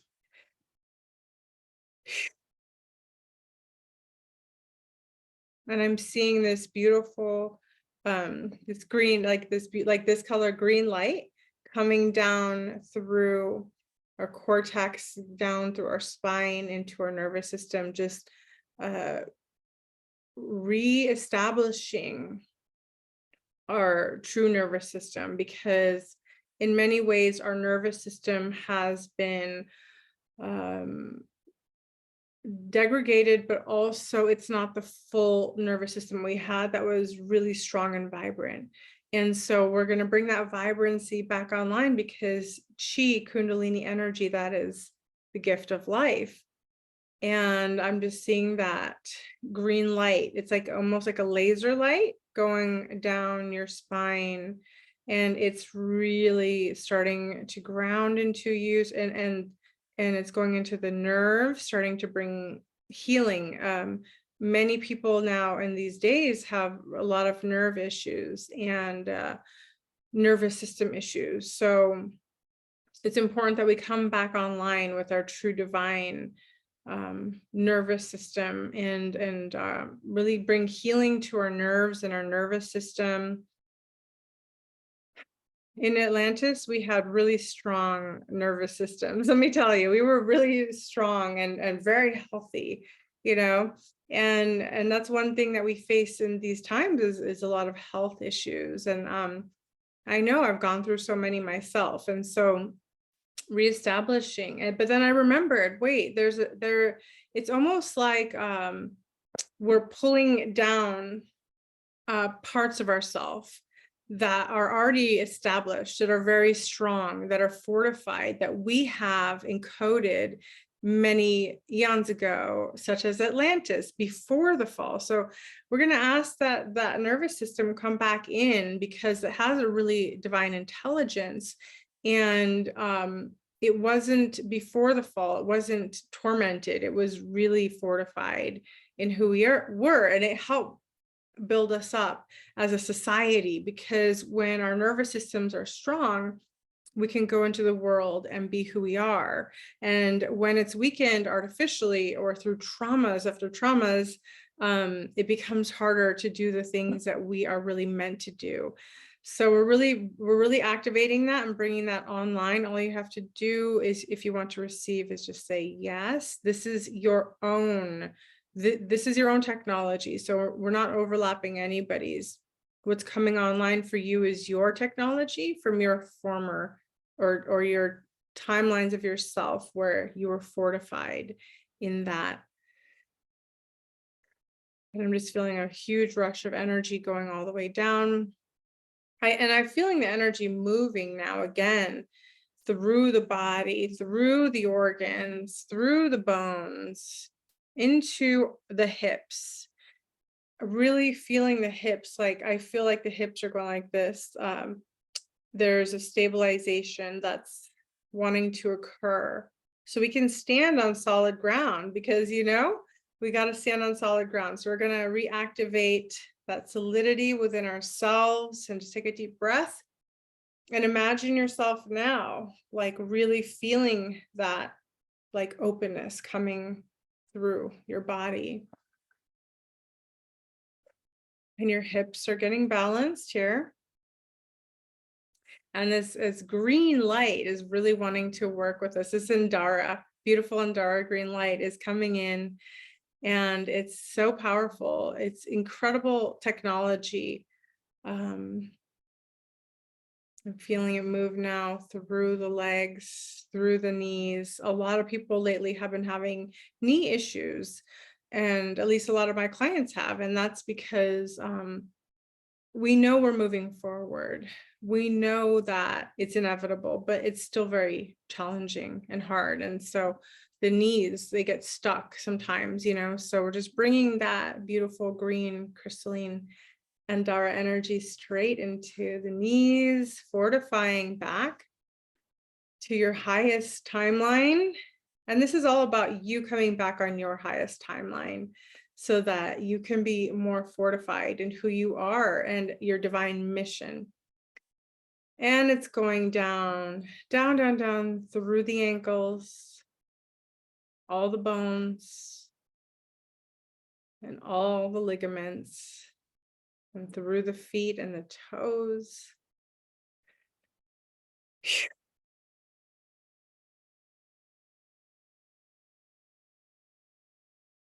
Asking for recalibration. And you might be feeling now, like when you take a deep breath, do you notice the expansion in your breath? It's almost like you're unfurling, right? As Joan of Angels always says, you know, you're opening your wings, you're unfurling your wings, you're fluffing your wings. I can feel that. I can feel that. And it's cool because as all of our attention is here and we're all part of this, it's only making it stronger for every person. So every single person here is getting exactly what you need in this particular session. But the cool thing is that it will continue on. It will continue on. So now our feet, I want you to feel the bottom of your feet. And as you know, I hope you're grounding every day because the grounding is really important. But we're just going to put our grounding cords down from our feet. Imagine these green grounding cords going down into the earth, and they go around the crystal core of the earth. Okay, the crystal core, beautiful crystal, round crystal in the middle of the earth. And this crystal is incredible because it transmutes everything so much. The earth has been through so much, and we help her transmute when we transmute, but we work together. So we're working now with Mother Gaia and allowing the grounding cords to wrap around that crystal core and start to just, now we're just going to ask that a wave of energy just flow through us and start to cleanse every cell of our body.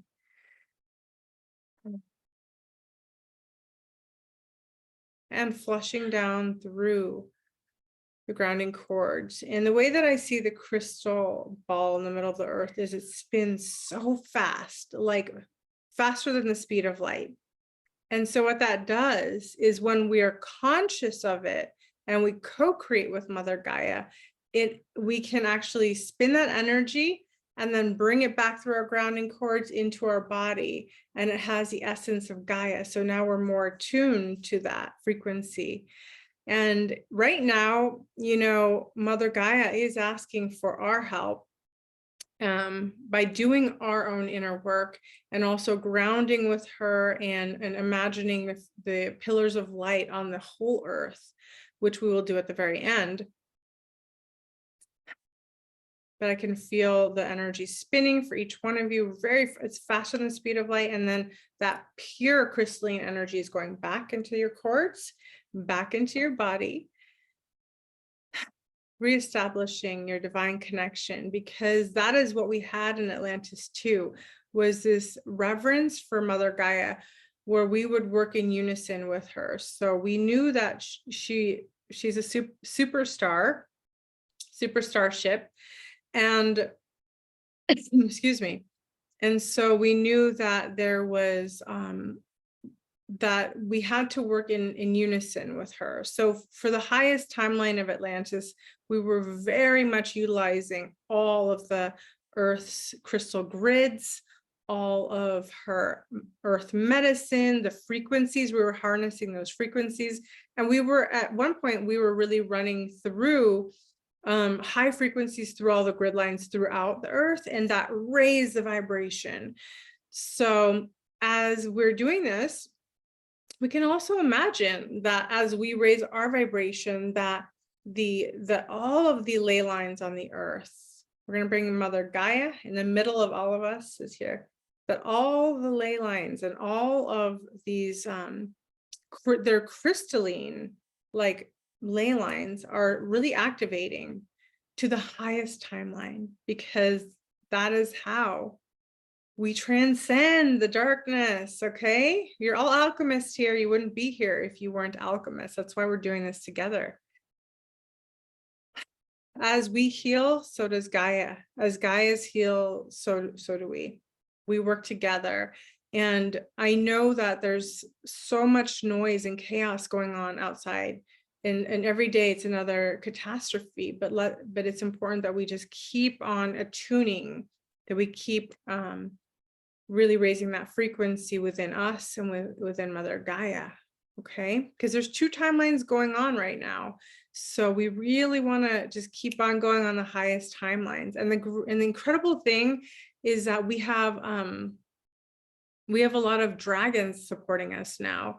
It was last year, and as I'm speaking, everything is still like clearing, so it's a beautiful thing.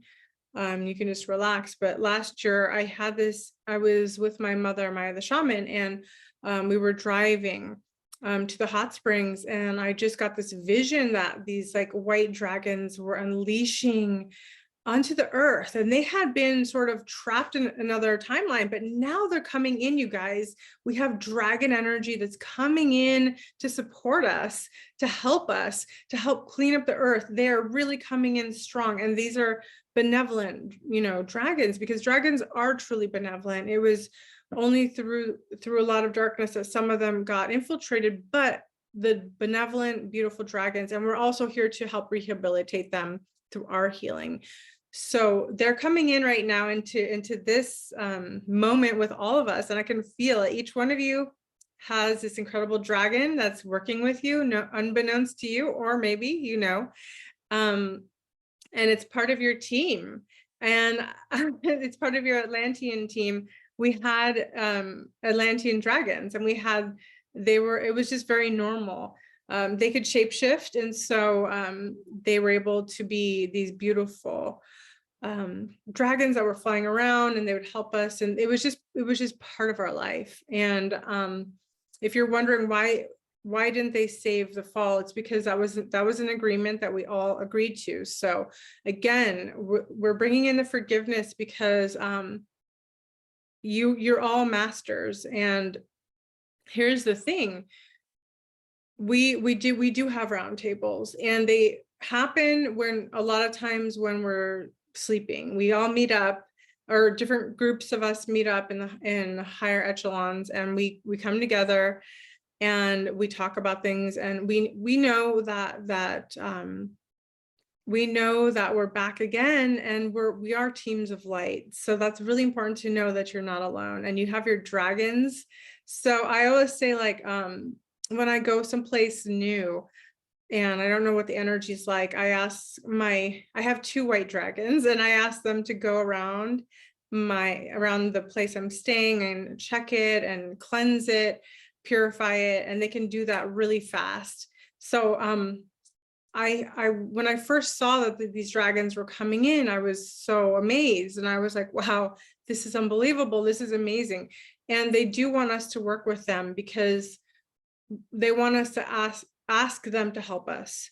So we're going to ask the dragons to come in and start to do some grid work, start to do some ley line work, start to come in as a cleanup crew. And they're amazing. They have such high intelligence, benevolent beings, and they bring so much comfort to me. And I know that once you start working with them too, you're going to feel that energy of joy, because they're very, very joyful. One of my favorite movies as a child was A Never-Ending Story, and there was that white dragon, but it kind of looks like a hybrid of like my dog.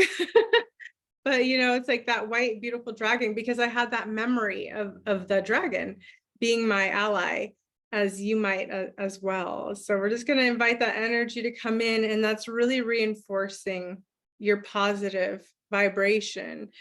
Just remembering that you have these benevolent allies, and you're like, well, why didn't I think of that before? Or how come they're not just right here? It's because we have to call them in, because we have to invite them into our space and ask for only the benevolence to come in and to support us. And so we have to start learning how to interact with the elements.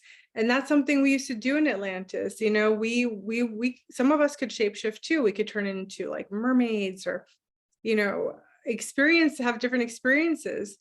And part of that was being in tune with Mother Gaia, knowing that we had the great abilities to work with nature and alchemy, and it was so beautiful. So I want to call back those conscious memories, unconscious memories of this really beautiful timeline, the really highest timeline, where everything was just going so wonderful, and remembering that this went on for a very long time, that it didn't just happen overnight. Like, we had glorious times together, and glorious times in our highest element. And so we're bringing back those elemental aspects of ourselves, are coming back online. And that's why I said it's important to root back into Mother Gaia, into the crystal core, because as we go into the crystal core, a lot of memories are here that are divine too. Like, we can start to access beautiful parts of ourselves that are ready to come online. Okay, beautiful. And I just have to warn you, this energy could be running through you for maybe the next 3 weeks, but for some of you, it could just be like, oh, okay, it's an integration. I want to be out in nature more. I want to eat more vegetables and fruit. I need to have more flowers around me. You know, I need to go to the water. I need to put my feet in the sand. You're going to have these callings to help ground you. And it's so beautiful. So we're just going to ask now that benevolent memories start to activate within us. And our divine encodements start to activate for the Atlantean codes. The benevolent and beautiful birthright. You have a right to remember who you are.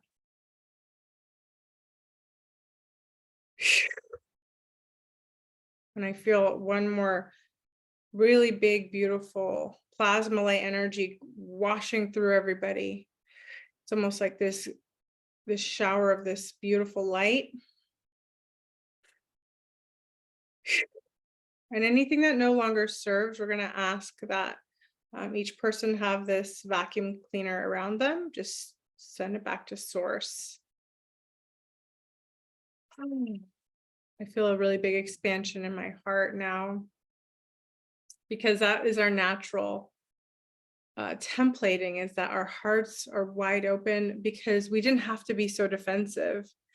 And it's very challenging in these times, and discernment is important, but it's important when you have the moments to, you know, just keep opening, when you're in nature, when you're amongst good, you know, people that you know are safe people.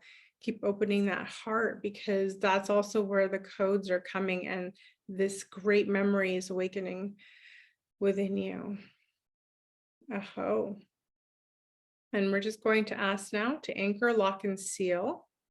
Run till done the Atlantean codes through all of us, so that we can be in divine resonance with the highest timeline within us, also activating our highest now timeline, integrating both our highest timelines.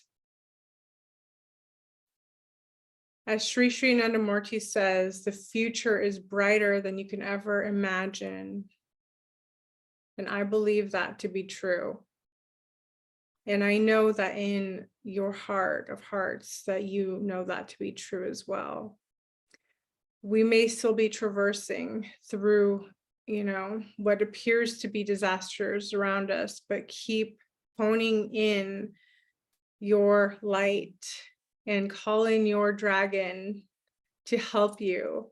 And remember that we're going to get through this, that we're actually creating new neurons and bridges within our lifetime that is helping to usher in that golden age. And the golden age starts within. So I thank you with all my heart and my soul for being part of this and for choosing to join in this beautiful Atlantis conference and to remember your divinity, your Atlantean codes, your gifts, and your divine dragon that works with you. So yes, thank you so much.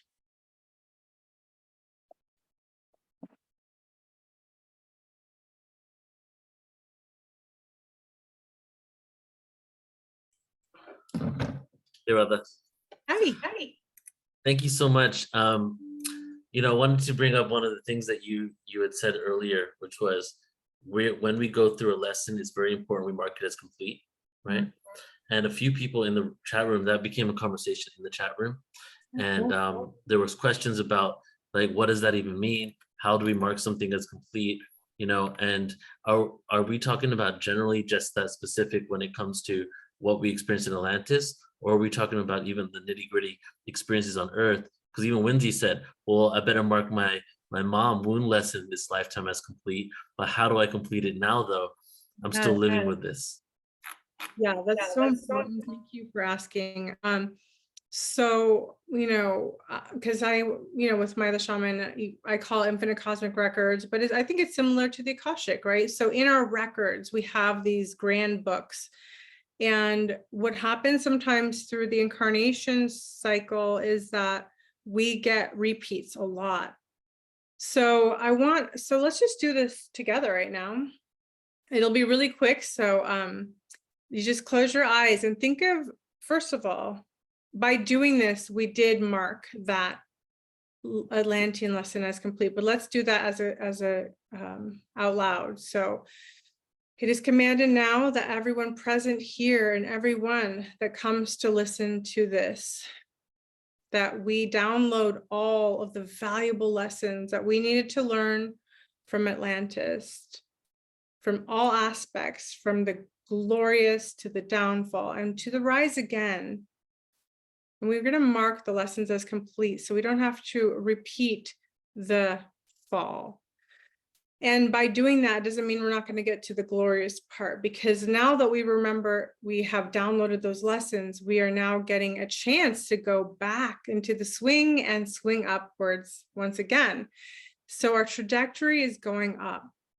And so if you have something personal in your heart that has been bothering you, you know, a relationship, you know, it could be an issue that's ongoing, that just nags at you. Why can't I learn from this? Why does it keep happening again and again? It is really important now. So we're going to ask that each one of us in the heart of the creator is in front of your own infinite cosmic records, and just place your hand on the book or books that you need to mark as complete, that have these ongoing lessons that haven't wrapped up yet. So you can pull forward that specific book or that specific issue with the mother wound. You're going to acknowledge it, honor it for what it's taught you. And even if you're like, it hasn't taught me anything but pain, we're still just going to take a moment and say, thank you for all the lessons you have taught me. I no longer need to learn to repeat these lessons over and over again. And now it is commanded to download and mark as complete all the lessons that I needed to learn from the situation, known, unknown, seen, or unseen. Download them now into my conscious, subconscious, and superconscious. Let all parts of me know that this lesson has been complete. And I want you to see it like go ding, it's like a completion in your book.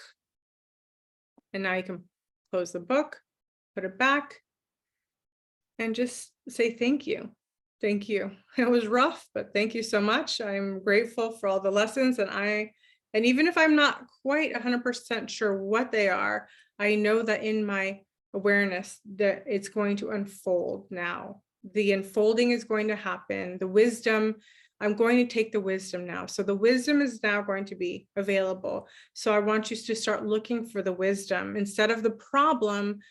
Look for the wisdom from that dynamic that was once there, because it's marked as complete. So no more. Let's just look for the wisdom every time. And every time you encounter that trigger again, just go, where's the wisdom here? You know, you're keeping wisdom. Yeah, very good insight. And it's the catalyst, really, right? Otherwise, you know, when it comes to politics, when it comes to our family, if we don't have that catalyst, the status quo gets maintained, and the status quo usually is a life of suffering, unless we have some sort of experience that takes us to the depths to make us question our reality, question our position with it. And then the ultimate reality of duality is we have the choice to be a victim or the master of that, right? Absolutely. Yeah. And it's so true. And it's important also to acknowledge the victim within. I always say that, you know, we have to acknowledge that hurt, like, oh boy, you went through it, didn't you? And I always say that there's our small self and our big self. So like, I'm so aware of my small self, like that self, we still get triggered. Like we're not above it, but we become aware of it. Right. And then I just have to say, okay, like, hi self, I'm going to need your assistance right now. You know, I ask sometimes that my higher self will drop in more wisdom for me, because my small self is, you know, like our mind wants to repeat the problem over and over again. And you know, I find that sometimes I do that too. I was like, wow, that's going on and on, but I know that's not the truth. So I ask the higher self, because I know that the mind can't always be trusted as far as like those repetitive things. These are very archonic imprints and thoughts. And so when we call on our higher self and we just imagine this like almost pillar of light or this funnel coming in, and we just say, show me what I need to know. Show me, show me, show me. You know, so we need to be interactive with our life now. Interactive as in commanding what we do or don't want, and asking, show me, show me, show me, because we really are like that divine supercomputer. So if it's not what you want, like if your mind keeps coming up with the same stuff over and over and you're like, no, I don't want that. No, show me the truth. Show me the truth of the situation. Show me the truth. And if you keep asking, you will get those answers too. Mm-hmm. You know, on some level, you know, it feels like the definition of insanity, going through the same cycles over, expecting to have different results, right, is the definition of insanity.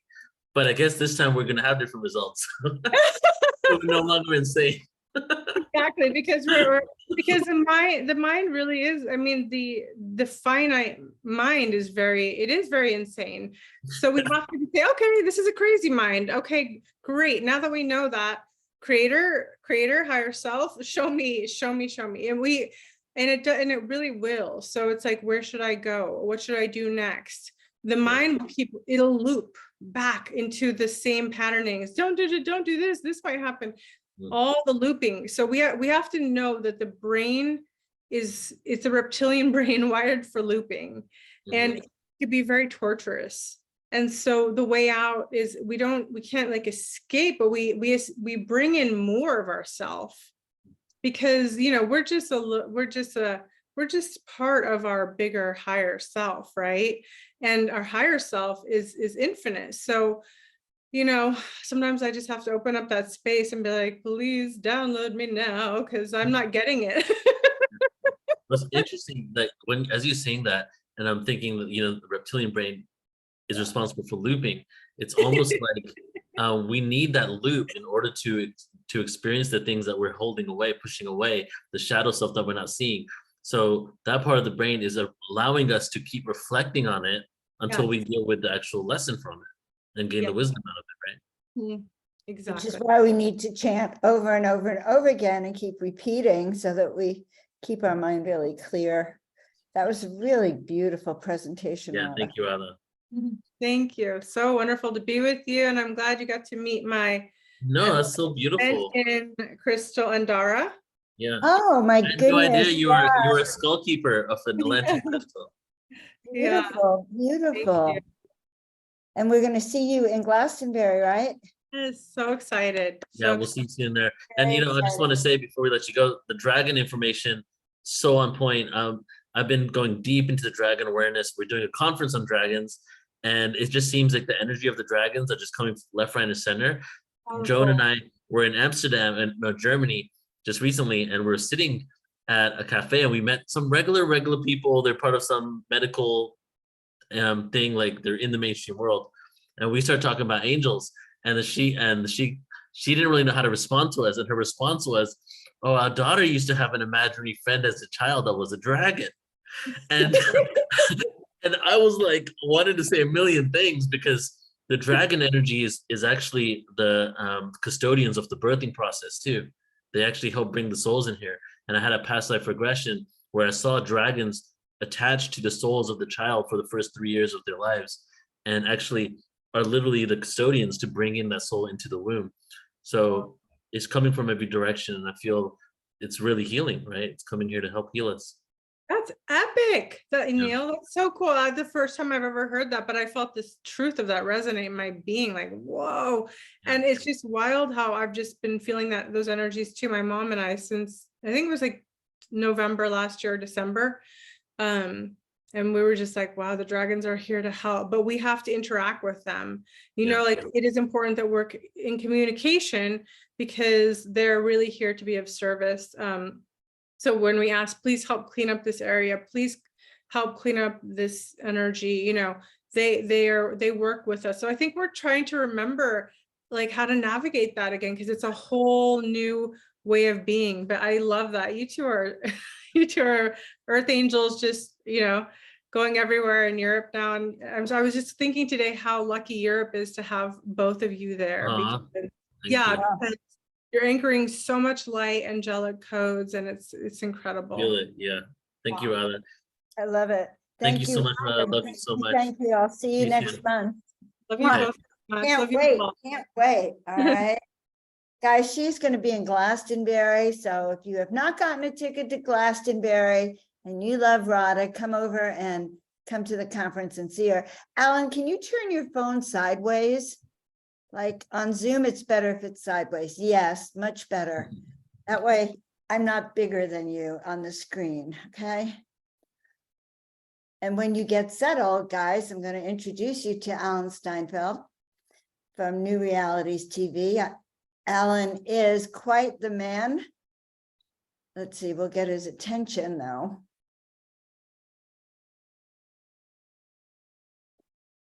Yeah, he's ready to go. Go ahead and just introduce him. Yeah, all right. So guys, Alan has been involved with disclosure since his experiences as a young child.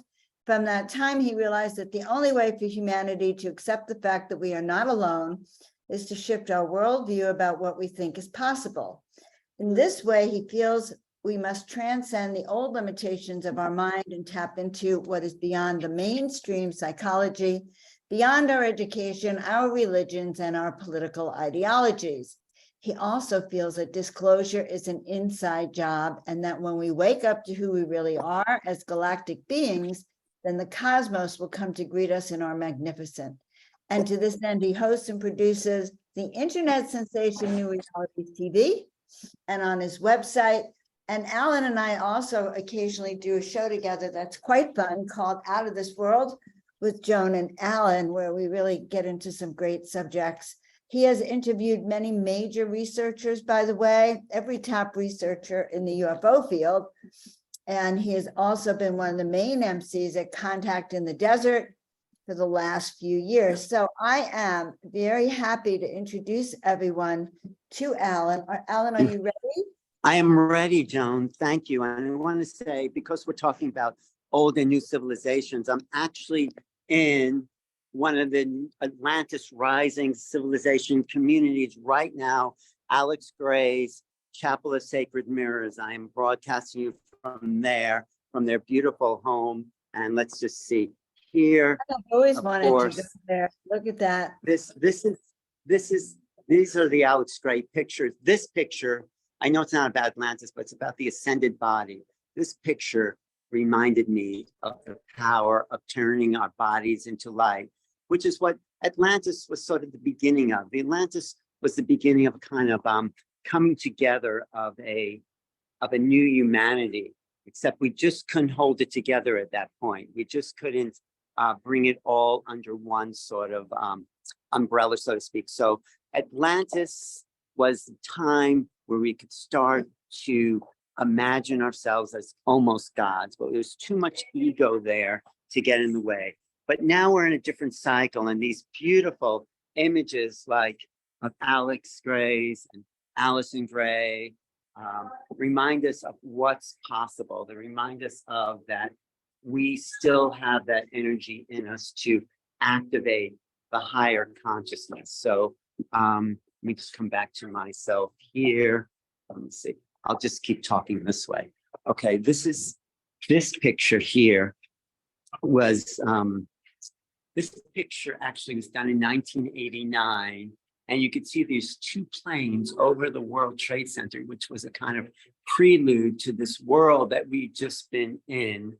And the destruction can lead to this sort of paradise. So this is when we talk about the age of Atlantis and all that. We're talking about the return to a higher order, to a real paradise. And I think that's why we are gathering here, because we know what's possible. We know that there's a real activation happening now, and it's just so nice to know that there's communities like the Chapel of Sacred Mirrors is coming together to build these new realities of possibility.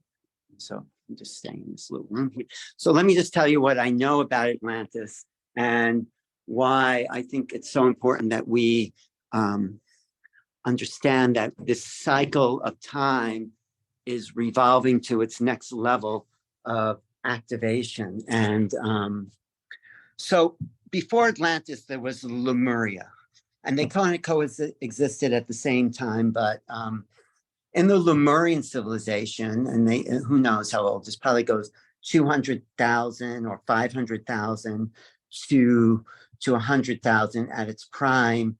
That was the activation of the emotional body. That's where human beings learn to feel, to understand that they could have compassion and love and empathy. And it was a beautiful time of living in touch with nature. Maybe that's what some people call the golden age.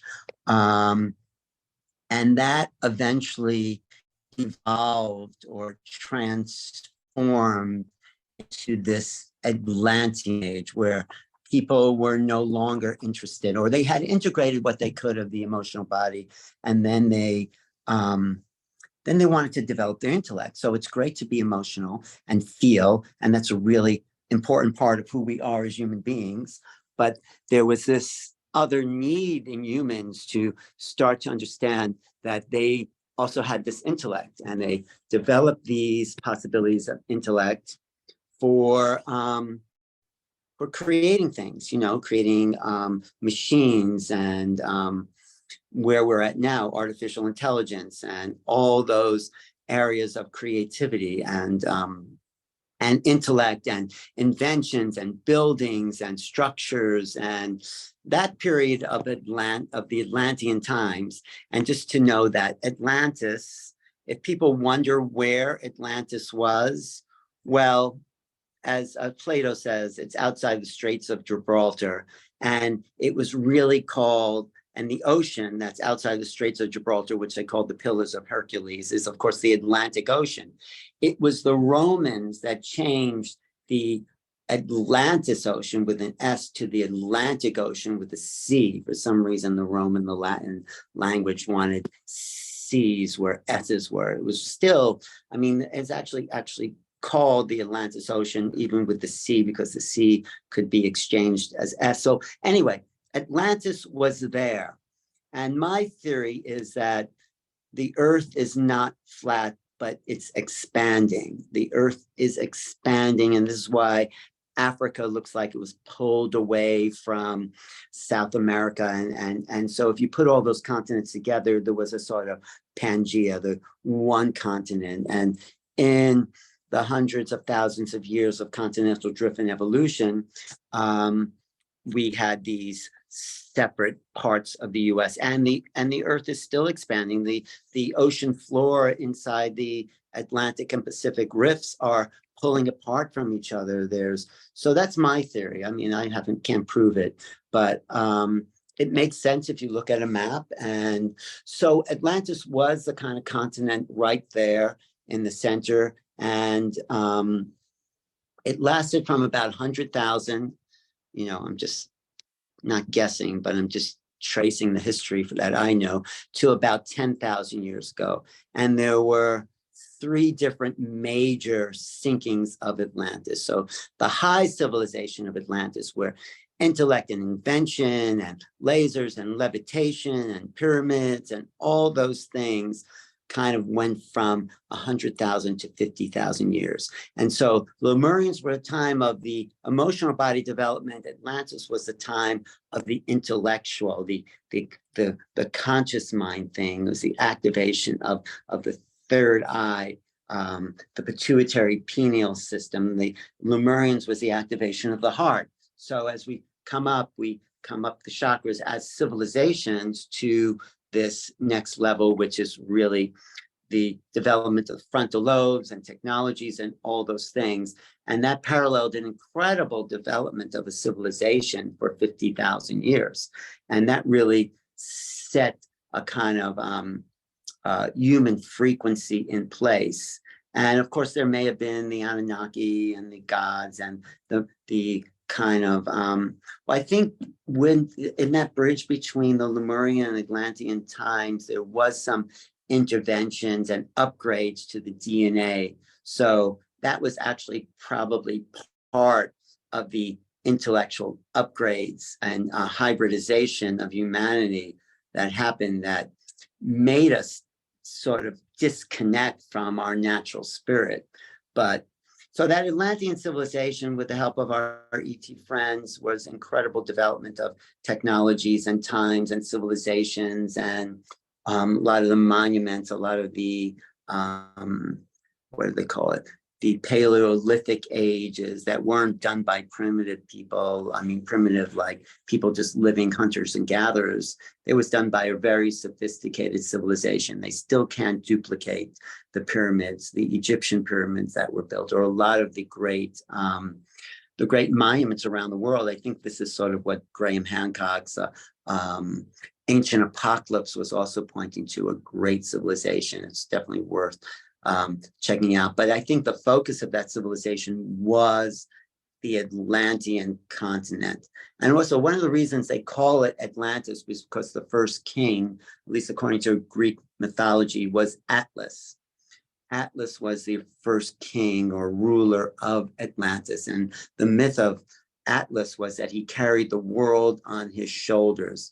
And that's just a metaphor for the Atlantean vision of recreating the world that would be, in a way, utopian for all until it got out of hand. So that civilization, in a sense, carried the world on its shoulders into a new age until it reached a point where we sort of are at now with the corruption, greed,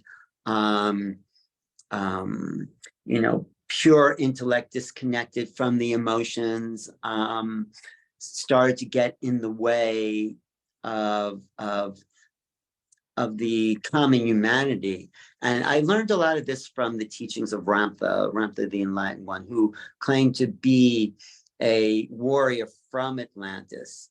And he said that the Lemurians, when their continent started to sink, which happened interspersed with the Atlantean civilization, they migrated to Atlantis and they were treated like slaves. And he dates that time back to about 35,000 years ago.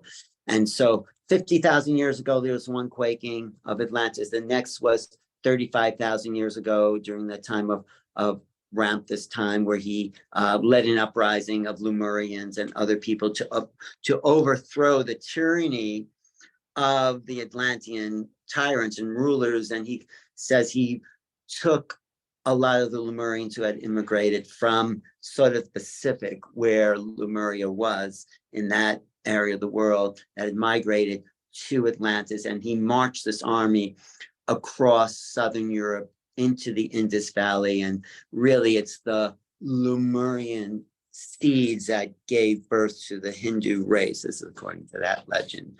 But in that time, the Earth started to kind of go into a chaotic orbit, which also contributed to the sinking of Atlantis and the cloud covering. This is really key in some teachings. We had a cloud covering around the Earth that was similar to Venus. And the Atlantean technology activated a condensation of this heavy cloud covering. So with that heavy cloud covering, the climate, the temperatures of the Earth were evenly distributed. And it wasn't until that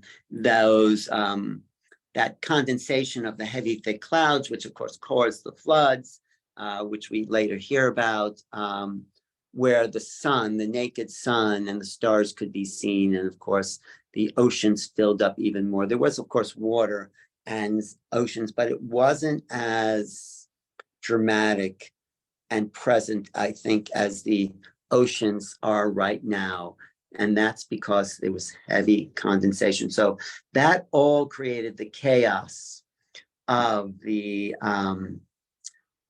that was happening about 35,000 years ago in Atlantis. And that was also parallel to the corruption that didn't recognize the heart of compassion. And as that civilization started to tumble down the next 10 to 20,000 years, the last quaking was, according to the Egyptians and the dialogues of Crito, of Plato, was about 12,000 years ago. And that was the flood we know, where the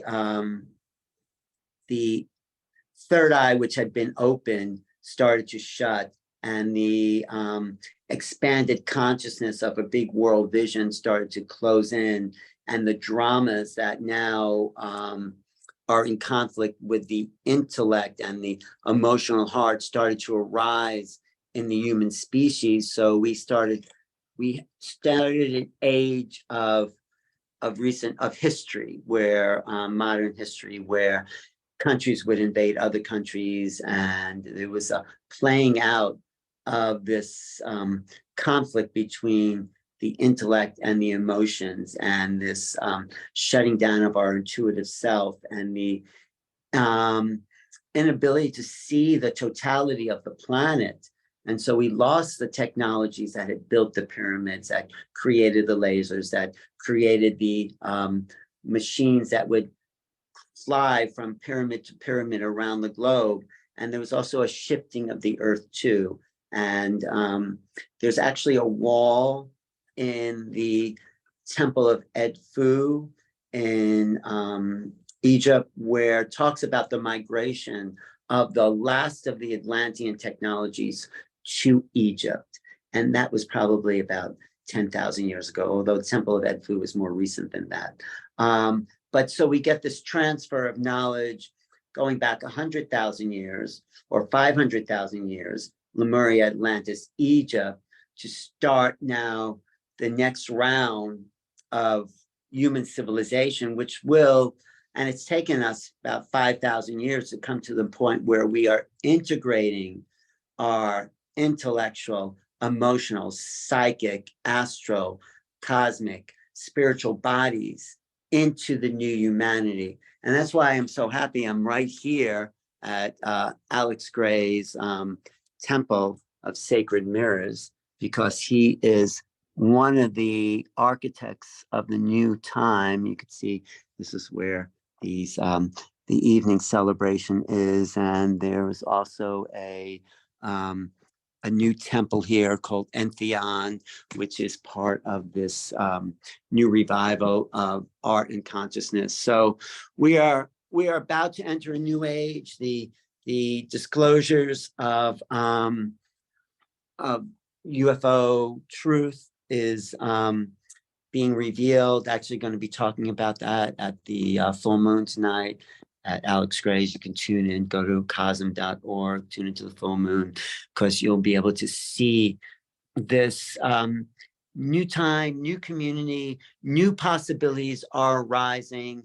And we are really at the threshold of a new humanity and the new Atlantis rising, and all the things that people have said, all the intricacies of possibility that have been talked about and will be talked about later today and tomorrow, is about an integration of a higher consciousness, an awakening of spirituality, and the transmutation of the old dramas into a new possibility. And we are entering a new time, and the ideas of extraterrestrials or interdimensionals or angelics, as Joan likes to talk about, will be part of our reality. We are no longer just freaks of nature. We are becoming an integrated humanity into the totality of the cosmos. So that's sort of what I wanted to say here today. Any questions? Did that make sense? Did you follow me? Joan, are you with me? Followed you. Okay. Yeah, that was great, Alan. Great. Okay. Well, yeah, That's and what it's we put it all such, together. thank I you, love and it's such a seeing how beautiful it's place here. organized. Do you want Yeah, to see? thank you so much for showing us all that. I mean, Yeah, well, Alan let me Gray It's a just- was like perfect place beginning for to me all for this conference because that's such ancient technology, the temples that carry Yeah, that. you want to record. show us some more? I just want to show you a little bit more of the cosm. So how much more time do I have? Oh, you actually came in under, I you have have 10 4 minutes. minutes technically. 4 minutes, yeah, 4 minutes. Okay, I'm just going to show you a little bit more of cosm. Hey, how are you? Okay, this is the living room here where they have some of the full moon ceremonies. This is the cafeteria, which I totally recommend. This is some of Allison's work. This is Alex's tribute to Albert Hoffman, the guy who created the Elistine molecule. This is one of his classic works, but I'm going to show you the new Entheon temple, and Entheon is really the vision of cosmic art. Thank you. Okay. This is the outdoor balcony area, and this is the grounds here. I mean, it's just arriving. This is just the second full moon they've had live in 3 years. But these full moon ceremonies, which we're doing tonight, it goes back to, I think it's 1996. Every year, every month, they do a full moon ceremony. And so they've created this beautiful, out here at night, there's fire ceremonies where people do like fire dancing. Nice. Will Alex be there tonight? Alex will definitely be here tonight. And this is the newly opened Entheon, this building I'm coming to, and that figure on the top was just placed there. It's an old converted bond, but it is a museum of visionary art. And so this is just open tonight. I mean, it's been open for a month, but this is the second full moon they're doing, because they shut down for 3 years, but they never stopped doing the full moon. Oh. So is this what they've been fundraising for, to build this? this is exactly what they've been fundraising for. I don't know if they'll let me in. I could live stream, but these are the incredible doors designed by Alex and Allison. This is the new Atlantis rising. Just take a look. At that. Oh my God, this is definitely an experience. Isn't that amazing? So talk about the new civilization. This is the doors to Entheon. Let me see if no, they're locked. But anyway, isn't that incredible? They're brass. They're brass doors. They're actually sculptured. And oh my God, so much symbolism in that.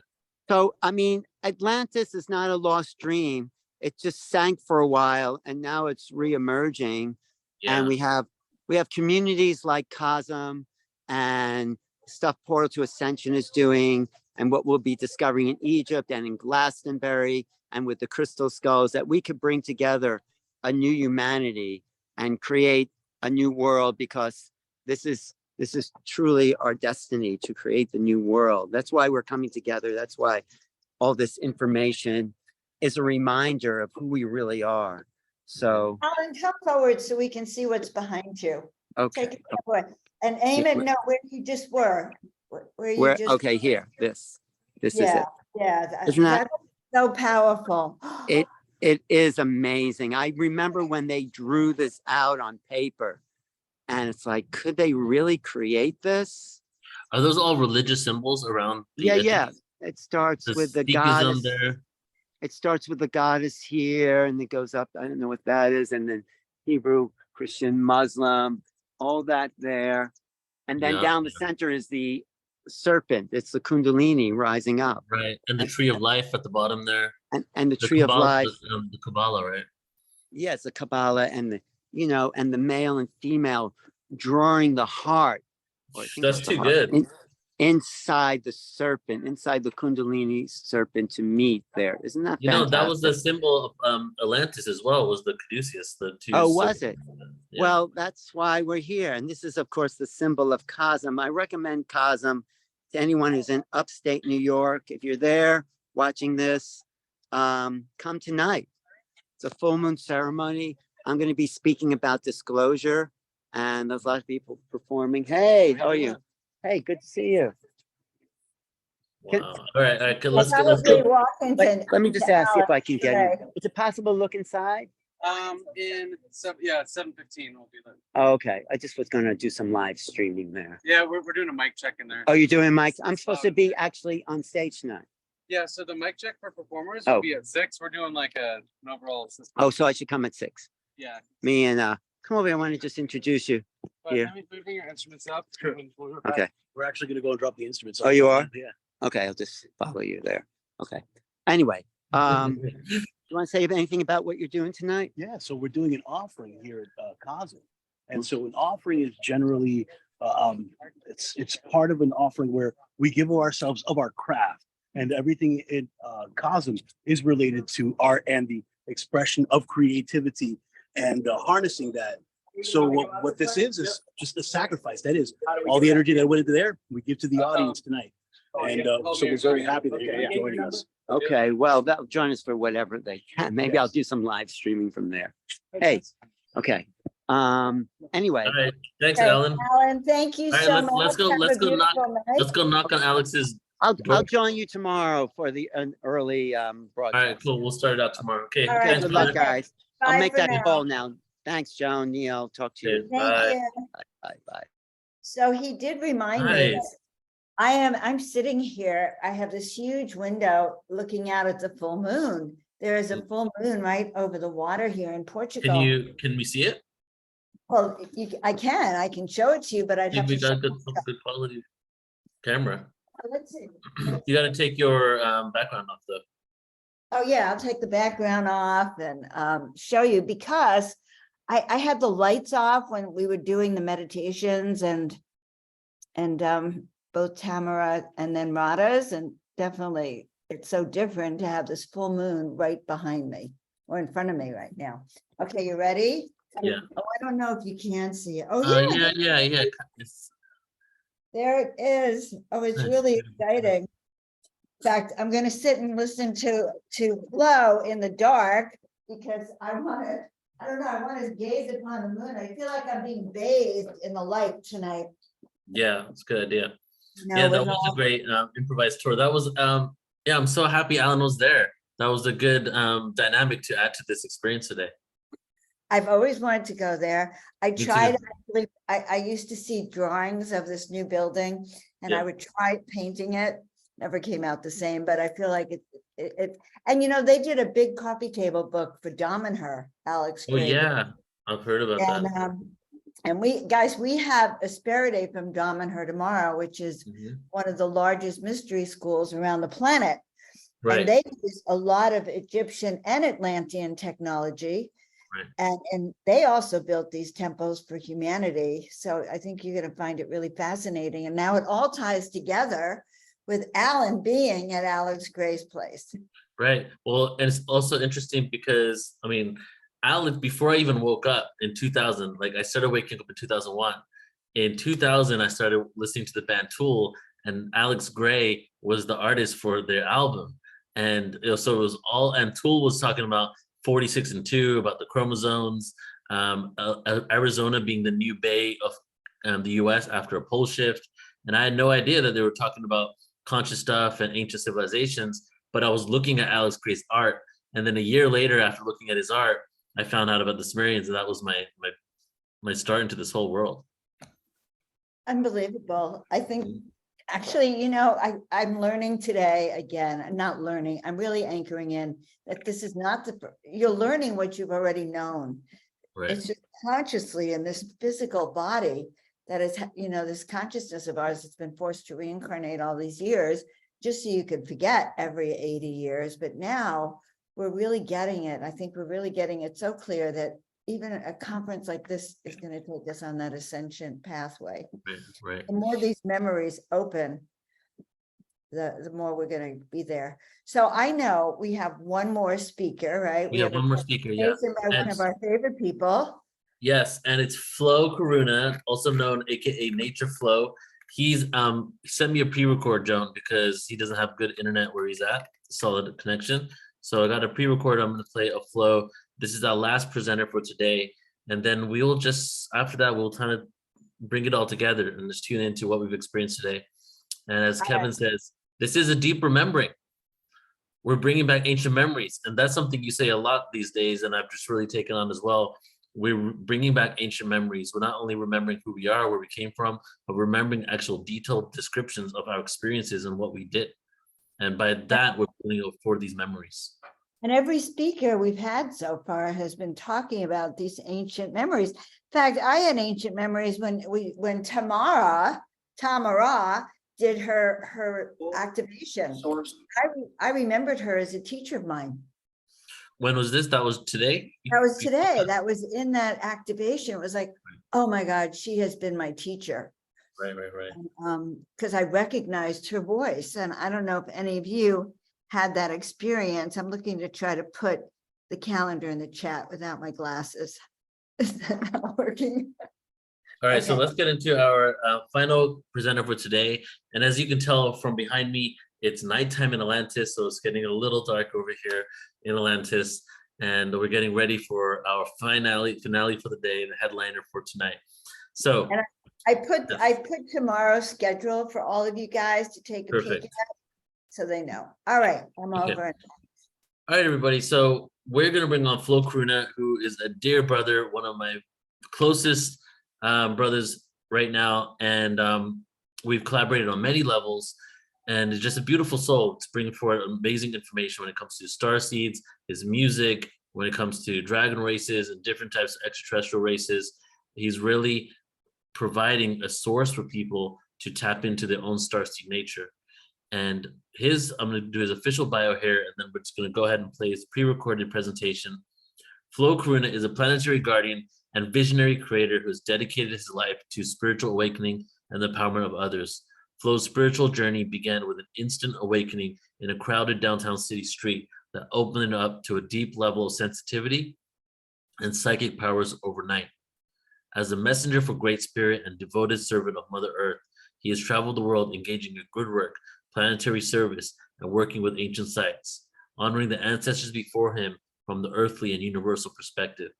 He has utilized all these ancient teachings and activations to be in service with his creations, such as the Pleiadian Oracle deck, the Lyran Oracle deck, and Masters of Light Group Oracle, as well as his upcoming book, Mermaids of Atlantis.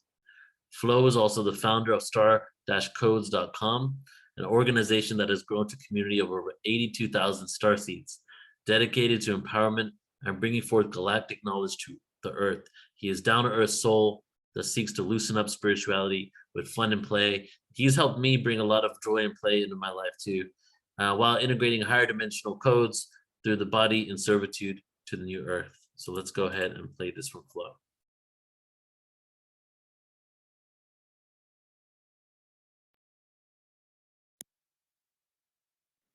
Aloha, beautiful family. Flo Karuna here. It's a true honor to be at this Atlantis conference and be in this time where we all get to come together and remember. So we've heard so many beautiful perspectives today at the conference, and I hope to add to that mix. First off, it's important to remember that Atlantis was a diverse and massive continent with different peoples, different cultures, different perspectives. And our goal is to interweave the various perspectives and come with a general understanding of this time. So myself, before the conference, I tended to put Atlantis on a pedestal. And when I tuned in to the messages for today's conference, it really brought it down to a grounded perspective. I had the opportunity to speak in the channeled cosmic message modality to beings from that time that really gave me deep insight into how Atlantis was for these particular peoples of Atlantis and how they lived and resided in their matriarchal society. After that, I actually got some messages from the mer people, the mermaids, who were intermingling with the Atlantis time. They intermingled with the humans at that time, for Atlantis was in a higher dimensional octave, and as a result, the peoples were more in interaction and visibly seeing these elemental beings, and they came to share their perspectives too at this time. Everything ahead is pre-recorded because my internet's been going off and on, and I wanted to ensure there be no disturbance and just clear messages. I hope you can take whatever resonates with you from these messages, and without further ado, here it is.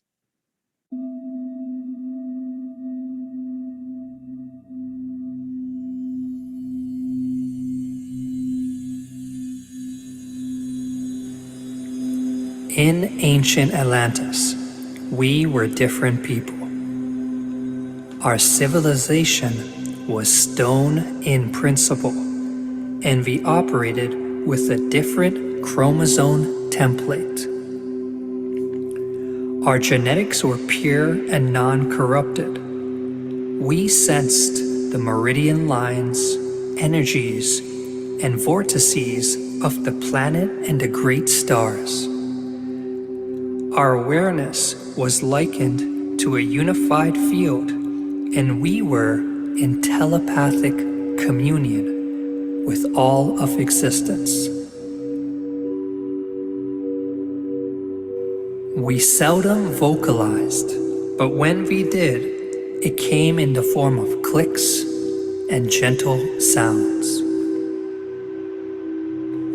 At this time, the voice was not fully necessary, and we used our telepathic rays from our pineal center. Our hearts were open to our community and relatives around us. I was a priest of the sound temples. I would ride sound current to travel the universe in a form of sound traveling. This is where your consciousness essentially rides waves to weave with creation. My mother was a great priestess, and these priestesses were referred to as the guides of our society. We were matriarchal in structure. What this looked like was councils of guides in ceremonial robe, singing and sound traveling to the stars and celestial bodies to remember our origins. We pulled all this information into our hearts and became immersed in a blissful, orgasmic energy. Your orgasmic energy has been manipulated in your time, but in our time, we use this to be one with the source. These guides of our society became elevated and enlightened from these ceremonial circles, and many held God-like abilities to be able to create structure through telepathic organization. This is sound wave frequency projected out of the third eye to essentially deconstruct and reconstruct subatomic matter. Our societies were very happy. We moved and danced in our groups, exploring and traveling the surroundings around us. We would travel all the time, yet have a steady residence. We traveled as groups through our various landscapes and to the various peoples. Everything was lucid in our dimensional awareness and was alive. I have fond memories of us going to interior caves, placing our hands on rocks and feeling the currents as a group together. Reverence and honor is how we moved. Our time was long in your standards. We were so present that time stretched its boundaries. Our presence was one with time rather than chasing it. This was our conscious manner. There is lots we seek to clarify on Atlantis to your timeline. Number 1, location. Atlantis reveals itself in the Mediterranean, the coast of Portugal, to the limestones in Ireland. It stretches deep now into the oceans of Uruguay, dotting the Atlantic islands and coastlines, and traveling as far as Madagascar in island form. It was massive in proportion and equivalent to your continent Asia in geographic size. It's centered near the Bermuda Triangle and other vortices. The people were more dark-skinned to fair-skinned, predominantly as a whole. It was divided into classes of tradespeople who were organized in tribal societies. Our particular tribe was known for our purity, and we resembled the appearance of the Mamus of current-day Colombia in appearance and wardrobe, for we are their ancient allies. We would hold our hands together as a community to pray. Our prayer is simply feeling reverence for life. I pass this message on to my guided sister, Nemwa. I am Nemwa of the Kazu clan, situated in North Atlantis at your timeline near Ireland. We work with stone, for stone is the circuitry with the mother, and we built our surroundings from the finest mountain stone rock. We chose stone, for the earth provided it as a protection from the winds and storms. I come from a lineage of matriarchs in our priestess society. We weave policy in our tribe through bonding our bodies. Our bodies are the highest transmitter, and we consider ourselves holy goddesses. Our mission is to blend more into the great creation. In this moment, I began to feel anger, and I traced it to another source. Nemwa continued. There is a darkness in our lands that we feel from here. It feels like an invasion of our pure principles. Men who need to know, rather than simply know, advance. They feel disconnected from existence. We will monitor this and move appropriately.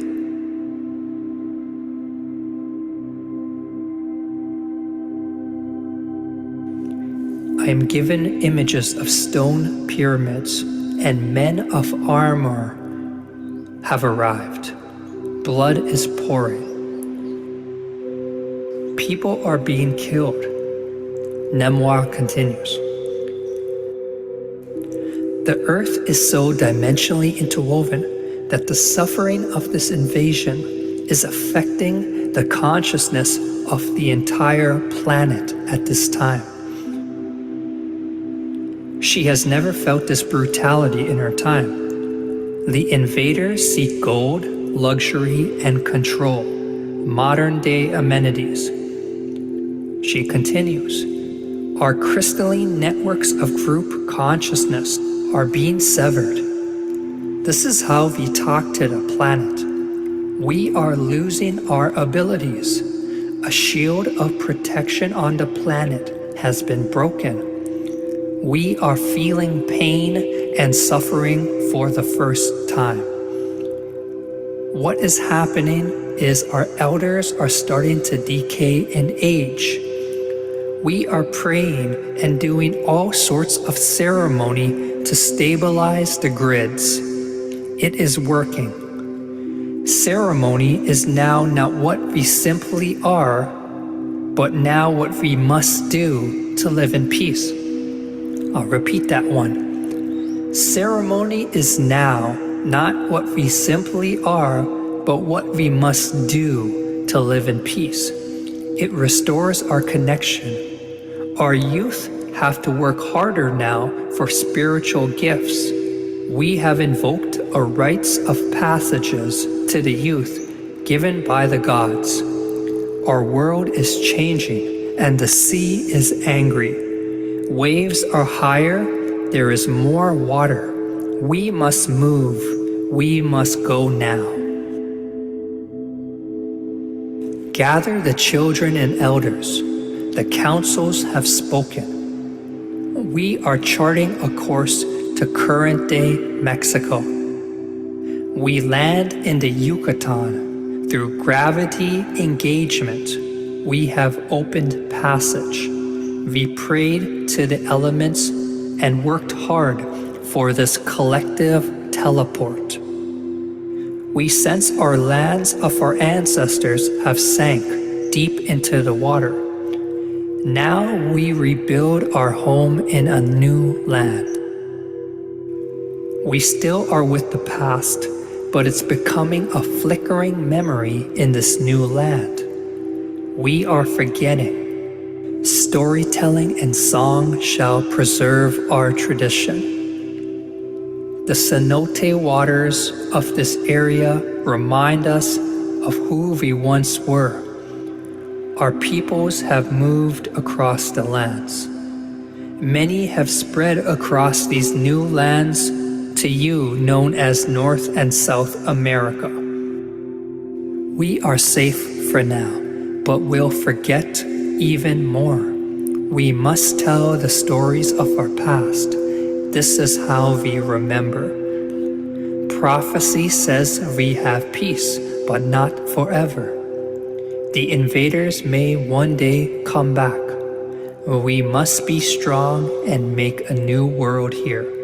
Spiritually strong is the best preparation. We now switch it over to the messages of the Mer people from Atlantis.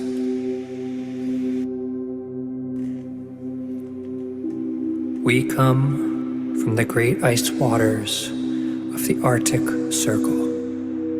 We are the guardians of the North, holy species of humanoid fused with mermaid essence. We are the Mer people, and we come in today's transmission to enlighten your collective. Our upper portion of our body is very human in makeup, but the lower portion is very aquatic in makeup. The depictions of mermaid and mer people have been rather accurate in your cultural context. This is because we are an interbred species with genetics from the realms of Sirius, B, the land of Mintanka, the planet of Mer people, who came to your Earth during Lemurian times. Many of us still call this planet home. We are in an elemental dimension, so we are not clearly visible to many. The Atlantis period stretched out 10,000 years in your human experience. It was a time of great technology and upheavals of egotism in the collective. There was great atomic fusion that spiraled the planet into a lower octave note. We want to speak on this storyline to shed awareness into your reality now. Firstly, we, the Mer people, are always found on the ley lines and energetical corridors in your ocean. We navigate these waters like a human drives on a highway, naturally gravitating to them for comfort and speed. Our home is in these crystalline caverns that circumvent your entire planet, crisscrossing energetical data to all beings and all information to your alive Earth. We are part of this collective crystalline network, and we come to your peoples today in peace to offer a bridge of awareness into your awakening, the Great Awakening that is occurring in your energy bodies and minds now. Let us speak on the Atlantean epic. Atlantis was very diverse in energy and makeup. Many colors of people, many cultures, a smorgasbord of human expression collectively living together. There were many species in Atlantis visible on the surface beyond your human makeup, like us, the Mer people, for the collective resided in a dimensional wavelength that allowed for interaction amongst species. We were in telepathic communication with your species in accordance with the templates of Gaia that has been lost in many. We swam with the dolphins and whale frequency councils in the crystalline waters of Gaia that were more vibrant at this time. From our vantage point, a culmination of illuminated souls came down in the Lemurian epic of 100,000 to over 5 million years in your time. These beings coexisted in harmonious grace, all serving and constituting for a specific node of consciousness expressing itself through the planetary intelligence. We were a great exhibit of art and expression, interweaving our consciousness together as a representation for what galactic peace is to be.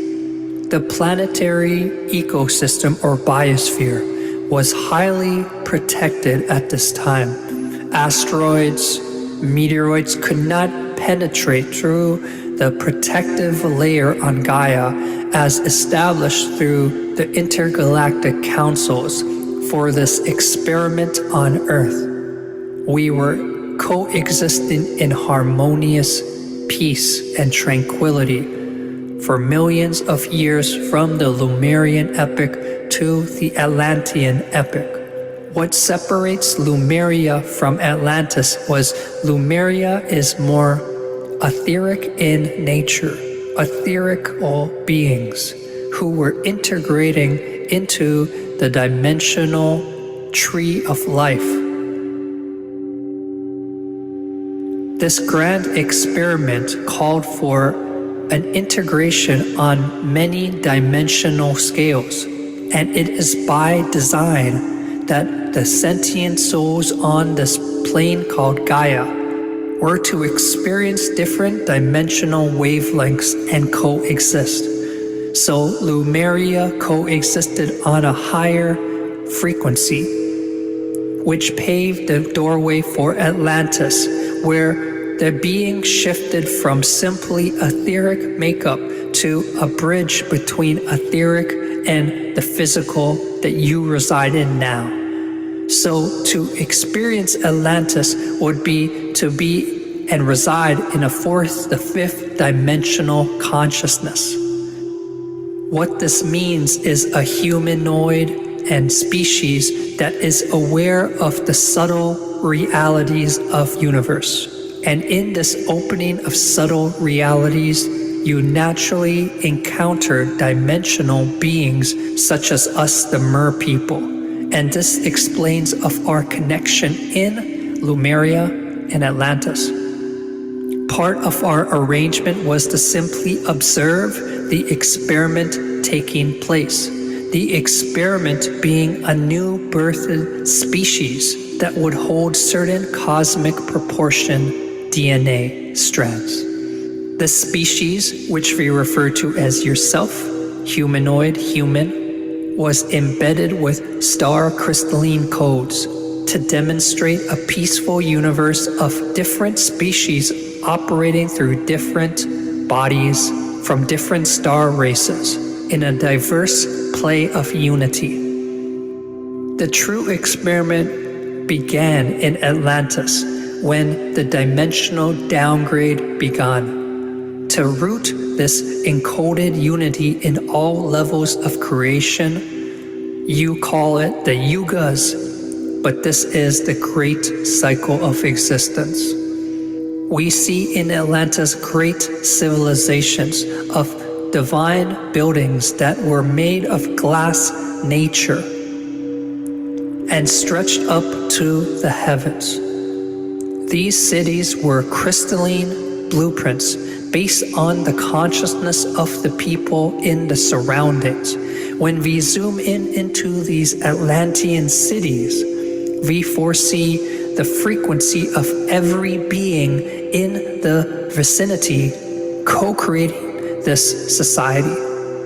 In this dimensional realm they found themselves in, their subtle bodies were consciously co-creating, and thus creating these etheric cities that were visible and also not visible. The Atlanteans were becoming very immersed in scientific discovery, trying to penetrate deeper into the mysteries of creation. This change started when the dimensional downgrade entered these beings into a more inquisitive state of mind from the knowing state. The inquisitive mind sought to penetrate the realms of knowing, whereas in past it was simply received.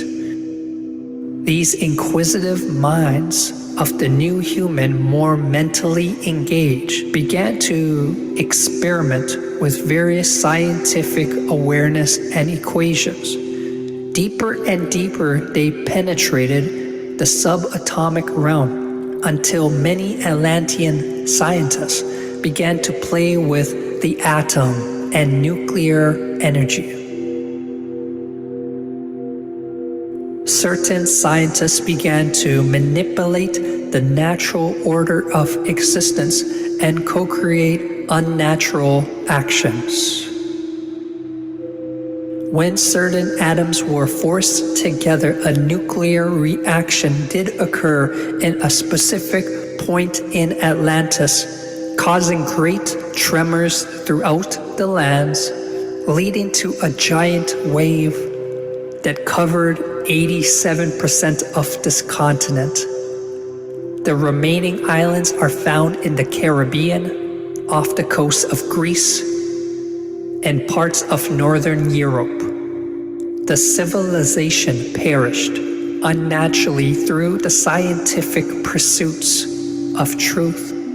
We share this information because in your current timeline, scientists seek similar results playing with fusion, nuclear fusion, that has the ability to affect dimensions. If we can speak to your civilization, it's in your scientific pursuits to observe nature, then go against nature. This is the original template for Earth, to respect and hold the pillars of this genius source creation called Mother Earth, to harmonize with this intelligence rather than fight it. We need the humans of this time to align with the natural intelligence. Breathe in the natural intelligence. Be the natural intelligence. And merge with her creation, not as an observer, but a oneness. This was what led to Atlantean greatness, a oneness with consciousness. Be this one with the sky, the trees, the waters, the winds, the animals. Feel the intelligence and original blueprint vibrating in all your cells, activating the original human template in your cells now. Affirm, I activate the original divine templates.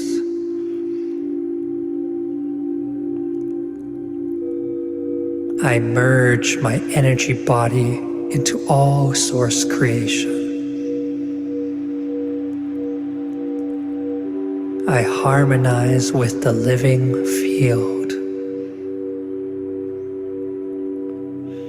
I am one with the planet and all the universe.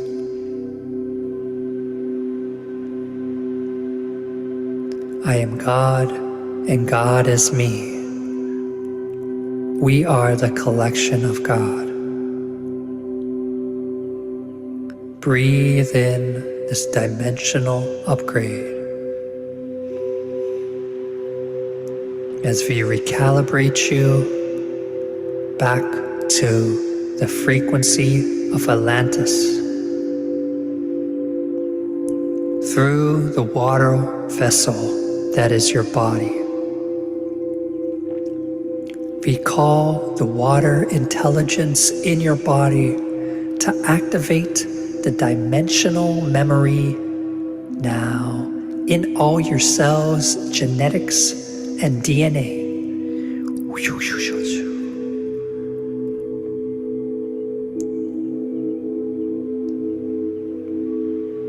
I am the new human. I am the ancient human.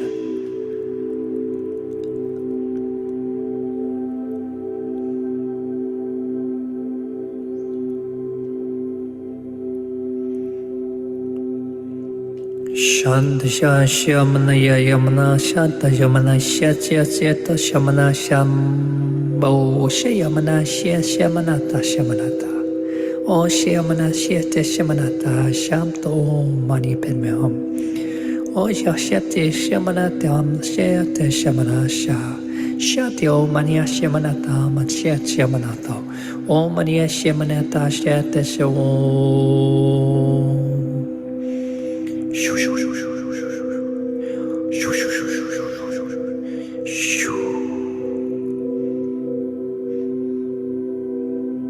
Feel the intelligence of water in your being crystallizing into the dimensional upgrade. Feel the energy of the sun and the prana all around you, integrating with your consciousness, activating all memories of service and harmony from the Atlantean epic in your cellular memory, in your conscious awareness. Shoma shimaniati manashati yamanashoma sheshabadashu.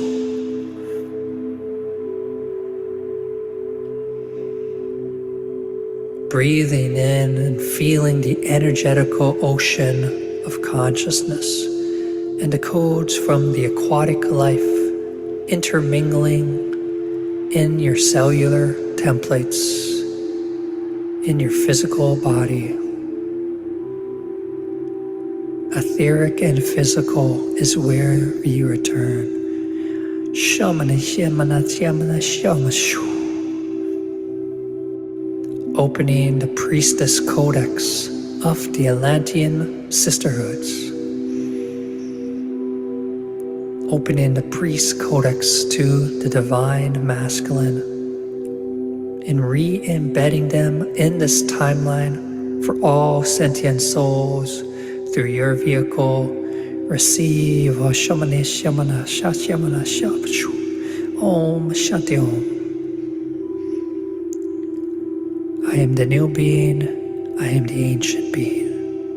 I am the new being, I am the ancient being. I am the new being, I am the ancient being. Placing your hands on your heart, if possible.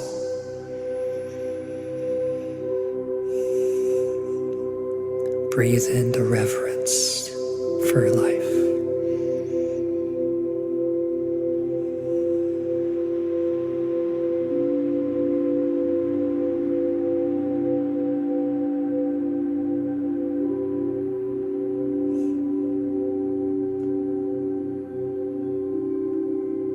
Así sea, así sea, así sea.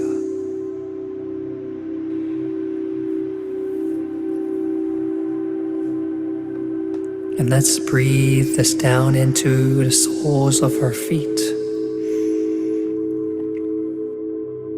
Breathing it into Pachamama, Mother Earth.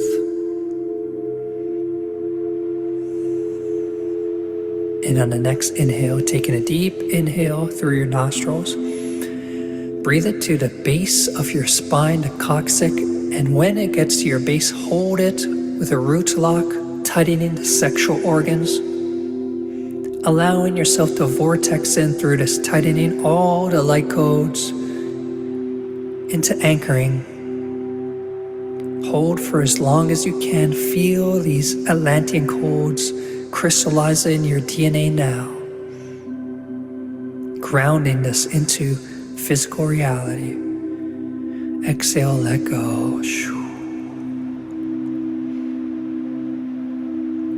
Deep inhale once again, breathing it into your coccyx, base of the spine, root chakra, and once you feel it there, tightening your sexual organs in a root lock, anchoring and vortexing in the sacred light codes into Pachamama, into your body, into the depths of earth. Feeling these codes go through your entire vessel, deep into the planet, straight to the song lines, crystalline song lines.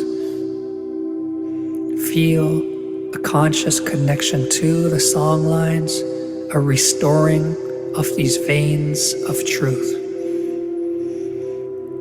Exhale, let go. You are the source.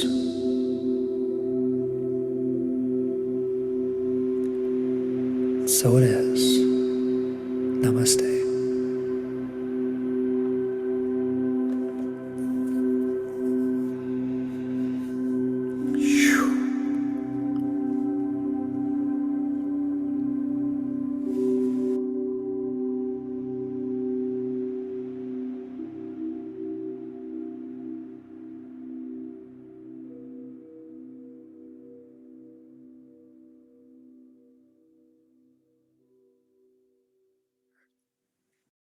Well, there you have it, divine family.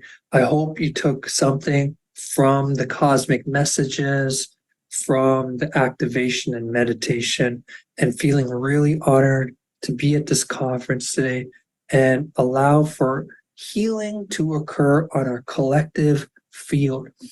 because there is a lot of trauma and pain in the collective from Atlantis. And I'm inviting us all right now to, however you like to pray or send communication to existence. I like to put my hands in heart. I like to put my hands in prayer on my heart, but whatever works for you. May the traumas of Atlantis in our collective psyche and energy bodies dissipate and clear. May we heal any emotional blockages and wounds from this time and return back to our full source template of who we truly are as sacred beings. May we harmonize with the intelligence of Earth and respect this genius intelligence in reverence and love. We give gratitude to all these ancient Atlanteans present with us today, and we give gratitude for the sacred moment and where we are headed as a species. May love prevail. May peace prevail. Thank you, thank you, thank you, Aho, to all our relations. Namaste. I appreciate you checking out this presentation. And if you ever want to learn more of what I'm up to, you can check me out on star-codes.com. And I want to thank Portal to Ascension and all the lovely hosts out there for creating such a beautiful conference. From the depths of my heart, thank you. And until next time, namaste.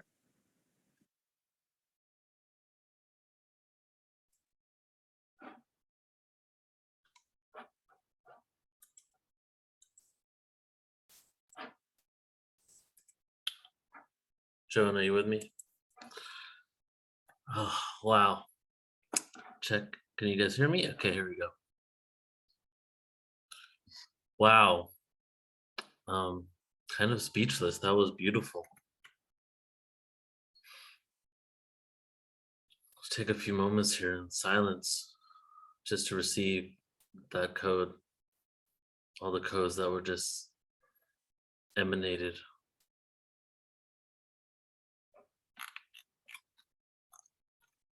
Yeah. Not too much to say after that, right? That really set the tone. So everybody, thank you so much for being here today. Instead of talking about what we experienced, we're just going to go into tomorrow. I'm just going to end today with a poem. As we were speaking today, everybody was sharing. I realized it's not just about Atlantis, it's about Earth. The story of Atlantis is the story of Earth. The story of Atlantis are the stories of the cycles that the Earth has gone through. So I'm going to just offer this poem to you guys called Mother Earth. And then we'll close out for today. We'll start again tomorrow. Tomorrow we actually have a little longer session, so we'll be going for an extra hour tomorrow. And yeah, that video was incredible, right? Oh my God. All right, thank you everybody. So we're gonna do this poem, Mother Earth. This right here goes out to one of the manifestations of Source. The north sky reflects light on my porch. The entire planet is my church. Even when she is scorched, Mother Nature will nourish and replenish the soil so that mankind can reap the spoils. Abundance, creation and destruction, the Kali Ma personification manifesting on this plane in the form of all life. Married to Father Sky. Our minds remain fertile, Earth in the back of a turtle, the Nephilim reversal, and generations of persecution. Nemesis brings retribution. And Ishtar's contribution are the flowers that bloom. The life that we once knew, she is the one who provides unconditional love to you as we move over her surface. I dedicate these verses. She is always of service. Time to give back. Time to bring it back. The wounded feminine is where we've been at, but also the wounded man. The divine aspect ran away from a place of millennia ago. Patriarchy and damaged egos took over this world. Now is the moment to bring back the days of old. The divine feminine has been on hold, but she never truly left. This energy transcends gender as we embark on this quest to remember our nest. Before we were born, she blessed you and me. You and me. But who are we? We are a beautiful illustration of beauty and art displayed in the cosmos for all of those who pass us to see and admire. She is the fire, the water, the wind, and the birds. All other creatures have heard her voice, her voice. Her voice sings lands into existence, providing assistance and gravitational resistance so we can all continue to thrive. When we die before our souls return to the sky, we join her and we will become her again. She is the truest of friends, with us until the end and our rebirth. She is Mother Earth. She is Mother Earth. She is Mother Earth. Love you all so much. Thank you for a beautiful day and being a part of this event. It was great. I'm so happy. And we'll see you tomorrow. All right. Have a beautiful evening, everybody. Take care. Bye-bye.